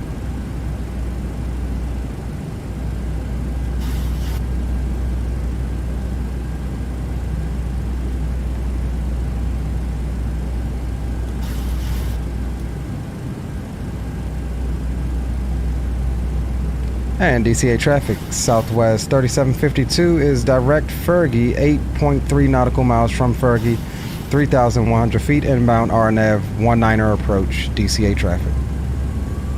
Washington traffic, Delta 2676 on the grid visual 19, about 7 miles out, so Washington.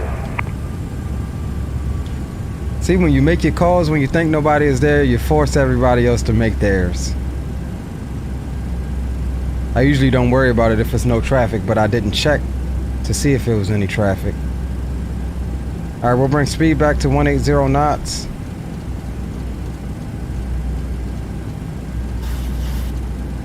And we're well within that 250 flaps 5 limit, so we'll drop flaps 2 and flaps 5. We did that a bit soon. We could have waited till we got to Fergie. But this will help us keep the speed in check. Got that traffic out ahead of us, perfect spacing. And we'll actually go GSX now and let's see, DCA. And we're parking at Alpha, what did we say? Alpha 6. Alpha... Huh, why doesn't it have an Alpha 6 here?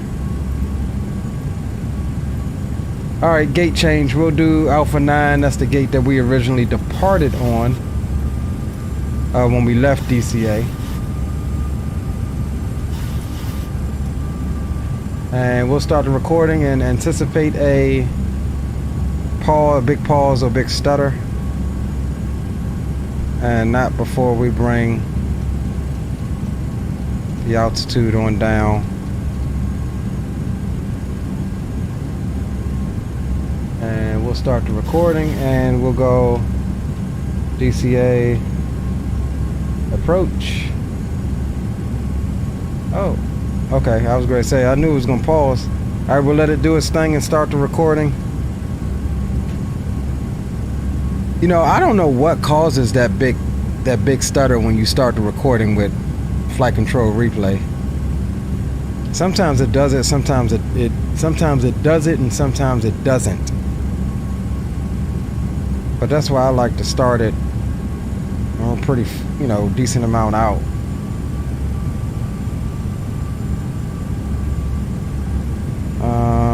We'll bring this in. Drive required after graze.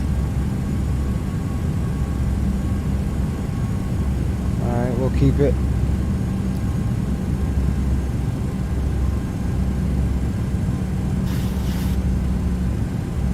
We'll get the retractables on. Everything else is set there.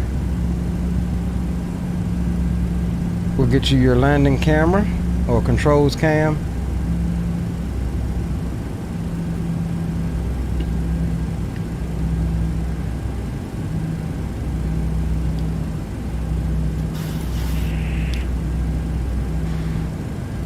And DCA traffic Southwest 3752, fully established RNAV runway 19er approach. DCA.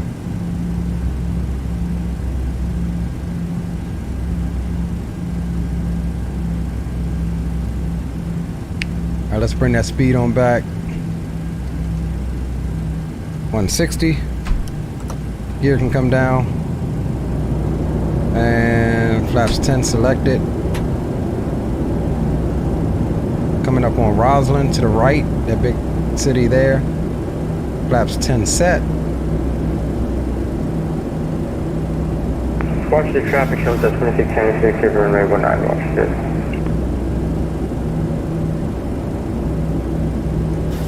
And flaps 15. Selected. We'll bring speed on back. 150.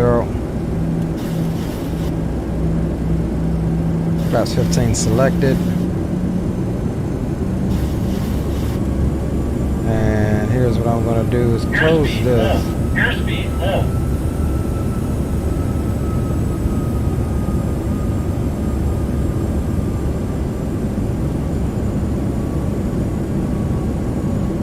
And we'll go 143, 10 knots higher. And we'll go flaps 25.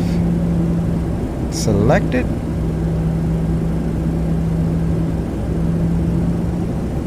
User says, yo, what's up? I was a Delta. Crazy, I found you. That's what's up, bro. Welcome aboard. Flaps 25 set, and we'll go flaps 30. Final approach speed 133. Selected.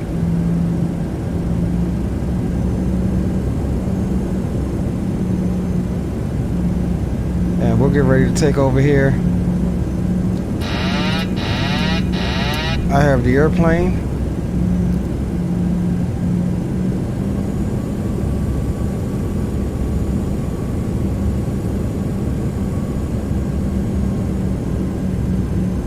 We're aiming right for the middle of that park, so pay attention, guys. That's how you fly that river visual.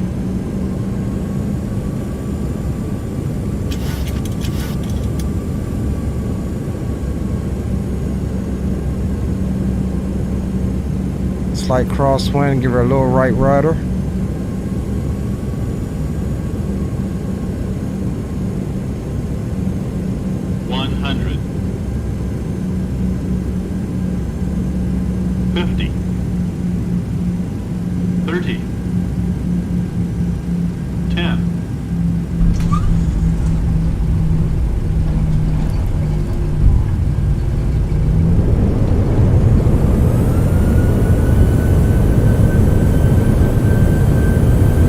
There you have it. That's how you get in on the river, RNAV or visual.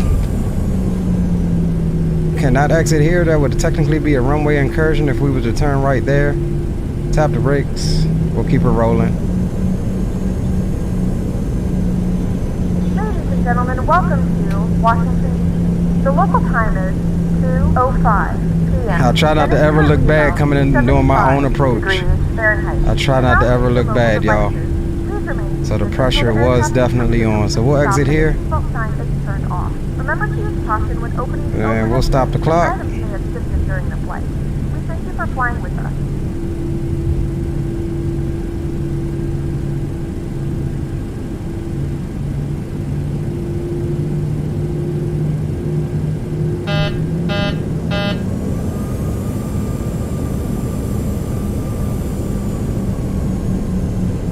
Stop here.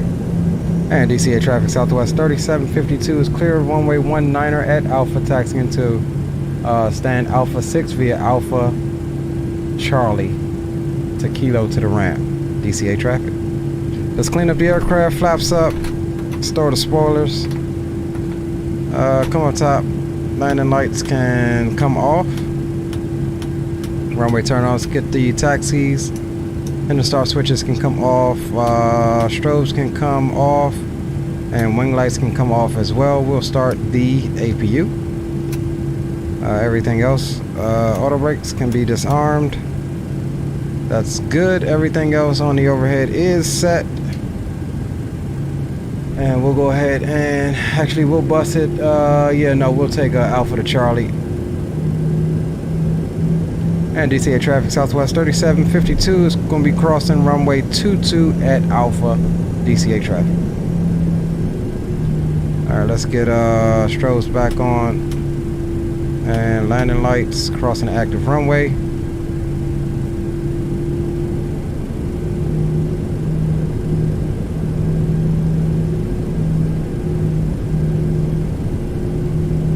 Get this out of your way. Welcome to my home airport, boys. And we will catch some replays on that. Thank y'all for hanging with me tonight. I'll check out chat in a second. Let's get clear the whole short bars, and we can call clear of 22, and we'll get on up to Alpha 9. And DCA traffic Southwest 3752 is clear of 22 at Alpha, taxiing to stand Alpha 9 DCA. Alright, we'll get that off and that off. Alright, cool. Hold on, let's see, which way do I want to? Alright, there we go. Welcome, welcome, boys.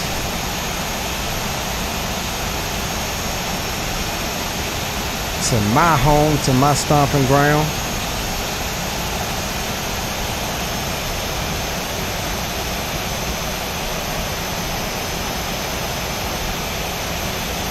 Going up in here to Alpha 9.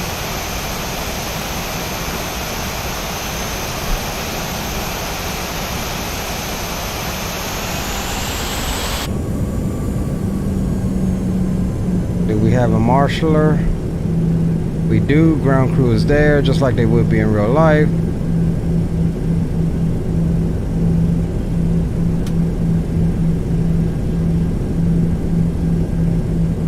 See how fast I'm coming in here? Like 15 knots. This is how they was coming in, man, all day. Okay, we got you picking us up.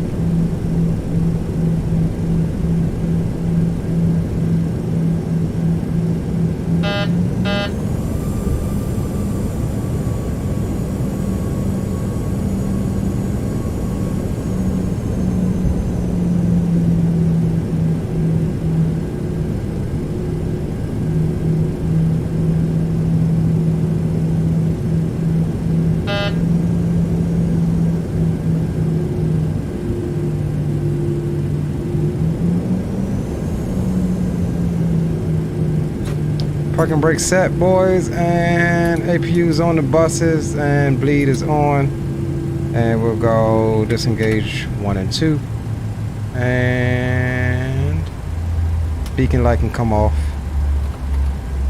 IRS switches can come to a line. Everything else is set, and let the ground crew do their thingy thing right here right quick. We'll go menu, actions, ground services, place the chocks, and we'll get these guys to give us our jet bridge.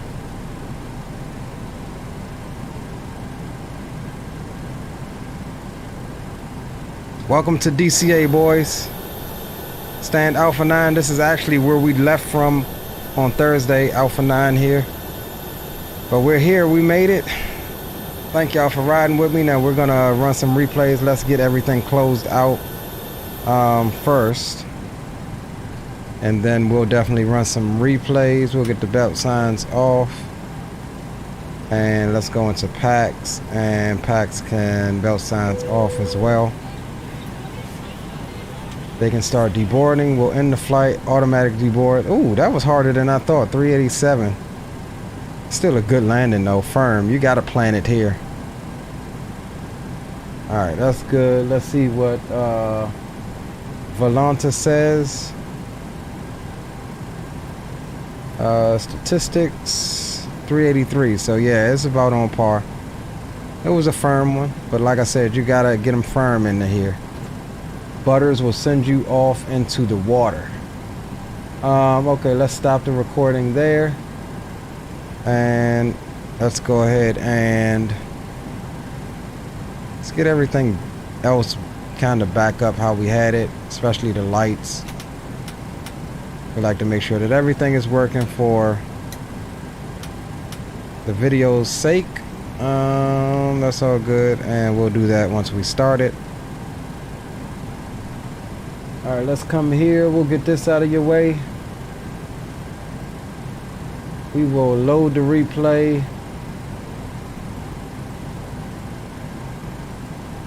What was the DCA approach? Let that thing load up.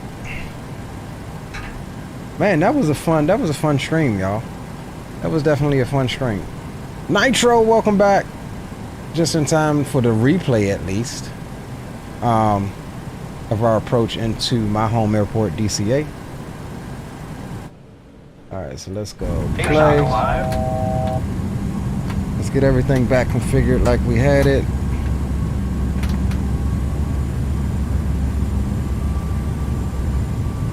And let's give you what we recorded earlier for starters.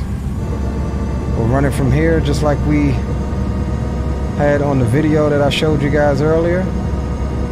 And we'll actually fast forward it a little bit and get some tunes going. Alright, boom. Got that.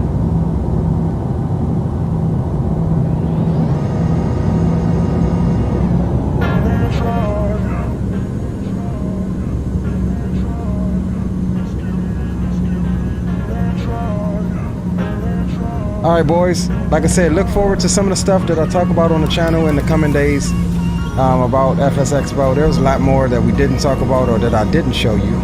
I appreciate each and every one of you guys for rolling with us tonight. We're going to check out these replays, man, as we try to replicate our trip back from FSExpo. And it looks eerily similar, doesn't it? That's why we love Microsoft. Not saying we don't love X-Plane. We love X-Plane too, and that's going to be making a return to the channel as well. And I'll even, in this one, I'll even take you to my favorite park for a replay and show you what it's really like. One of the best plane spotting spots, I think, in the country.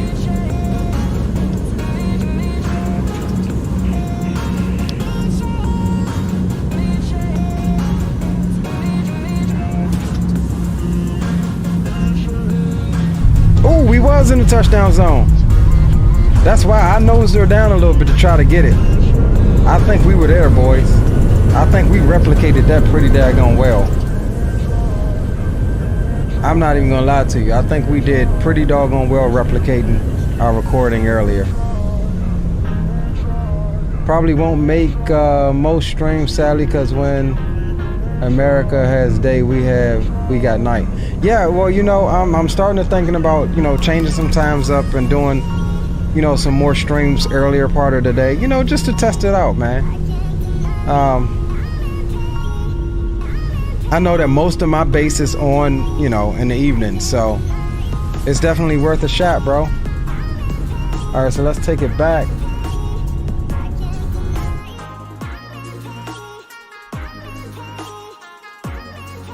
Take it back to about right here. Let's check out the Pentagon, shall we?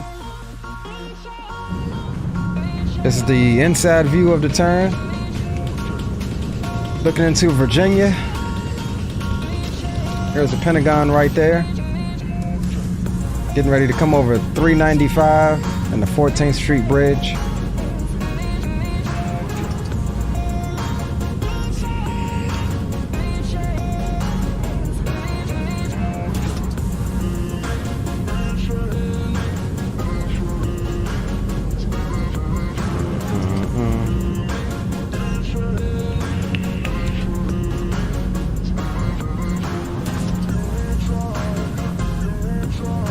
That was a nice landing, Leo. Thanks, Leo. All right, Alberto. Appreciate you for stopping by, man. It is definitely good to see you, my friend. Hope to catch more of you. And so we're gonna immediately jump out right. We're gonna catch one from this view. But first, we have to get this camera to Gravely Point Park so that I can show y'all what it looks like, the plane spot from my favorite spot. And we will try to follow the aircraft, show you how it really looks and where I usually stand at. I mean, I ain't down in the grass like that. Alright, so we'll pull this down and we'll pull this to about 100 because we'll need that. Alright, so let's pause it and we'll take it back.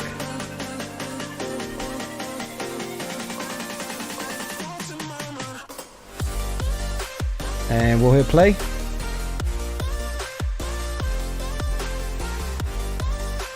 Gravely Point, one of my favorite spots.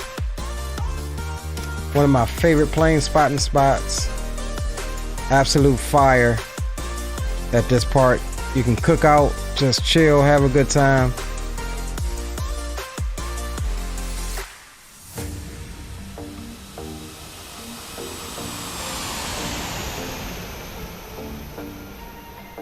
And you can't beat that, boys. At all.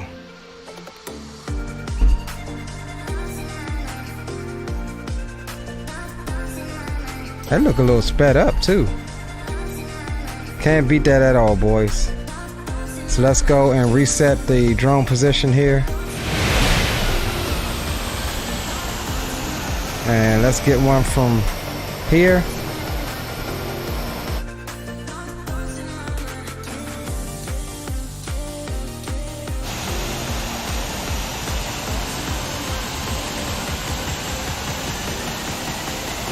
God, that looks good, boys. That looks good.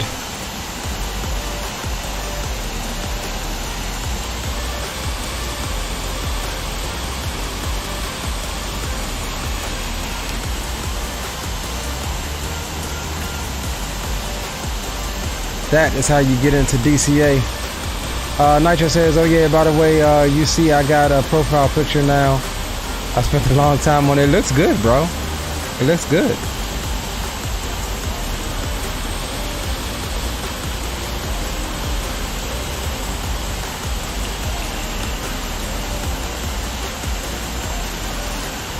See how close we really was to those touchdown markers.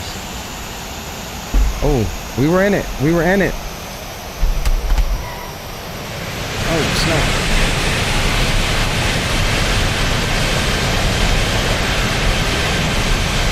Let's check out one from this angle. And then we'll put the camera somewhere and watch it in totality.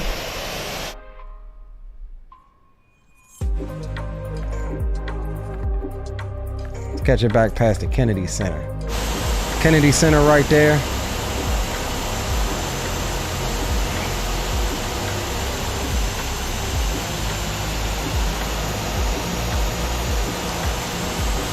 Lincoln Memorial Monument, Jefferson Memorial.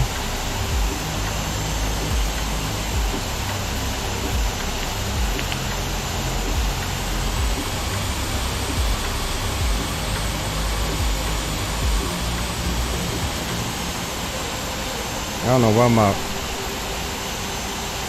spoilers are glitched out. Play on Xbox, I just wonder, can I also use replay or is this not? I'm not sure. I'm not sure. I'll look into that, man. I'll get back with you on that. I know a lot of stuff they're making compatible with Xbox, but I'm not sure if y'all have. If you can get into dev mode, I know Microsoft has a replay mode that's in dev mode, but I just don't know. Boom, in the touchdown zone. We were in it, boys. We were in it. It's official. It's official. We've replicated. No, dude, that's not. No, go away. No.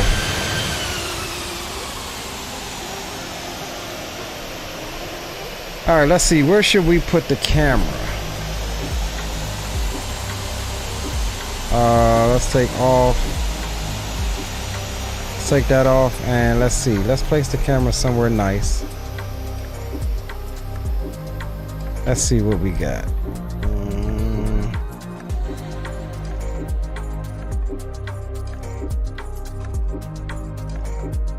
Let's just stand up on top of the building, shall we?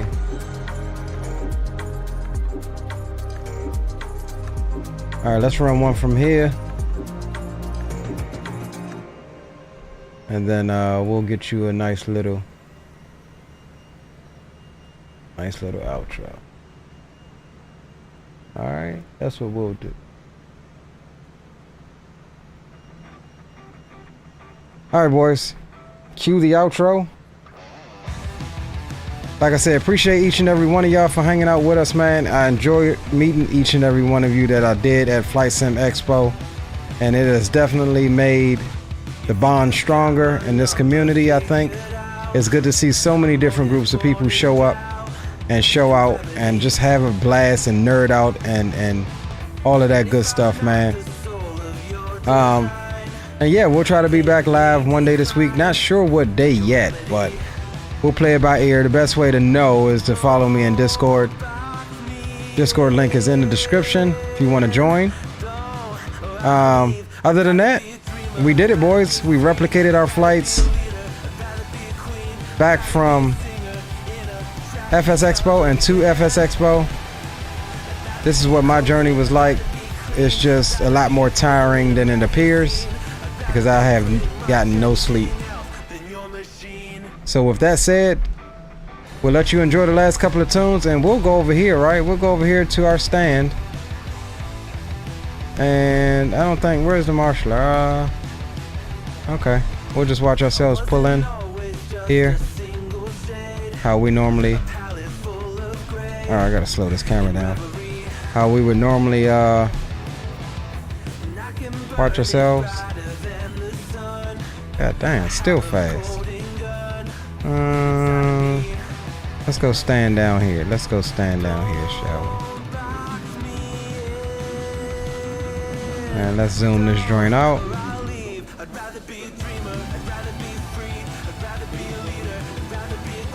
All right, boys, you guys take care of yourselves. Do something that you're passionate about. And yeah, we'll link up again this week. And like I said, I'll start working on some of the other stuff and getting some other information together of stuff that I did not, wasn't able to get pictures of and things like that. But until the next one, boys, again, take care of yourselves. Do something that you're passionate about. And your boy Leo will catch you on the next one. See ya.